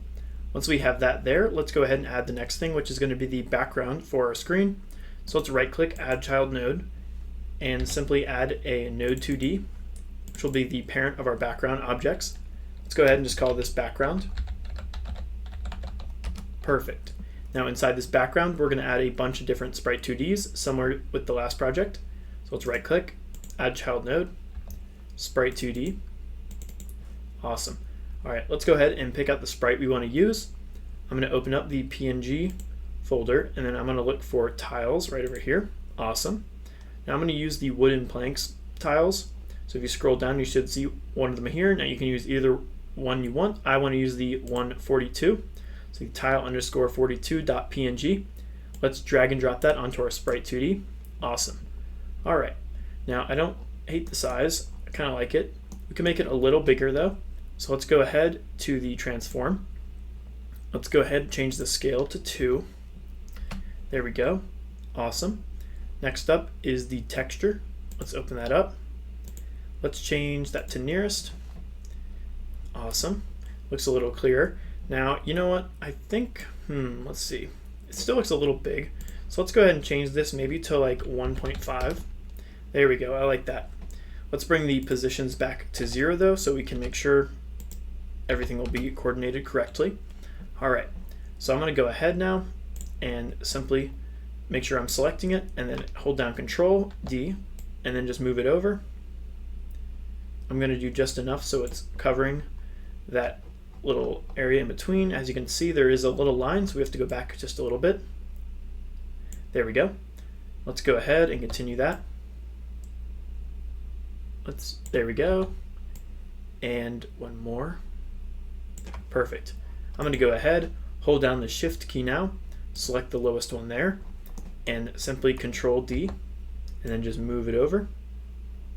Perfect. Control D, and move it over. Control D, and move it over. Now we have a couple extra back over here, so I'm going to go ahead and just select those and get rid of them. So I'm going to get rid of the one there. I'm going to get rid of the one there, and get rid of the one here. Now these other ones are sticking out a little bit, but that's okay.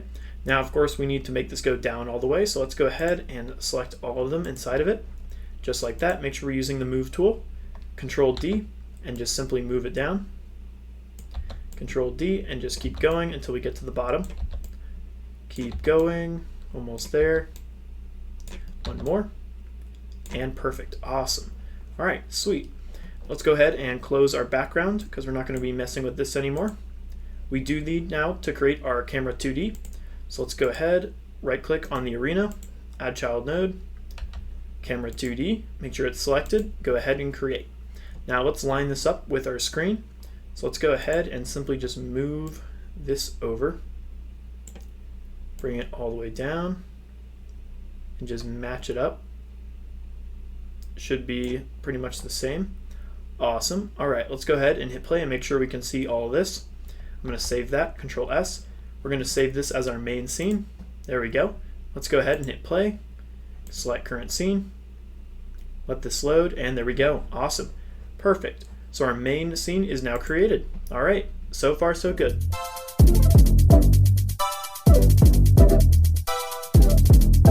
All right. Alright, so in this section, we're going to be creating the UI and the timers in our main scene. We're going to be creating UI objects for both the score and the high score. We're also going to create a couple timers for the enemy spawner and the wave difficulty. We're also going to add one more timer for the camera shake. Let's go ahead, jump right in, and get started. Alright, let's get started. Let's create the UI objects first. We're just going to create a simple score at the top and a high score at the bottom. So let's go ahead and create that. Let's right click on the arena, add child node, and we're going to go ahead and start this off with not a sprite 2D, a node 2D. And we're simply going to call this UI. Then inside this UI, we're going to add a control, add child node, control. If you remember, a control is kind of like our panel container for all of our UI objects. We don't have to put them inside a control, but it's just better for the long run. So let's go ahead and stretch this out to the same size as our screen. Just like that. Doesn't have to be perfect. Just want to put it something like that. Maybe you can move it down a little bit. Awesome. All right, great. Next up, we need to add the actual labels for the text. So let's right click on our control. Let's go ahead and add a label. This one here is going to be for the score. So let's go ahead, change this name to capital S score. Perfect. Let's go ahead and make it a little bigger. This one's going to be pretty big. And let's go ahead and just move this over somewhere in the middle. That's pretty good. Awesome. Let's go ahead and for now we're going to equal this to 100. That's not going to be our starting score. That's just going to be a placeholder. Let's go ahead and center it. Let's set all the alignments to center. Awesome. All right, let's go ahead and increase the font by giving it a label settings. Let's go ahead, click on it, font, and simply set this to something like, let's see how 100 looks. Maybe a little bigger. Let's see what 130 looks like.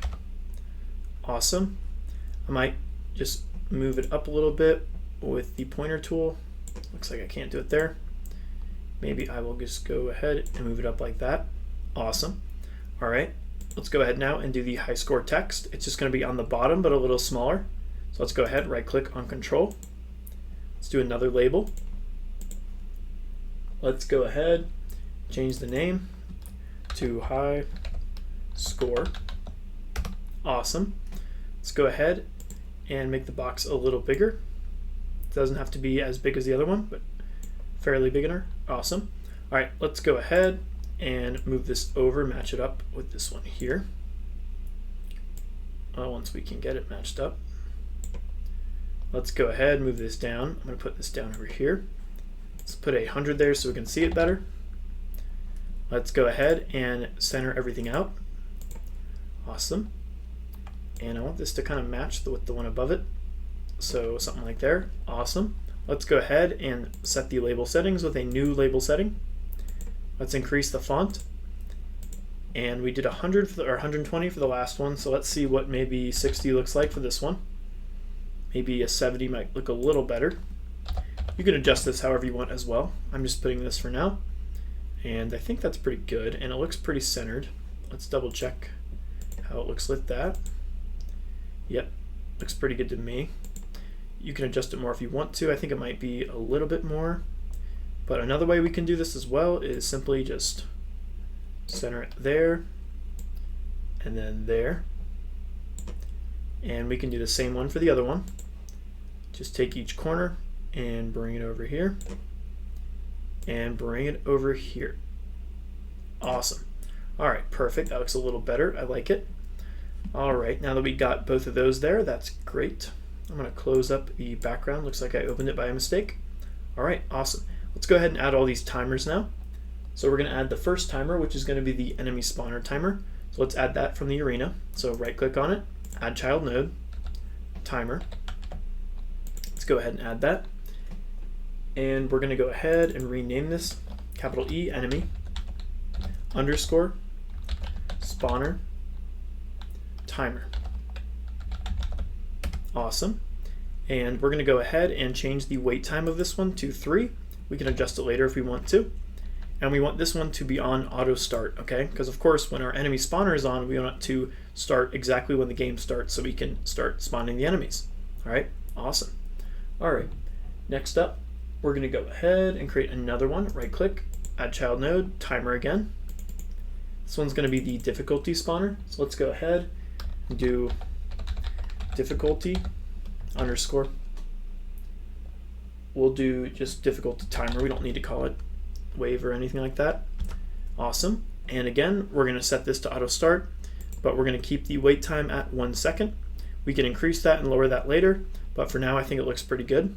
Awesome. All right. Next up is we're going to create the timer for the camera shake, which is going to be inside of the camera 2D. So we're going to right click on camera 2D, add child node, create a timer for that. Awesome. Now this one is not going to be auto start, but it is going to be at 1 shot because we're only going to want it to initiate when it's told to. And for now we can keep it at 1 second. Awesome. All right. And you know what? Let's also go ahead and change the name. We could call this screen underscore shake underscore timer. All right, perfect. Okay, make sure you have all that there. Make sure you got your score text and your high score text inside of your UI components. Perfect. All right, don't forget to save. So far, so good.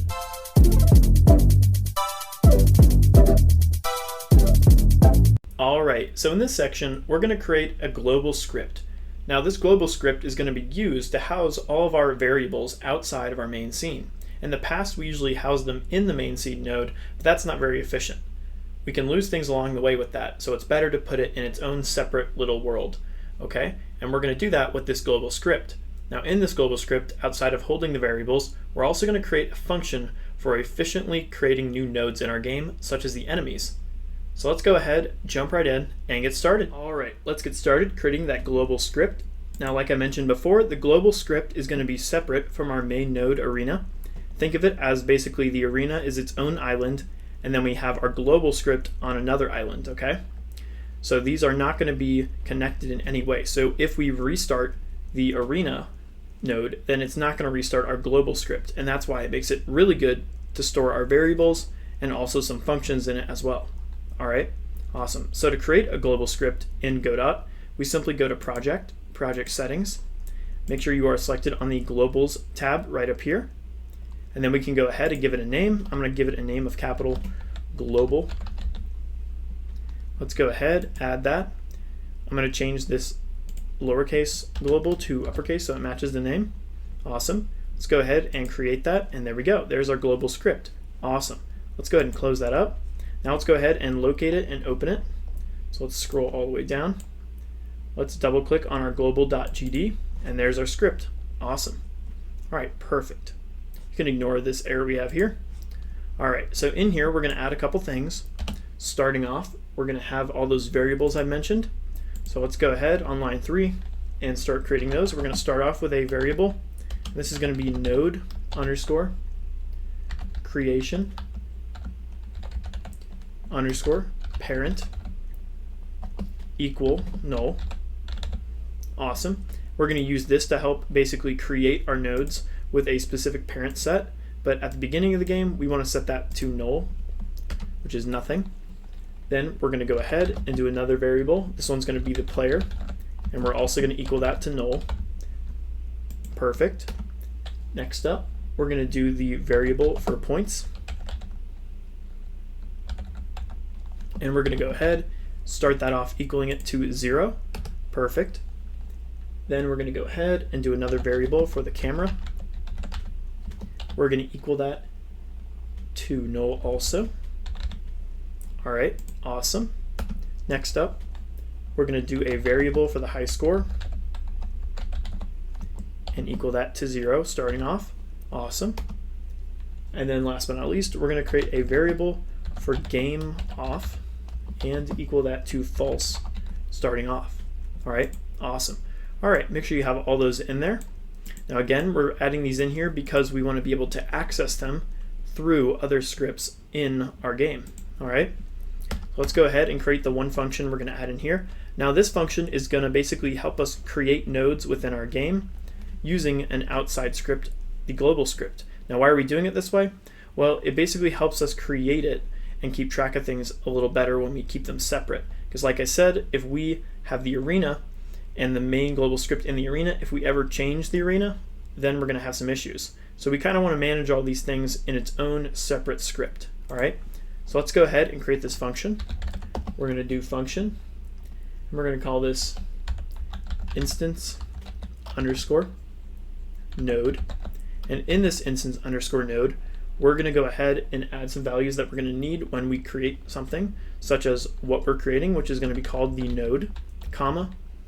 We're also going to want the location of where we want it, so we're going to add a location, comma, and then one more for what the parent we want to set, such as maybe the arena, the player, who knows, maybe even the UI.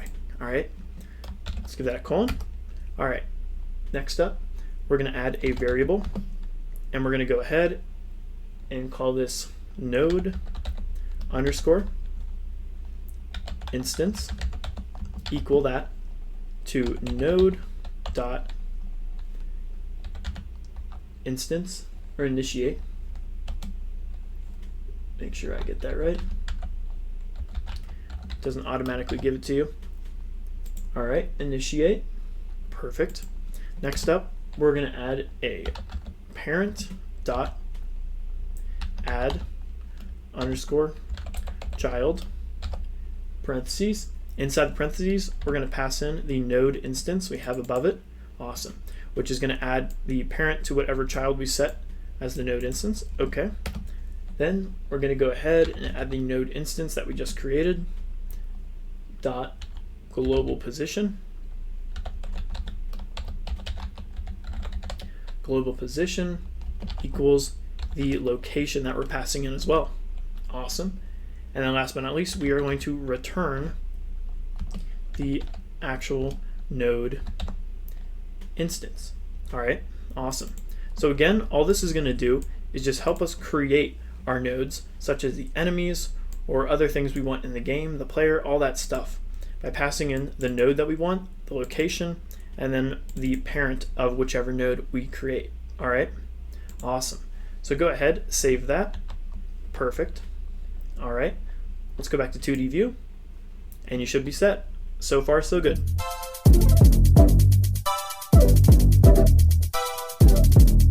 All right, so in this section, we're going to create the player object. We're going to start off creating the player with a sprite 2D and then adding the sprite to it. Then we're going to go ahead and add a timer for the reload speed. And also, we're going to add area 2Ds for the hitbox and the aim spot. Let's go ahead, jump right in, and get started. All right, let's go ahead and get started creating the player. So what we're going to do for this is we're going to create a new scene for the player. So let's go to the top left, new scene. Let's go ahead and select other node, and we're going to start this off with a sprite 2D. Let's select that. Let's create. Awesome. All right, for the sprite 2D, we need to first drag and drop the image we want for the player. So first thing we should do though before that is rename our sprite. Let's just call this capital P player. Awesome. All right, let's go ahead and find the player we want to use. And I think we got a pretty good selection up here a little bit. Let's get to where we want it. It should be coming up. Let's see if I can find it. I don't think it's going to be in this one. That's the tiles. But if we go ahead and look for soldiers or even the survivors, let's see which one looks good. Actually, you know what? I think the best one might be the man blue, kind of like the blue color. And we want to use the one where he's pointing the gun. There's a couple of them, but I think this one might work best. Actually, the machine gun one. Let's do that. You can use whichever one you want, but I'm going to use the machine gun one. Let's go ahead, drag and drop that in. Awesome. Let's go ahead and go to the texture. Let's go ahead and make the filter nearest. There we go. Awesome. And I think we might want to make him a little bigger because you can see the size of the screen. So let's go ahead and go to the transform. Let's set this to 2 and see how that looks. Yep, I think it looks pretty good. Awesome.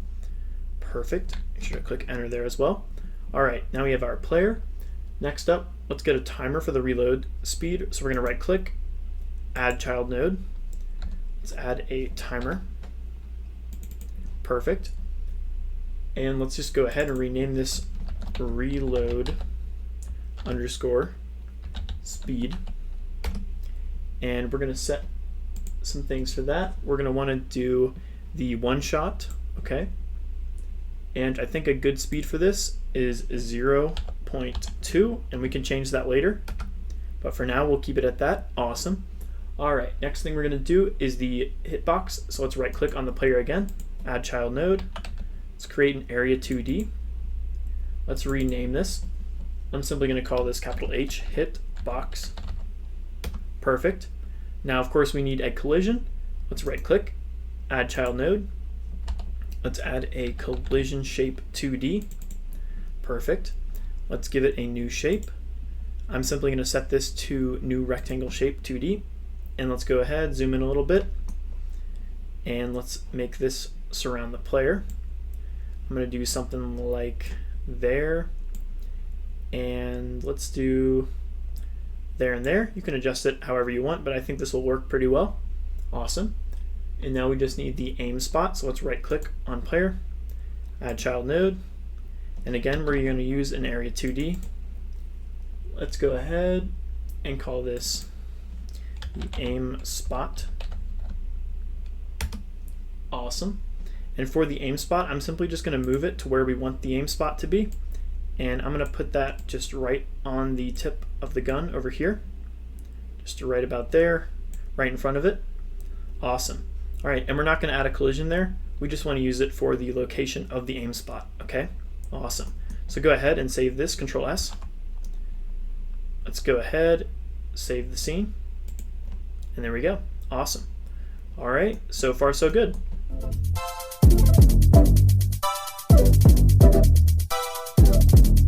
All right, so in this section, we're going to create the player's script. We're going to start off creating the script for the player. Then we're going to add the ability for the player to move and attack. Last but not least, we're also going to add the ability for the player to be defeated by an enemy. Let's go ahead, jump right in, and get started. All right, let's get started creating the player's script. So let's go ahead, select the main node of the player, which is that 2D sprite. Let's go ahead, add a script to it. We can keep the name as player.gd. Let's go ahead and add that. Awesome. All right, from here, let's get rid of everything we have down there so we can start from scratch.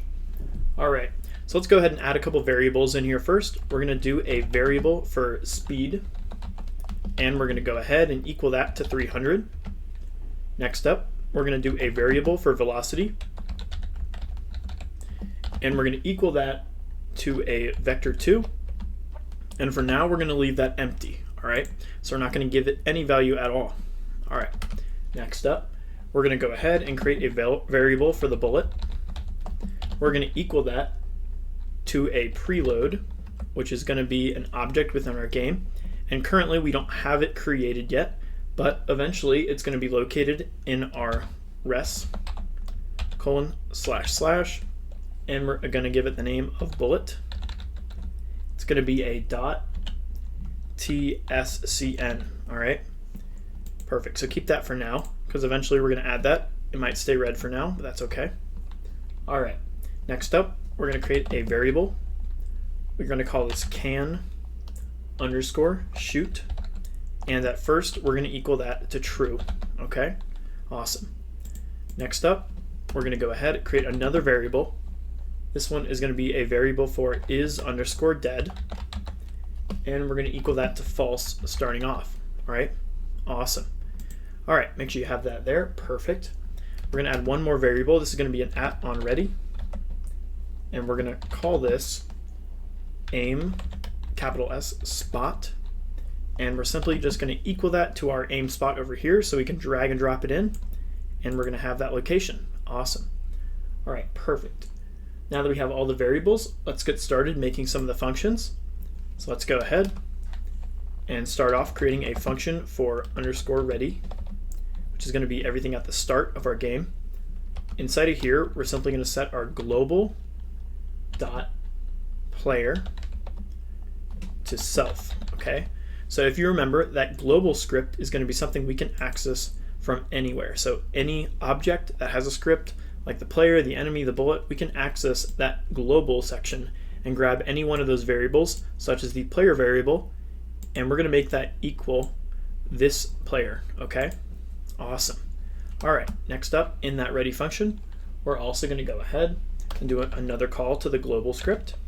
Global dot game off equals false, okay? Because when we first start the game with the player, we want to make sure that the game is not turned off. So we're going to equal that to false, okay? Awesome. All right, now we're going to create one more function. This function is going to be for when we exit the game, so underscore exit tree. And inside of this, we're simply going to set our global dot player back to null. All right, now why are we doing this? Well, we want to keep our global script clean and make sure that once this player is defeated, we want to set our player back to null, okay? So make sure you do that to keep things clean. Go ahead and save what you got so far. Awesome. All right, let's continue on with the player script. So next thing we're going to do is create a process function, and this function is going to be for everything updated throughout the game, such as checking to make sure the player is not moving or is moving, and also whether or not he's shooting bullets. So let's go ahead and add that real quick. Let's do function underscore process with delta inside of its parentheses. Next up is we have to actually calculate which key is being pressed and getting a value for it. So to do that, we're simply going to go ahead and do our velocity dot x equals int parentheses capital I input dot is action pressed. And then we're going to go ahead and select which action we want. Let's go ahead and create those because we haven't created those yet. So top left, project settings. Go ahead, make sure you're selecting input map. Now in the add new action, let's go ahead and simply add move underscore right. Let's add that in. So for move right, we're going to go ahead and give it a key. Let's give it the D key. There we go. Let's go ahead now and do move underscore left. Add that in. Let's add a key for that as well. It's going to be A. Awesome. Let's go ahead now and do move underscore down. Let's add that key. And if you guessed it, it's going to be S. There we go. Perfect. Let's do another one. This is going to be move underscore up. Add that in. And this one is going to be W. Awesome. All right, one more we can add as well. This is just going to be for the clicking for shooting the bullets. We're simply going to call this click. Add that in. Go ahead and we're going to add the mouse buttons and go ahead and select the left mouse button. Okay, awesome, perfect. So these are going to be all of our inputs. That's going to be great. Let's do close. Awesome. All right, so now in here, if you go backspace and give it parentheses again, you should now see the new ones. All right, perfect. So we're going to start off here with the move right, which is going to be equal to a +1. Now, of course, if we do the other one, we want to minus that. So let's do minus, and then we can simply just copy the whole thing, paste it in, and change the move right here to move left. Awesome, perfect. Because if we're going to be moving right, it's going to be +x, and of course, if we're going to be moving left, it's going to be negative. So let's do a similar thing for the y. So let's copy the whole thing, enter right below it, simply change that .x to a .y, perfect. And then what we're going to do is we need the positive value over here. We need it to be move down, because in the y value, if you remember in Godot, if you add y values, it's going to move down. If you remove them, it's going to go up. So then we can go ahead, change this one to move up. Awesome, perfect. So now we can get a sense of direction for our player. Now next thing we're going to do, which helps prevent diagonal movement, is a velocity equals velocity dot normalized. Okay, so this just helps us prevent diagonal movement, because what if we didn't have this, then our player would go faster in diagonal way, and so we're going to just add this to make the game look a lot smoother. All right, awesome. Now next up is, of course, when our player gets to the edge of the map, we don't really want him to keep going. So we can simply add something here to prevent that. We can do a global position dot x equals clamp,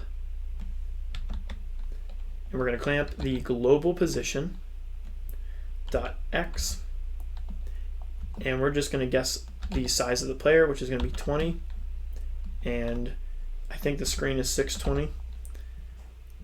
Awesome. For the width, we might change that later. Perfect, so make sure you have that there. Should be good, unless I forgot a comma. Yes, I did, comma right there. Awesome, perfect. So let's do that same thing now for y. So this is going to be the y value of the screen, so the up and down part. So instead of x, we're going to change that to y. And instead of .x over here, we're going to change that to y as well. We can keep the 20, but we are going to change the height of the screen to 340. Well, it's not going to change the height, it's just going to guess that that's the height. We might change it later, but for now I think this is fair enough. Awesome. All right, perfect. So now we can prevent the player from going too far out the screen. That's good. Now we need to actually give the speed to the player, but we only want the speed to happen when the player or the game is running, okay? So let's go ahead and create an if statement. If, let's do is dead equals false, colon, and then we're going to go ahead and do our global position plus equals speed times velocity, which is our direction, times delta, to make sure everything matches up with the frames of the computers. Awesome. All right, perfect. So that's going to make our player actually move. All right, perfect. So make sure you have that there. Awesome. Now we're going to go ahead and do the next thing, which is going to be the click for shooting our bullets. So let's go ahead and create that. We're still inside the function process. So right down here, let's go ahead and do another if statement. If input, and we're going to do dot is action pressed. And inside of this, we're going to use that click that we created. Awesome. We're going to do an and global dot node creation parent does not equal to null and can shoot is true and is dead equals false. So when we don't make something equal something, that just by default makes it equal true, okay? Just saves us a little time in our script. Awesome. All right, let's continue. Or, you know what, we got to put colon on the end of this false over here. Perfect. Make sure you have that there. And it should not be red anymore, well, once we add something in. All right, next up, we're going to go ahead and do a look at, and then we're going to give it some parentheses. We're going to do get underscore mouse position, wherever that is. Looks like I don't see it. Mouse, is it local mouse or hold on? Nope, global mouse position. Okay, awesome. Get global mouse position, because we want to make the player face the mouse. That's going to be his little aim spot. Okay, awesome. Next up, we're going to go ahead and do a capital global dot instance node. So we're going to be actually creating that node now with that function we made in the global script. But if you remember, we need to pass some things into it, such as what it is, which is the bullet, comma. Then we're going to do aim spot dot global position. That's going to be where, and then we need to give it a parent, which is going to be from global dot node creation parent. Okay, awesome. So that's what's going to actually create that bullet. All right, perfect. Next up, we're going to do a reload timer call. So go ahead and drag and drop that reload speed. Then we're going to do dot start, because we're going to start the timer immediately. Awesome. Once we click, because we don't want to just instantly shoot our bullets continuously. We want to have a little bit of separation in between them. That's why we're having that there. Then last but not least, we're going to send can shoot. We're going to equal that to false. Okay. Awesome. Perfect. All right, I know that was a lot. Make sure you got all that down, but we're looking good so far. All right, let's go ahead and wrap up our player script. We're going to just create 2 more functions and then we should be good. So underneath the function process, we're going to create a new function. And actually, we're going to go ahead and just take this from the reload speed timer. So go ahead and select reload speed. We're going to go to the node Well, make sure you're selecting it. There we go. Go to the node, and then for the timeout, let's go ahead, double click that, make sure we're adding that on the player script. Let's go ahead, connect that. Perfect. I'm gonna go ahead and make this a little closer. All right, so in here, all we're simply gonna do is make can shoot and equal that to true, okay? Now this is gonna be the time in between when we can shoot, and if you remember, we set that to 0.2. You can increase that or decrease that. That's completely up to you. Awesome. All right. Next function, which is going to be our last one for the player script. We're going to go ahead and select our hitbox. Let's go to node and then area entered. Okay. Because of course we need to calculate something when an enemy enters the enemy enters the player. All right. Let's double click that. Let's connect that. Perfect. I'm going to make it a little closer. Awesome. All right. So in here, we're going to add a couple things. We're going to first give it an if statement for the area. So if area dot is underscore in group. Oopsie. Let's just do is underscore in underscore group. There we go. Give it some parentheses. And what we're going to eventually make is the enemy, capital E, enemy. There we go. Awesome. Give it a colon. All right, next thing we're going to do inside of this is we're going to set is dead, and we're going to equal that to true. Okay, awesome. All right, next up is we're going to set the visibility of our player to false, so we'll no longer see the player. Awesome. We're also going to go ahead and call our global script global.player, and we're going to equal that to true, or not true, whoopsie. We're going to set our game off to true, not our player. That wouldn't make sense because our player is a bool, or our game off is a bool, and the player is just going to be a value for an object. All right, then we're going to go ahead and do an await. Inside this await, we're going to use get underscore tree, and then we're going to do a dot create timer and simply do a wait time of 1.0 seconds, and then we will do a dot timeout. And all this is doing is it's just creating a simple time that's going to wait before the game goes ahead and restarts. Now when the game restarts, we of course need to do the get underscore tree, and then what we've used in the past, the reload, well, dot reload current scene. Awesome. Perfect. All right, so that's going to be everything in our hitbox area entered. Again, it's going to be an if statement looking for if whether or not that is equal to an enemy. Then we're going to set is dead to true. We're going to set the visibility of our player to false. Set our global variable of game off equal to true. Wait 1 second and then restart the game. Okay, awesome.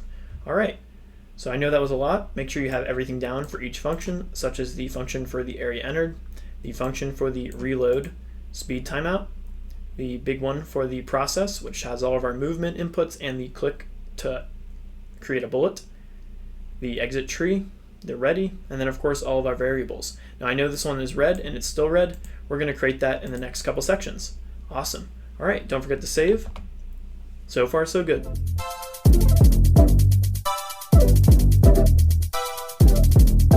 All right, so in this section, we're going to create the bullet object. We're going to start off creating the bullet object with a sprite 2D. Then we're going to add a visible on-screen notifier. Then after that, we're going to add a hitbox with a group tag for enemy damager. Let's go ahead, jump right in, and get started. All right, let's get started creating the bullet. So let's go ahead. First thing we're going to do is create a new scene for it. So scene, new scene. Let's select other node, and this one is going to be a sprite 2D. Make sure you have that selected. Awesome. Let's go to create. Perfect. Let's go to 2D view real quick. All right. From here, let's go ahead and rename it. Let's call it capital B bullet. Perfect. Next thing we can do is actually give it an image, and I'm simply going to find a white tile that we can use for it, or just a colored tile. So let's go to tiles. Let's use something light like this tile right here. Let's go ahead, drag and drop that into our bullet. Awesome. Now we need this to be a lot smaller, so let's go ahead, go to the inspector for it. Let's go to the transform. And what I want to do is let's make this let's see what 0.3 looks like. That looks pretty good, I think. We can decrease it more or increase it, that's up to you. But I think that's pretty good for now. Awesome. All right, next up, let's go ahead and right click on it, add child node, and we're gonna create a visible on-screen enabler. And what this is gonna do is basically help us get rid of it over time, because we don't want a bunch of these just constantly being created and never getting deleted. So the visible on-screen enabler helps us do that, and you'll see that in action once we get the script going. But for now, we can leave everything the same on it. Awesome. Next up though is we need to give it an area so it can affect the enemies. So let's go ahead, right click, add child node. We're gonna go ahead and give it an area 2D. Awesome.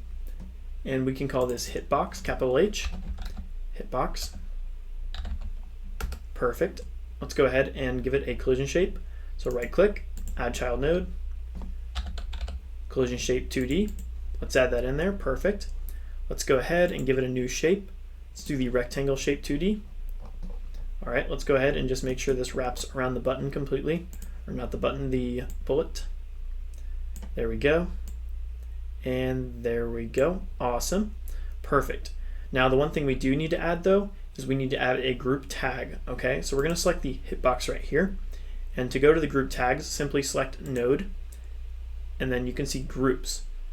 Now groups helps us tag things with certain items so we can basically differentiate what is hitting us. This is just a nice little thing because of course we could have multiple types of bullets, or maybe even multiple types of enemies that we want to do different things for each one. So tags are a great way to organize all that. So let's go ahead and add a new one.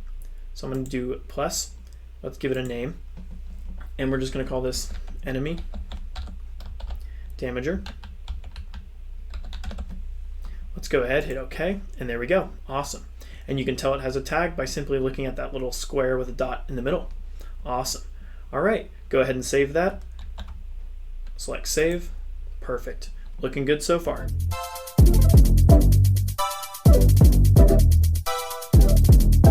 All right, in this section, we're going to create the bullet script. We're going to start off creating a new script and attaching it to the bullet. Then we're going to add the ability for the bullet to move. After that, we're going to add the ability for the bullet to be removed when leaving the screen. Let's go ahead and jump right in. All right, let's get started creating the bullet script.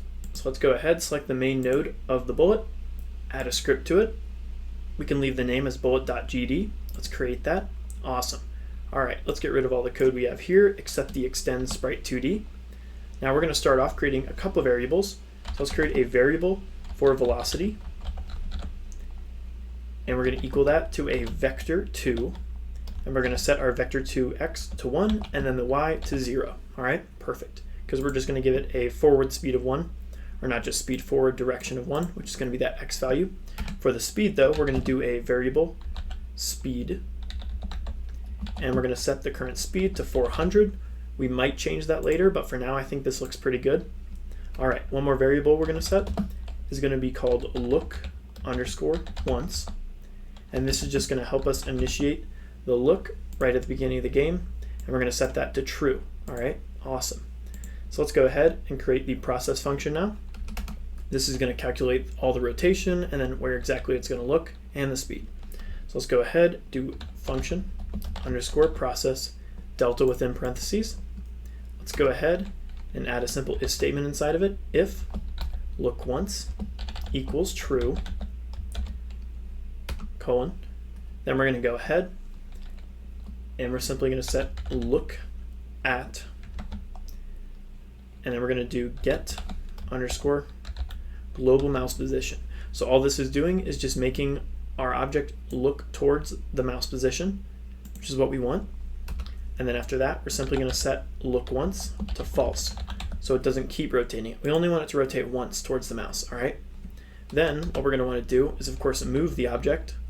We're going to do a simple global position plus equals the velocity dot rotated. And within rotated, we're going to go ahead and set it to rotation. All right, awesome. That's going to get the rotation of the object. Then we're going to go ahead and times that by speed times delta. All right, perfect. So that's going to help make our object go towards the way it's rotated to. All right, awesome. All right, the next function we need is going to be, of course, when we want the object to get deleted when it leaves the screen. And we can do that in a simple way using the visible on-screen enabled 2D node. So let's go ahead, select that, go to its nodes over here, and then use the screen exited one right here, not the entered, the exited. All right, double click that, make sure it's selected on the button, and then connect it. Perfect. All right, now within here, all we're going to do is just set this to queue free, which gets rid of the node. All right, awesome. So make sure you have all that down. Perfect. I'm going to save this. Awesome. All right, let's go ahead now and test this out in the arena. So let's select arena, and I added the player earlier just to test things out before I started. I'm going to delete this though. So there shouldn't be a player in, but we need to add one in. So I'm simply going to find the player, which is going to be player.tscn. Drag and drop him into here. Perfect, just like it was before. There we go. I'm going to go ahead, save the arena. Awesome. And what we want to do is just go ahead, hit play, and see what we get. Now, currently my player's in the top left, and we can move him around. We can't shoot though, so there's a problem there. And it looks like he gets stuck, but I think I know how we can fix these things real quick. Let's close this. First thing though, let's go to the 2D view of the arena. Let's simply just move the player towards the middle. Then let's go into the scripts of the player. And two things we got to change. One is it's getting stuck because we set the screen width and height wrong. I think I just calculated it. We can go to the project though, project settings, and just type in W for window, and you should see window tab right here. And there's the actual width and height, so we can simply copy it. So I'm going to copy the width and then close it, paste in the width for the X, and then let's do the same thing for the height. Copy the height, close that, paste this in, save that. Awesome. Let's go ahead, hit play. Let's make sure we can go where we want now. Looks like it. We're not getting blocked by the corners. Perfect. And it looks like it should stop us if we get to the top corner or the side corners, just like that. Awesome. You can adjust that if you want to, but I think it looks pretty good for what we got. Now, of course, we need to fix the shooting. And the reason why that's not happening is because we never set the global.nodeCreationParent. It's still equaling null, which we need to make sure it doesn't equal null to initiate everything to shoot the bullets. Now, why didn't we set this yet? Well, because we're actually going to set this inside of the arena script once we get things to be created for the enemies and all that. But for now, just for testing purposes, we can go ahead and just grab this real quick, the global.nodeCreationParent, and simply go into our ready. And for now, we can just go ahead and set this to the arena. So drag and drop it into there. And then we can put a comment that says, we are gonna add this in arena script later, just so you remember to get rid of this. All right, let's save that. Let's go ahead, hit play. And now we should be able to shoot bullets and face towards where we're shooting. Awesome. So there you go. Everything looks pretty good to me. I like it. Awesome. All right, let's close that. Let's go ahead and comment this out so we don't forget. Let's save what we got. So far, so good.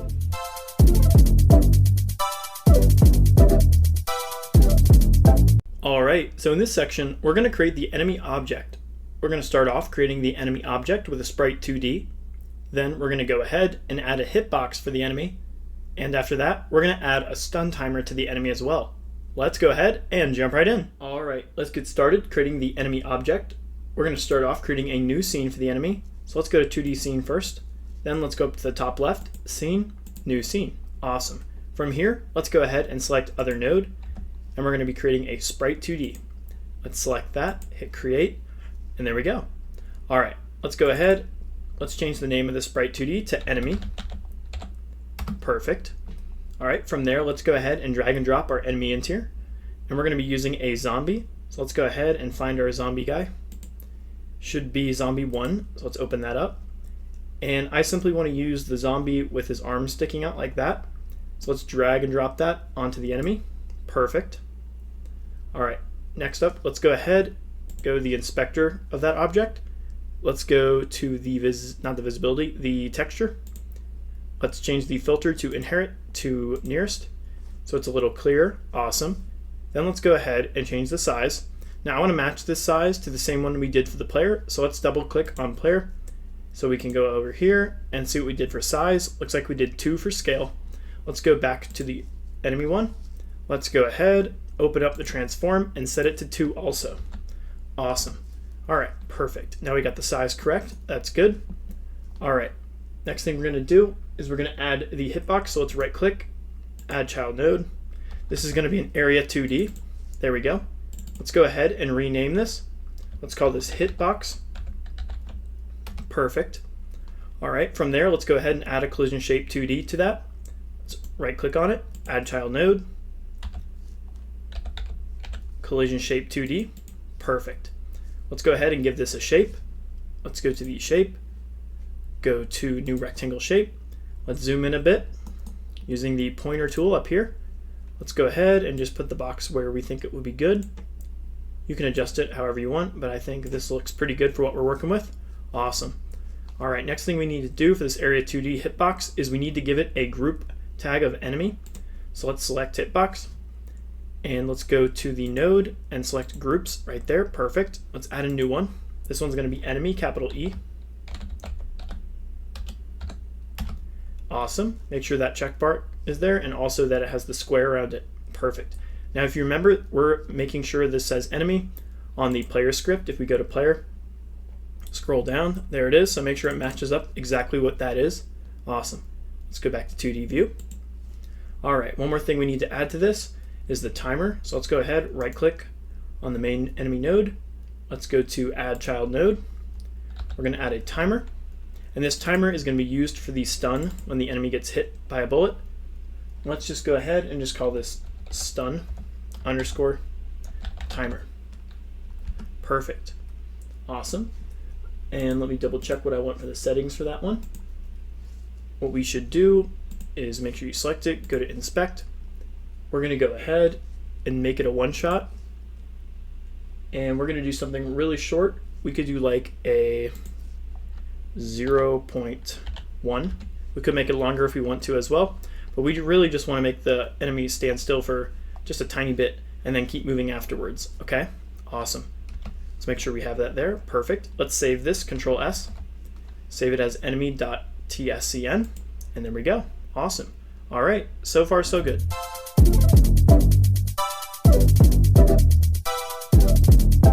All right. So in this section, we're going to create the enemy script. We're going to start off creating a new script for the enemy. Then we're going to add the ability for the enemy to walk towards the player. We're also going to add the ability for the enemy to get stunned by the bullets and be defeated once the health is 0. Let's go ahead and jump right in. All right, let's go ahead and get started creating the enemy script. So let's go ahead, select the main node of the enemy. From there, let's add a new script. We can keep it at enemy.gd. Let's go ahead and create that. Perfect. All right, let's go ahead and start from scratch. We're going to get rid of everything there except for the extend sprite 2D. Let's go ahead and add a couple variables now. We're going to start off with a variable for the speed, and we're going to equal that to, let's do about 75 for now. Then let's go ahead, create a variable for the velocity. Let's go ahead and equal that to a empty vector 2. Awesome. Give it an empty set of parentheses as well. Next up, let's go ahead and create a variable for the stun. And we're going to equal that to false. We're also going to go ahead and create a variable for the HP of the enemy. And for now, we're going to just simply set that to 3. Okay, awesome. One more variable we're going to create. This is going to be for the blood particles. And we're going to go ahead and equal that to a preload, which we're going to create later, just like how we did with the bullets. But for now, let's go ahead and type where we're going to have it. It's going to be at res : and eventually we're going to call it blood underscore particles dot tscn. All right. And make sure that whole thing is wrapped in some double quotes, just like that, and just like that. Now it's going to stay red for a bit, but eventually we're going to create it and add it in. All right, so far so good. All right, let's continue. Now the next function we're going to create is going to be our process function. So we're going to have everything in there for the enemy's movement, rotation, and the state of the enemy. Let's go ahead and get started with that. So right under line 8 on 9, we're going to go ahead and create that function. Let's go ahead, do underscore process with delta inside of its parentheses. Perfect. All right, so the first thing we're going to set is the enemy's rotation. So we're going to go ahead and use the function look at, and inside its parentheses, we're going to go ahead and do capital G global dot player dot global underscore position. All right, because we want to make the enemy face the position of the player. All right, awesome. All right, perfect. Now next up is we're going to make some movement ifs. So let's do if capital G global dot player does not equal to null. So we want to make sure that the player exists, and stun equals false, because we don't want our enemy to be stunned so he can go ahead and attack and go forward. All right, awesome. We're also going to add another if statement inside of here as well. We're going to do if global dot game off equals false, because we want to make sure that the game is on for the enemy to move. Then we can go ahead and give the enemy some movement. We're going to do velocity is equal to global position dot direction 2, and if you guessed it, we're going to do capital G global dot player dot global position, just like that. Awesome, perfect. All right, then we're also going to go ahead and do an else. So this is going to be determining whether the game is off, and if it is off, then what we want to do is we want to set our velocity equal to a vector 2 parentheses of x value 0 and y value 0, because we don't want to make our player move, of course, when the game is off. All right, awesome. Make sure you got that there. Now outside of that else, but inside the first if, we're going to do an elif. So elif stun is equal to true. Then we want to go ahead and freeze our enemy, or slow him down a little bit, I guess. We're going to do a simple velocity equal lerp, which helps us get a number in between some values. We're going to do velocity, comma, vector 2, nope, not another velocity, capital V vector 2, a parenthesis of 0, comma, 0, and then another value of 0.3. So this stun is basically just going to slow it down a little bit, almost to the point of stopping, and that's what we want. I think it looks pretty smooth what we're making, so we're going to keep it like that. You can adjust it if you want to, but for now we're going to leave it. All right, awesome. So make sure you got that in there, perfect. Next up, we're going to do a global position plus equals our velocity that we set times the speed that we set times delta, so it can work in all frames. All right, awesome. All right, perfect. Next up, we need to do the actual HP of the enemy. So let's go ahead and do that. This is all still inside the process function. We're going to start this off with if HP is less than or equal to 0. Then we're going to go ahead, do another if global dot camera is not equal to null. And you know this isn't going to work until we create that camera, but that's okay. We'll create that eventually. We're going to do global dot camera dot screen underscore shake, which is going to be a function we're going to create in our camera, and we're going to give it some values of 30 comma 0.1. all right, and you'll see what that does once we get to that script, but for now we're going to leave it. Awesome. Now also inside of this if statement, we're going to do one more thing too. We're going to set our global dot points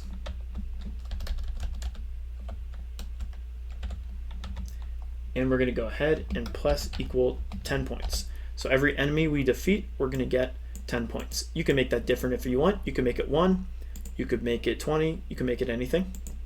Awesome. Then we're going to do another if statement. This is still inside of our HP one and our global camera one. We're going to go ahead and we're going to do if capital G global dot node creation parent does not equal null. Then we're going to go ahead and simply do a variable of blood particles underscore particles underscore instance equals global dot instance node, because we're creating a new instance in our game. We have to pass in, of course, what we're creating, which is going to be the blood particles, comma, global position of the current node, which is the enemy, and then we're going to do comma global dot node creation parent. All right, perfect. Looking good so far. Awesome. All right, now that we have our new node created for the blood particles, we need to set some other things for it. So underneath it, I'm going to scroll back over here, make sure you have that there. It's all going to be inside that parenthesis set. Awesome. All right, now underneath the variable, we're going to go ahead and do blood particles instance. If it takes it, there we go. Dot rotation equals the velocity dot angle. Okay, perfect. So all that's going to do is help rotate our blood particles towards behind the enemy, which gives it a nice little effect. All right, awesome. So make sure you have all that down. Make sure you have that one here as well. I know that was a little long. The global dot instance node, blood particles, comma, global position, comma, global dot node creation parent, ending parenthesis. All right, awesome. And then of course the line below it as well. All right, perfect. And then the one other thing we're going to do outside of the first if, we're simply going to do a queue free, which is going to delete the enemy object once it's done. Awesome. All right, perfect. Make sure you got all that down for the process function, such as the rotation, all the if statements for the velocity, actually giving it speed, and of course the if statement for when it's defeated. All right, perfect. Save that. So far, so good. All right, let's wrap up the script. We only have 2 more functions left, and then we should be good with the enemy script. Awesome. All right, so the next function we're going to create, it's going to be outside, of course, of the process one. This one's going to be for the hitbox of the enemy. So we simply have to select the hitbox here. Go ahead, select the node, go to signals, and we're going to do area entered at the top. Let's go ahead, click that. Make sure it's on top of the enemy with the script. Let's hit connect. Perfect, and there it is. Awesome. I'm going to go ahead, get rid of a couple spaces there. Let's remove the automatic pass that comes with it. Awesome.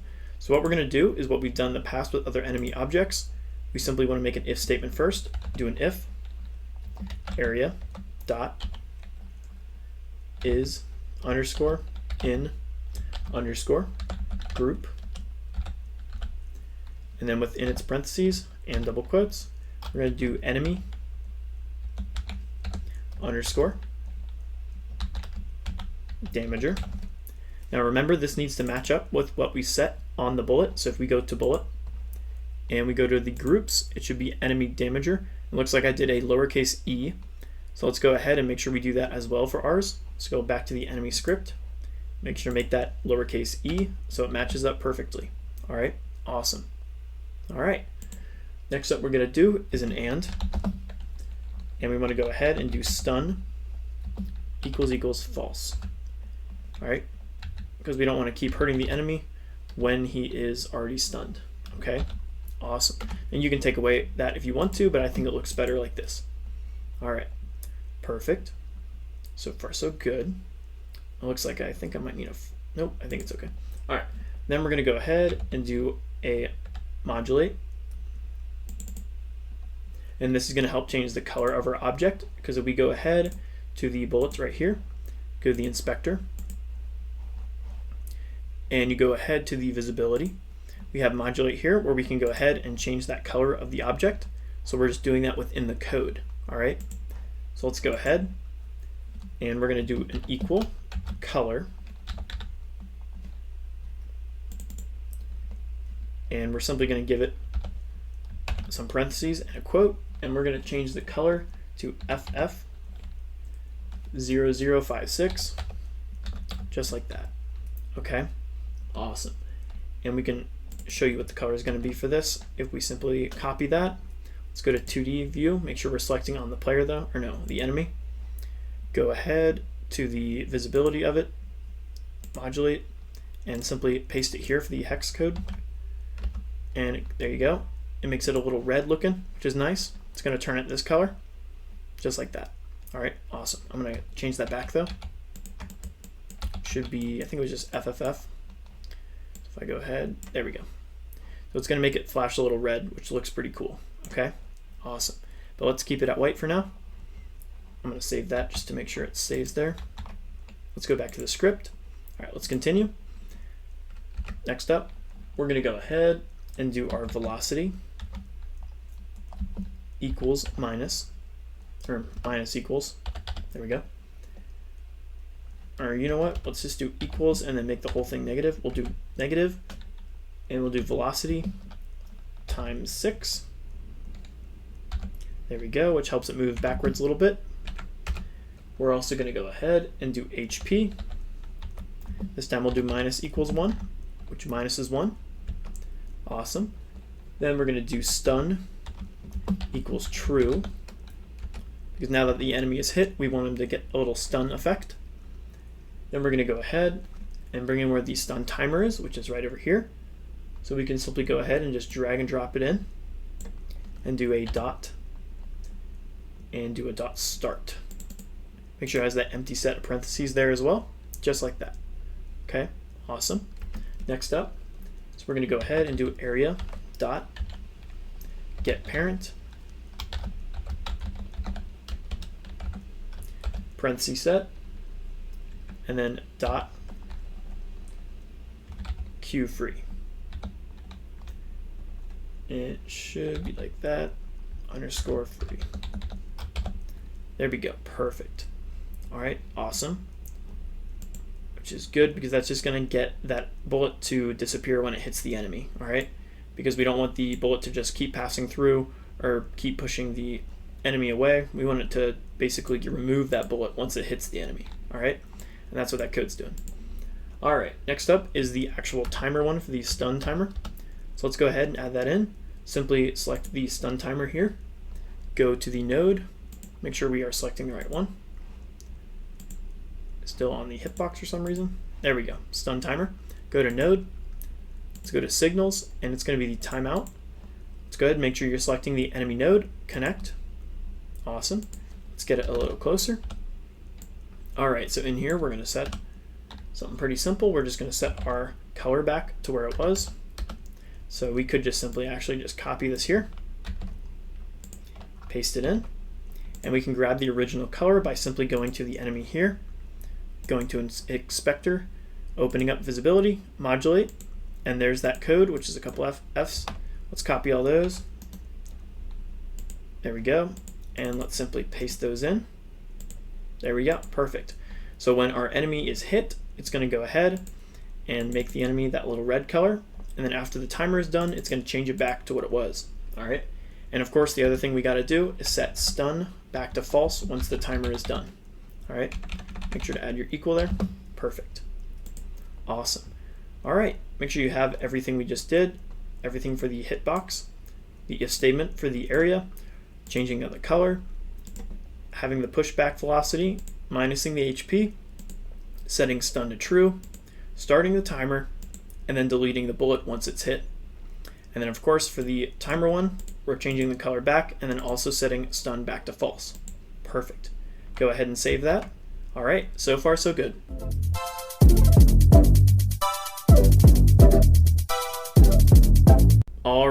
So in this section, we're going to create the enemy particles. We're going to start off by creating a new particles using the CPU Particles 2D. This is something Godot gives us to help make particle systems a lot easier. Then we're going to go ahead and make sure all the settings are correct for the particle system. After that, we're going to go ahead and add a timer for the enemy particles as well. Let's go ahead and jump right in. All right, let's get started creating the enemy particles. Let's go ahead and create a new scene for this. Let's go to the top left, scene, new scene. All right, we're going to go ahead and do other node, and this is going to be a CPU Particles 2D, this one right here. Go ahead, select that. Go ahead and create it. Awesome.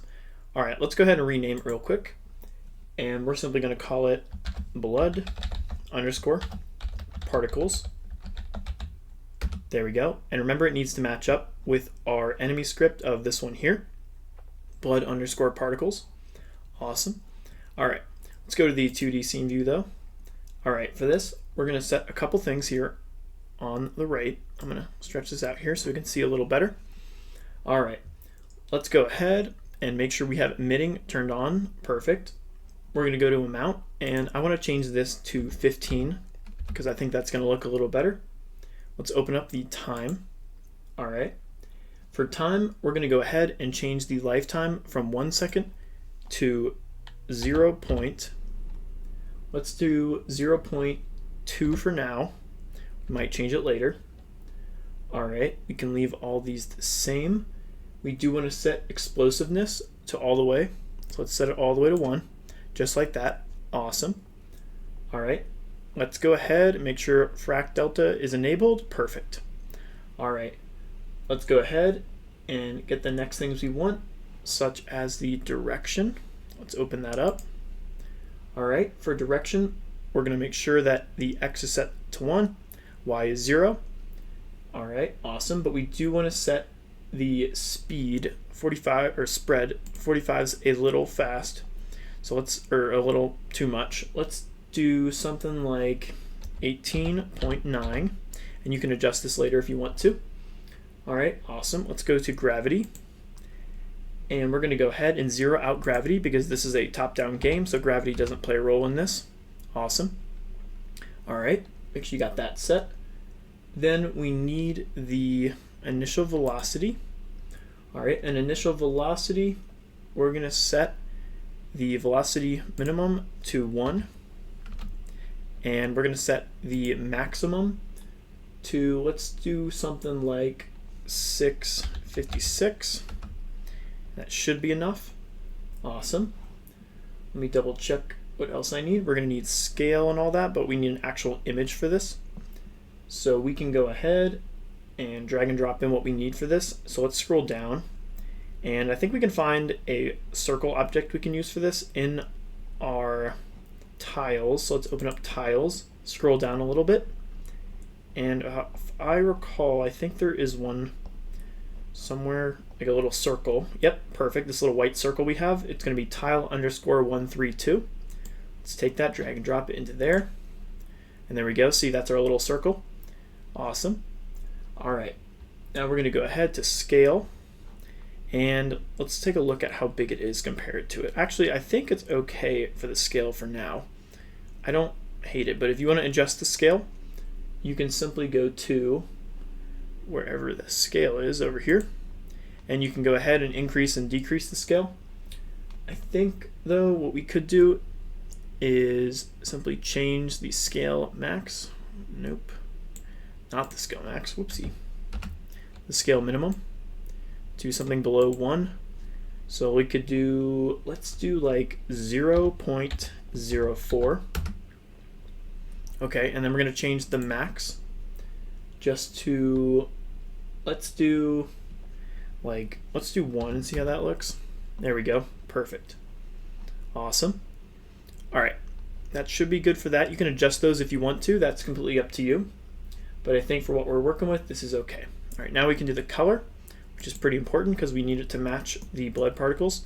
So let's change the color over here. Let's try to get a red, and let's make it a little see-through.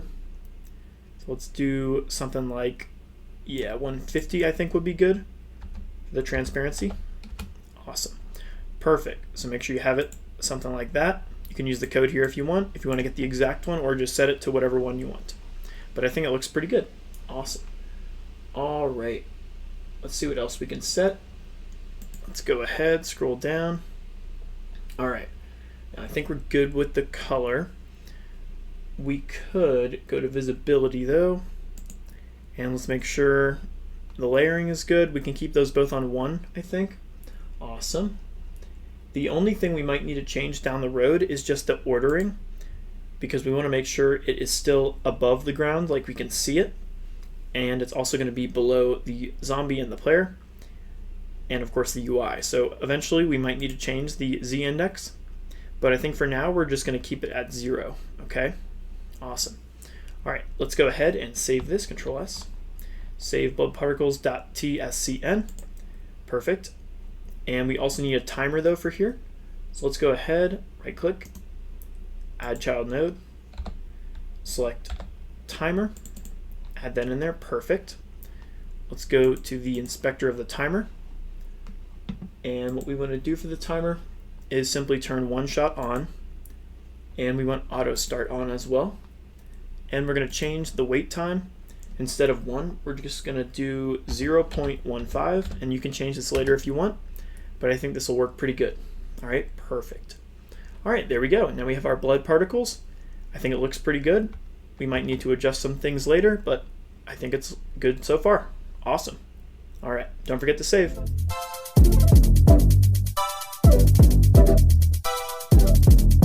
All right, so in this section, we're going to create the particle script. We're going to start off creating a new script for the enemy particles. Then we're going to go ahead and add a function for the particles timeout signal. Then last but not least, we're going to ensure all the particles processes freezes once it's initiated. Let's go ahead and jump right in. All right, let's go ahead and get started creating this script. Let's go ahead, select the main node for the blood particles. Let's go ahead, add a script to it. We can leave the name as that. Let's go to create. Awesome. All right, let's remove everything here. Now this is going to be a pretty simple script. All we want to do is just ensure that all its processes freeze once the timer goes off. Now let's go ahead, select timer, go to node for timeout. Let's make sure it's selected on the blood particle script, hit connect, and there we go. Awesome. All right, now in here we need to freeze a couple things, which is all the processes for the actual particle system. So let's go ahead and do the first one, which is going to be set underscore process. And we're going to go ahead and set that to false, okay? Now you don't need to know exactly what all these do, but what we want to do is basically just freeze all the motion and it completely, because we don't want it to keep coming out over and over again. We just kind of want it to appear and then freeze what it is for a bit, all right? So we're going to do another one. This one's going to be set underscore. We're going to do physics process. Set this to false. All right, awesome. Another one. This is going to be set underscore process input this time. We're going to freeze that as well by using false. We're going to go ahead and we're going to do one for set underscore process internal. Set that to false as well. Awesome. Let's go ahead and do another one. This one's going to be for set process unhandled, so set underscore process, and is it unhandled input. There we go. Set that to false on the inside of it. And one more. We're going to do set underscore process unhandled key input. All right, and set that to false as well. Perfect. All right. So again, all these are going to do is just basically freeze all the processes that are going on inside of the blood particles, okay? All right, go ahead and save that. Perfect. Now we're going to test this out in just a bit. We just need to finish up a couple more scripts, and then we should have our enemy working completely. All right, so far so good.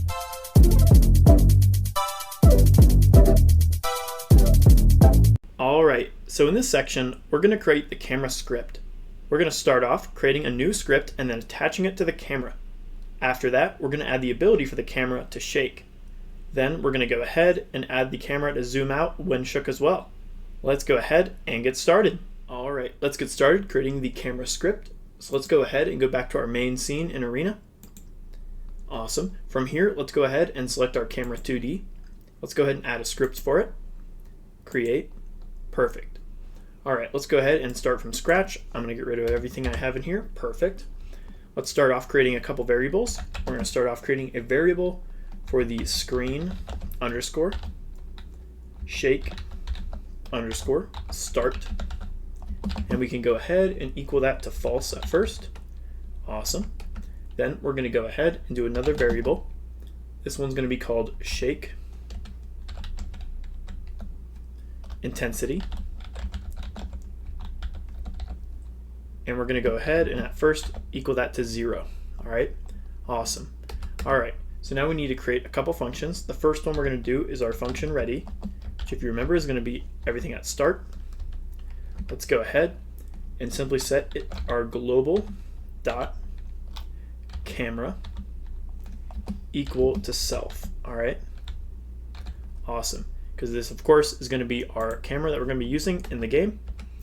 Then we're also going to go ahead and do what we've done in the past of a function underscore exit tree. And for our exit tree, we're going to go ahead and do global dot capital C camera equals back to null. All right, because when we leave the scene, we want to make sure that all resets. Awesome. All right, perfect. Make sure you got all that. So far, so good. All right, before we close out of this section, let's go ahead and test everything out. So what we want to do first is, of course, drag and drop an enemy into our arena. So go ahead and find that. Should be towards the bottom, enemy.tscn. Let's go ahead, drag and drop that into the main arena node. Perfect. All right. Now let's go ahead and hit play and see what happens. All right, here's our little enemy guy. He's coming towards us. Looks like our player, though, isn't able to shoot because we forgot to do that one thing in the player script until we create it in the arena one. So let's see what happens when the enemy runs into us. There we go, restarts the game. That's pretty good. Let's close this and fix that one problem. Let's go to the player.gd. Should be in the function ready. We just have to uncomment that one right there for now. Let's save that. Let's go ahead, try again, hit play. All right, so now we can use our gun. Let's go ahead, shoot the enemy. Looks like it's just passing through him. So that must mean that his grouping is wrong. Let's go ahead, close that. And I actually think it's going to be in the bullet. And yep, looks like it because it doesn't have that symbol there. Looks like we only gave it to the collision shape. So let's select the hitbox here. Let's add the enemy damager. Awesome. Let's save that. Let's go back to the arena. Let's hit play. Let's try this now. All right, looks like we can still shoot. Enemy's still coming towards us. Now if we shoot the enemy, looks like he has that little flash and the stun. But this looks like a problem. It's the screen, so it looks like we need to refix where the position is going to be once the timer ends. Let's close that. We can fix that pretty quick though. Let's just go to the camera 2D.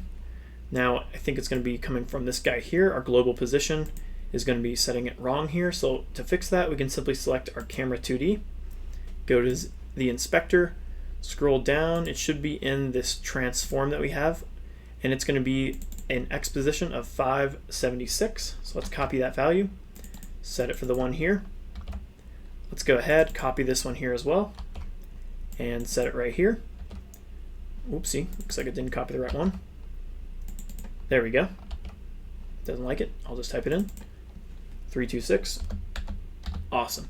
All right, let's save that. Perfect. All right, let's try this one more time. 3 times the charm.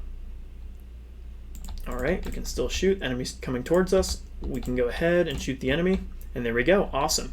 There's the blood, and also the screen shook as well. Perfect. Awesome. All right. Now one thing, don't forget before we close out, go to the player.gd. We have to re-comment this because we're going to create that in just a bit for another script. All right. Awesome. I'm going to go back to the 2D view for arena. Perfect. Let's save that. Awesome. All right. So far, so good.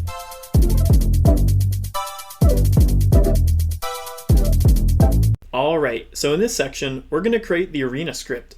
The arena script is going to be responsible for spawning in new enemies in the game. We're also going to allow the ability for spawning to increase over time. Let's go ahead, jump right in, and get started. All right, let's go ahead and get started creating the arena script. So let's go ahead, select the main node of the arena right up here. Awesome.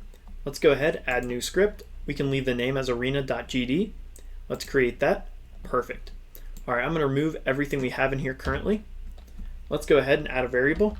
This variable is going to be called enemy underscore 1, and we're going to equal that to a preload, and we're going to go ahead now and select the enemy. All right, so we go ahead and either scroll down all the way to the bottom, or you can type it in manually. Make sure to do the enemy.tscn. Perfect. Awesome. All right, next up, we're going to create a simple function on ready. So function underscore. There we go. In ready, we're going to simply set our global dot node creation parent equal to self. All right, and this is what we had to set in the past to test the game out in the player one, but now we can go ahead and just do it in the main node here. All right, awesome. All right, let's go ahead and create another function now. This function is going to be our exit tree one we keep creating. So exit tree. And what we're going to do on exit tree is we're going to simply set our global capital G dot node creation parent equal to null. All right, because when we leave the scene, we want to make sure we reset everything, especially removing the current parent that we have in case eventually we have more maps and more arenas and all that stuff. All right, awesome. All right, one more thing we could set also on ready is simply reset the score we have, and to do that, we're simply going to do global dot points, and we can go ahead and make that equal 0. All right, awesome. All right, looking good so far. All right, let's go ahead and wrap up the rest of the script. We only have 2 more functions left, one for the spawning of the enemy and one for increasing the difficulty. So let's go ahead and do the spawning of the enemy first. That's going to be coming from the enemy spawner timer. Let's select that there. Let's go to the node for it, and for the timeout, let's click it. Make sure we are creating it for the arena one, and there we go. Awesome. All right, so in this one, we're going to want to initiate the creation of an enemy at a specific location. So what we want is we want to spawn all the enemies around the map so they'll come at different directions towards the player. All right, so let's go ahead and create that. Let's go back to script. All right, so what we want to put in here first is we want to simply put a variable. We're going to call this the enemy underscore position, and we're going to go ahead and we're going to equal that to a vector2, and this is going to be its random position that we're going to be calculating. So we're going to go ahead and do a random f range, random float basically. We're going to do -20, comma, and then the range of how big the screen is. If you remember, it's about like 150, so we're going to do a little bit farther than that, which is going to be, let's do 250. All right, so that's going to be our range for our x value. So if we go to the scene, it's going to be kind of a little bit like this, anywhere from here to here. All right, you can change if you want to. You can make it bigger, you can make it smaller, but when we're about this distance, I think it'll be pretty difficult and pretty good for the player. So let's go back to the script. Let's do the y value now. So we're going to do a comma, again, a random float range. Now for these values, we're going to do a little bit more above and a little bit more below. So let's go ahead and do a -90 for above, and then a comma, a 690 for below. Perfect. All right, so again, back to the scene. This is going to be a little bit above the map and a little bit below, and that's what we want. We want to spawn the enemies, of course, not in the current screen, but coming into the screen, just like that. All right, let's go ahead now and create something to actually calculate if it's the correct position or not. And to do that, we're going to use something called a while statement. And a while statement is basically something that goes in a loop and will continuously skip over what it is until something equals something specifically. Because again, we don't want to be spawning our zombies in the current map of the player. We want it to spawn outside of it. So we need to add a couple statements in this. First one is going to be enemy position. And we're going to say .x is less than the value of 1,200, and we're going to do enemy position dot x is greater than -80. All right, and I think this works pretty well for our x positions of the zombie spawning. Let's do the Y ones now. So we're going to do an and also. Enemy position dot Y is less than 670. Make sure to add that space there, 670. And enemy position dot Y is greater than -30. All right, awesome. Colon there. Next up, we're going to add the actual randomization of it. So we're going to go ahead and do our enemy position equals vector 2. And we're going to go ahead, do a random f range again. And then we're simply going to do -120, comma, 1250. Then we're going to do a comma again and a random f range. Inside of here, simply add again the -90, comma, 690. All right, awesome. This is just going to help it spawn in random locations, of course, outside of what we wanted it to with the statement above. All right, awesome. So this is going to be looping through until it gets something that it wants that does equal one of these things, okay? Awesome. All right. Now we're going to go ahead and set global dot instance node, and then we have to pass in all of our values, which of course is going to be that enemy 1, which is what we're going to spawn, comma, the enemy position we just calculated, comma, self, because we're making the parent object the self, which is going to be the arena. All right, awesome. Make sure you have that there. Perfect. Awesome. All right, I know that was a pretty big while statement. Make sure you have everything in there set correctly, because if you don't, it's going to cause some issues. All right, awesome. So that's going to be it for the spawning function. Now we need the actual difficulty increase function, and that's a pretty easy one to do. We just have to select the difficulty timer here, select its node, signals, and then of course the timeout. Make sure it's selected on the arena, hit connect. Awesome. I'm going to delete some of these here. There we go. Let's get rid of the default pass. All right, so in this it's going to be pretty simple. We're just going to do a simple if statement, and then we're going to grab our enemy spawner timer, put it in here, and we're going to do a dot wait time. If the wait time is greater than 0.5, then we're going to go ahead and grab that same enemy spawner, and then we're simply going to do a dot wait time minus equals 1. Okay, awesome. So we're going to slowly basically decrease the amount of time it takes to spawn an enemy over time. All right, perfect. So make sure you have all that in there, everything for the on difficulty timer, and then also everything for the on enemy spawner timeout. All right, perfect. Make sure to save that. Perfect.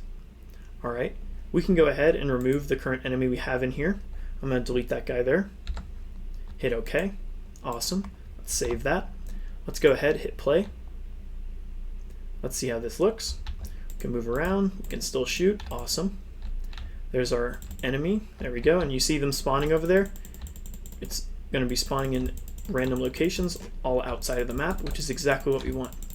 Awesome. Now one thing I am noticing is it looks like the blood is on top of the UI and on top of the other enemies. So we have to change that Z index, so we can do that real quick. Let's go ahead and go to our blood particles. And let's go to the inspector. And let's find the order layer for the blood particles, which I remember is down here. Let's go ahead and set this to -1 actually. Might make it easier to do it this way.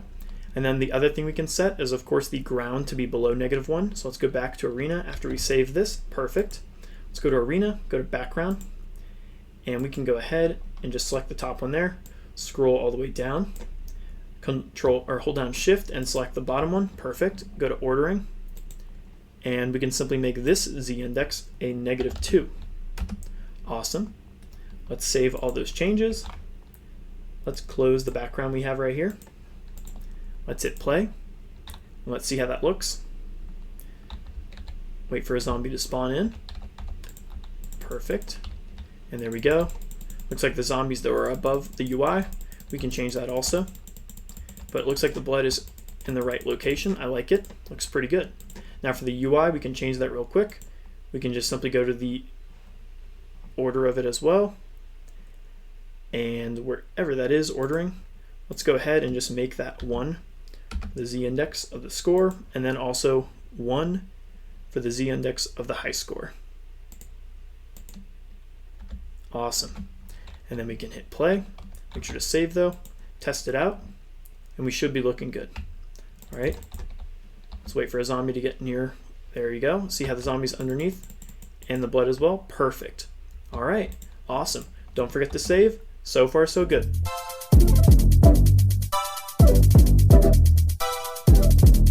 All right, in this section, we're gonna create the score script. We're gonna start off creating a new script and attaching it to the score label. Then we're gonna go ahead and add the ability for the score to be increased and also save the high score. Then we're gonna test it out and ensure all the functionality. Let's go ahead and jump right in. All right, let's go ahead and create the score script. Let's go ahead and get started. Let's select the score label right here. Then what we're gonna do is we're gonna go ahead, add a script to it. We can keep the name as score.gd. Let's hit create. Awesome. All right, let's start from scratch. Get rid of all these things down here. Perfect. All right, it's gonna be a pretty short script. We're only gonna be updating the score label and then also the high score label. So let's go ahead and do that. We're gonna start off with a function underscore process. And we're simply gonna go ahead and set the text of the current label equal to str string. And then we're gonna go ahead and set it to the global dot points. All right, awesome. That's gonna go ahead and match it up. Now we're also gonna go ahead and set the high score.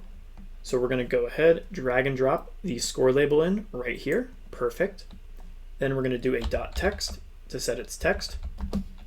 And we're gonna set that equal to str global dot high score. All right, perfect. Now that we have that set, we also need to set the new high score every time our score gets increased. So to do that, we're gonna do function. We're gonna use the ready function. And in here, we're simply gonna do an if statement, global dot points. If those points are greater than the global dot high score, then we're simply going to go ahead and set our global dot high score equal to the global dot points. All right, oops, not the player, points. There we go, perfect. All right, because whenever our score gets higher than the current high score, we need to set that to the points. All right, perfect. Go ahead, save that. Make sure you got both these functions here. Awesome. Let's go ahead, test it out. All right, so we're currently at 0 score and 0 high score. Let's wait till the game starts. We can start attacking some of the zombies. Our current score is going to be at 30. Let's see what happens though when we restart. It's currently at 30. Let's make sure that we can increase it though. So let's go ahead and we're going to get all the way to 40. And let's see what happens when we get a game over. There we go, it goes to 40. Now let's make sure it doesn't reset even though we are below it. So we're at 10, so it should stay at 40 if we restart the game. And there we go, awesome. All right, things are looking good. So far so good, don't forget to save.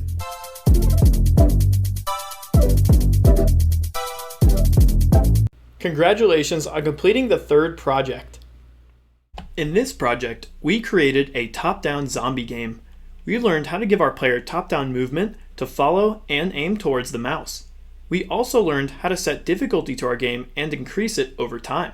Some things you could add to this game are coin collection and upgrades to the player using those collected coins.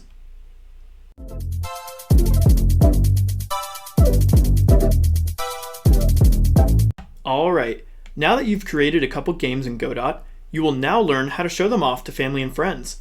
We will be doing this by exporting them to either or itch.io, which is a free place to host a game on PC, or on an Android mobile device.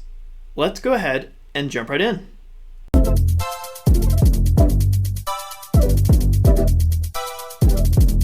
Alright, in this section, we're going to learn how to upload our game to itch.io. If you don't know already, itch.io is a great place to host your game for free. There's loads of games on there and also assets as well. Now we're going to start off this with exporting our Godot game to an HTML file inside of a .zip folder. Then we're going to go ahead and post the game on itch.io. Make sure to set up a new account there. Then we're going to test our game out and ensure the game is working. Let's go ahead and jump right in. Alright, let's get started. The game I'm going to be exporting is going to be our platformer game. So to get started to export it, all we got to do is go up to Project, go to Export. Then you're going to get this page here. We're simply going to go to Add right here at the top and then select the web one. Alright, now you're going to get a couple errors here. To make these go away, simply select Manage Export Templates. Then from here, all you got to do is download and install. Let's let that load. Alright, looks like mine finished up. Shouldn't have any errors anymore. You can go ahead and close this. Perfect. Alright, let's go back to Project, Export, and there we go. The errors are gone. Awesome. Now one setting to note is this thread support under Variant. Now having this enabled is going to make the performance of the game better and the overall user experience better, but it will not work on low performance laptops and phones, okay? So you can check that if you want to, if your game is a very high intensive power usage style game where you want really good performance, but if you don't care, then you can just keep that off. I'm going to keep this off for now, but let's go ahead now and export the project. Now what we're going to do here is we're going to make a new folder for it. Let's go ahead, add a new folder. Let's just call this platform underscore game. We're going to go ahead, hit OK. Now we have to rename it index.html. So lowercase index and then just .html. All right, go ahead, save that. Perfect. All right, let's close this. Then let's go ahead and scroll all the way up to our res. We're going to right click on it and then we're going to go ahead and do open in file manager. All right, perfect. We should see our new folder we created with that index file inside of it right there. Let's go up one. And what we're going to do is we're simply going to right click on it and go to send to and then do a compress zipped folder. All right, so let that load. Once we have that there, I simply want to go ahead, drag and drop it into my downloads. All right, awesome. All right, so far so good. All right, next thing you're going to do is navigate to itch.io. Make sure you've already created an account. Once you've done that, we're going to go to the top right over here. We're going to upload new project. All right, we're going to set a couple things. First thing is going to be the title. I'm going to call this Godot platform game. Perfect. You can also set a cover image if you wanted to, a trailer, or even screenshots. Itch.io gives us a lot of customization for our game's page, which is super nice. The couple things we do need to set though is of course the kind of project. Make sure to select HTML for that. Perfect. Once you do that, scroll on down to upload files. From there, go ahead and select that .zip we created earlier. Go ahead, select open, let that load. Perfect. Scroll on down a little bit. Then you can go ahead and set the dimensions. Now I noticed that itch.io and Godot, sometimes their dimensions are a little messed up. They don't really match up too well, so you might have to experiment for whichever fits best for your game. But I found for this project specifically that 952 for the width is really good, and also the height of 518. So go ahead and set that. Perfect. One more setting you need to do is of course the shared array buffer support. This just basically helps your game run a little better. So go ahead, make sure you set that. Scroll on down. Once you get to the bottom, go ahead, save and view page. Once you do that, you should see your game pop up in a second. Go ahead, hit run game, and we should have our game. And there we go. Awesome. So far everything's looking pretty good. I like it. You might need to customize the screen size like I said, but other than that, it looks like it's going pretty well. Perfect. All right, so far so good.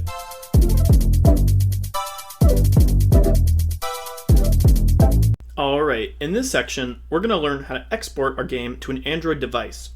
We're going to start off by downloading the JDK at the link below. I'm going to attach this to the description. Then we're going to ensure the game will have the correct window size for an Android device.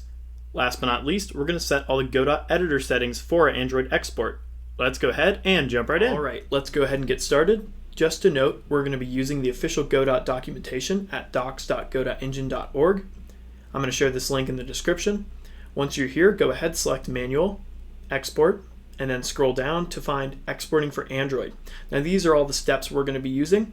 If this tutorial ever becomes outdated or you experience any problems, you can go ahead and double check the steps here. All right. Now starting off though on the right, it's going to ask us to install OpenJDK 17. So go ahead, select this link here, and it should give you an area where you can download that. Now I experienced some issues with this, so I highly suggest you instead go to the official website, which is going to be oracle.com. Navigate to Java, Technologies, latest download version, and then select whichever operating system you're using. I'll share this link in the description as well. Once you're here, go ahead and download the x64 installer for that version. This may take a second or two, but once that's downloaded, you should be set for the JDK. All right, awesome. Now next up, it's going to ask you to install the Android SDK. Now there's a couple different ways you can do this, but I found the fastest and most efficient way to do it is just download Android Studio overall. To find that, you can go to developer.android.com/studio. I'll share this link in the description as well. Once you're here, go ahead and start the download process. Now this is a pretty big download, so it may take a couple minutes. Just leave everything as default throughout it though, and you should get the latest version of the SDK. Alright, now that you got all your downloads complete, let's go ahead and pick the type of game we want to go ahead and export to Android. I chose our space shooter game because this kind of fits a mobile game pretty well with the shape it is and how it works. Now one thing I set is going to be at the top right. We used to have it at compatibility, but I went ahead and set it to mobile, which will kind of just make the performance overall better for an app style game. So go ahead, select that. It might make you restart your project, but that's okay. Let it do that, and once it's loaded back up, we can continue. Alright. The next thing you also want to set is go to the project, go to project settings, and what you want to type in is W for window, select the window under display. Now if you scroll on down, you should see the mode for stretch. Go ahead and change that to viewport. That will kind of just help the overall scaling of the game. The next thing you also want to do is change the orientation because this kind of game is going to be a portrait style, okay? Awesome. Make sure you have that there, perfect. Now one other thing you got to do, select editor, go to manage export templates. Now we did this in the last set where we uploaded to itch, but we already installed this here. If you did not install this already, go ahead and do that. You should go ahead and not have any errors once you installed it, and it should look exactly like this, okay? Awesome. All right, make sure to do that and you should be looking good. Perfect. All right, so far so good. All right, let's go ahead and wrap this up. So the next thing we're going to do is select the editor tab, editor settings. Then inside of the general tab, we're going to type in Android. You should get an Android selection right under the export. Go ahead and select that. Now to export our game, we have to set two different things here. One is going to be the Java SDK path, and the other is going to be the Android SDK path. Now both these should be downloaded correctly if you download the previous applications correctly. To start off with the first one, let me go ahead and copy the path. Your path should match this. I'm going to go ahead and paste this here. It's going to be C drive/programs space files/java/jdk-22. So go ahead, make sure you have that there. Now the second one is going to be at a similar thing. It's also going to be inside your C drive, which is going to be C drive users your username app data/local/android/SDK. Okay, so make sure you have both of these here correctly so you can run and export your game. Now if you notice these things below, this is going to be a key store. This is kind of what Google Play Store needs though to be able to publish your game. Now you can just have these two at the top if you just want to turn it into a package and open it up on your phone to test it out. I don't really suggest you to do these key stores until you're ready to release, but if you do want to add that also, you can simply find the documentation for it. This is going to be in the exporting for Google Play Store under this one here. It's going to have a couple different steps to create that key store. But once you do, you should be able to add it in exactly where I had mine. Takes a couple minutes, but you can go ahead and go through that if you want to. But again, if you're just testing out your game, I would not do this. All right, let's go back to Godot though. So make sure you have both these two here at the top selected and inserted. Go ahead, close that. Now the next thing we need to do is we need to go to Project. We need to go to Export. Go ahead to Add at the top and select Android, okay? Now there's one thing we have to go ahead and do. If you scroll on down, you're going to see this unique name. We have to set this to something new, and simply what you do is do com dot and then give it any name. Now it's kind of like a reverse website, so you have to have that there. So I'm just going to call this com.games. All right, awesome. I'm going to go ahead, hit enter, and now you can go ahead and export your project. All right, I'm going to go ahead and just give my game the name of game.apk. Go ahead, save that, let that load. You shouldn't get any errors, and once it stops loading, we should be okay. Perfect. Now to locate it though, go ahead, close this. On your rest folder, right click, go to open in file manager, and you should be able to find that APK. Now to run this on your phone, you're gonna have to go ahead and download this. I like to use Google Drive, so you can simply just drag and drop this into Google Drive, download the Google Drive app, and then just open it up from there. You might need to change some settings on your phone for debug mode, but you can go ahead and find that on Google pretty easily. All right, so far so good.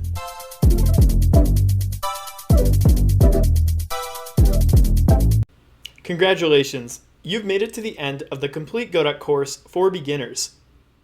We learned so many things throughout this course while building our projects. Godot really is an amazing tool for game development. Now that you have a solid foundation of skills to work off of, I hope you continue your journey and build some amazing projects in the near future with Godot. See you next time.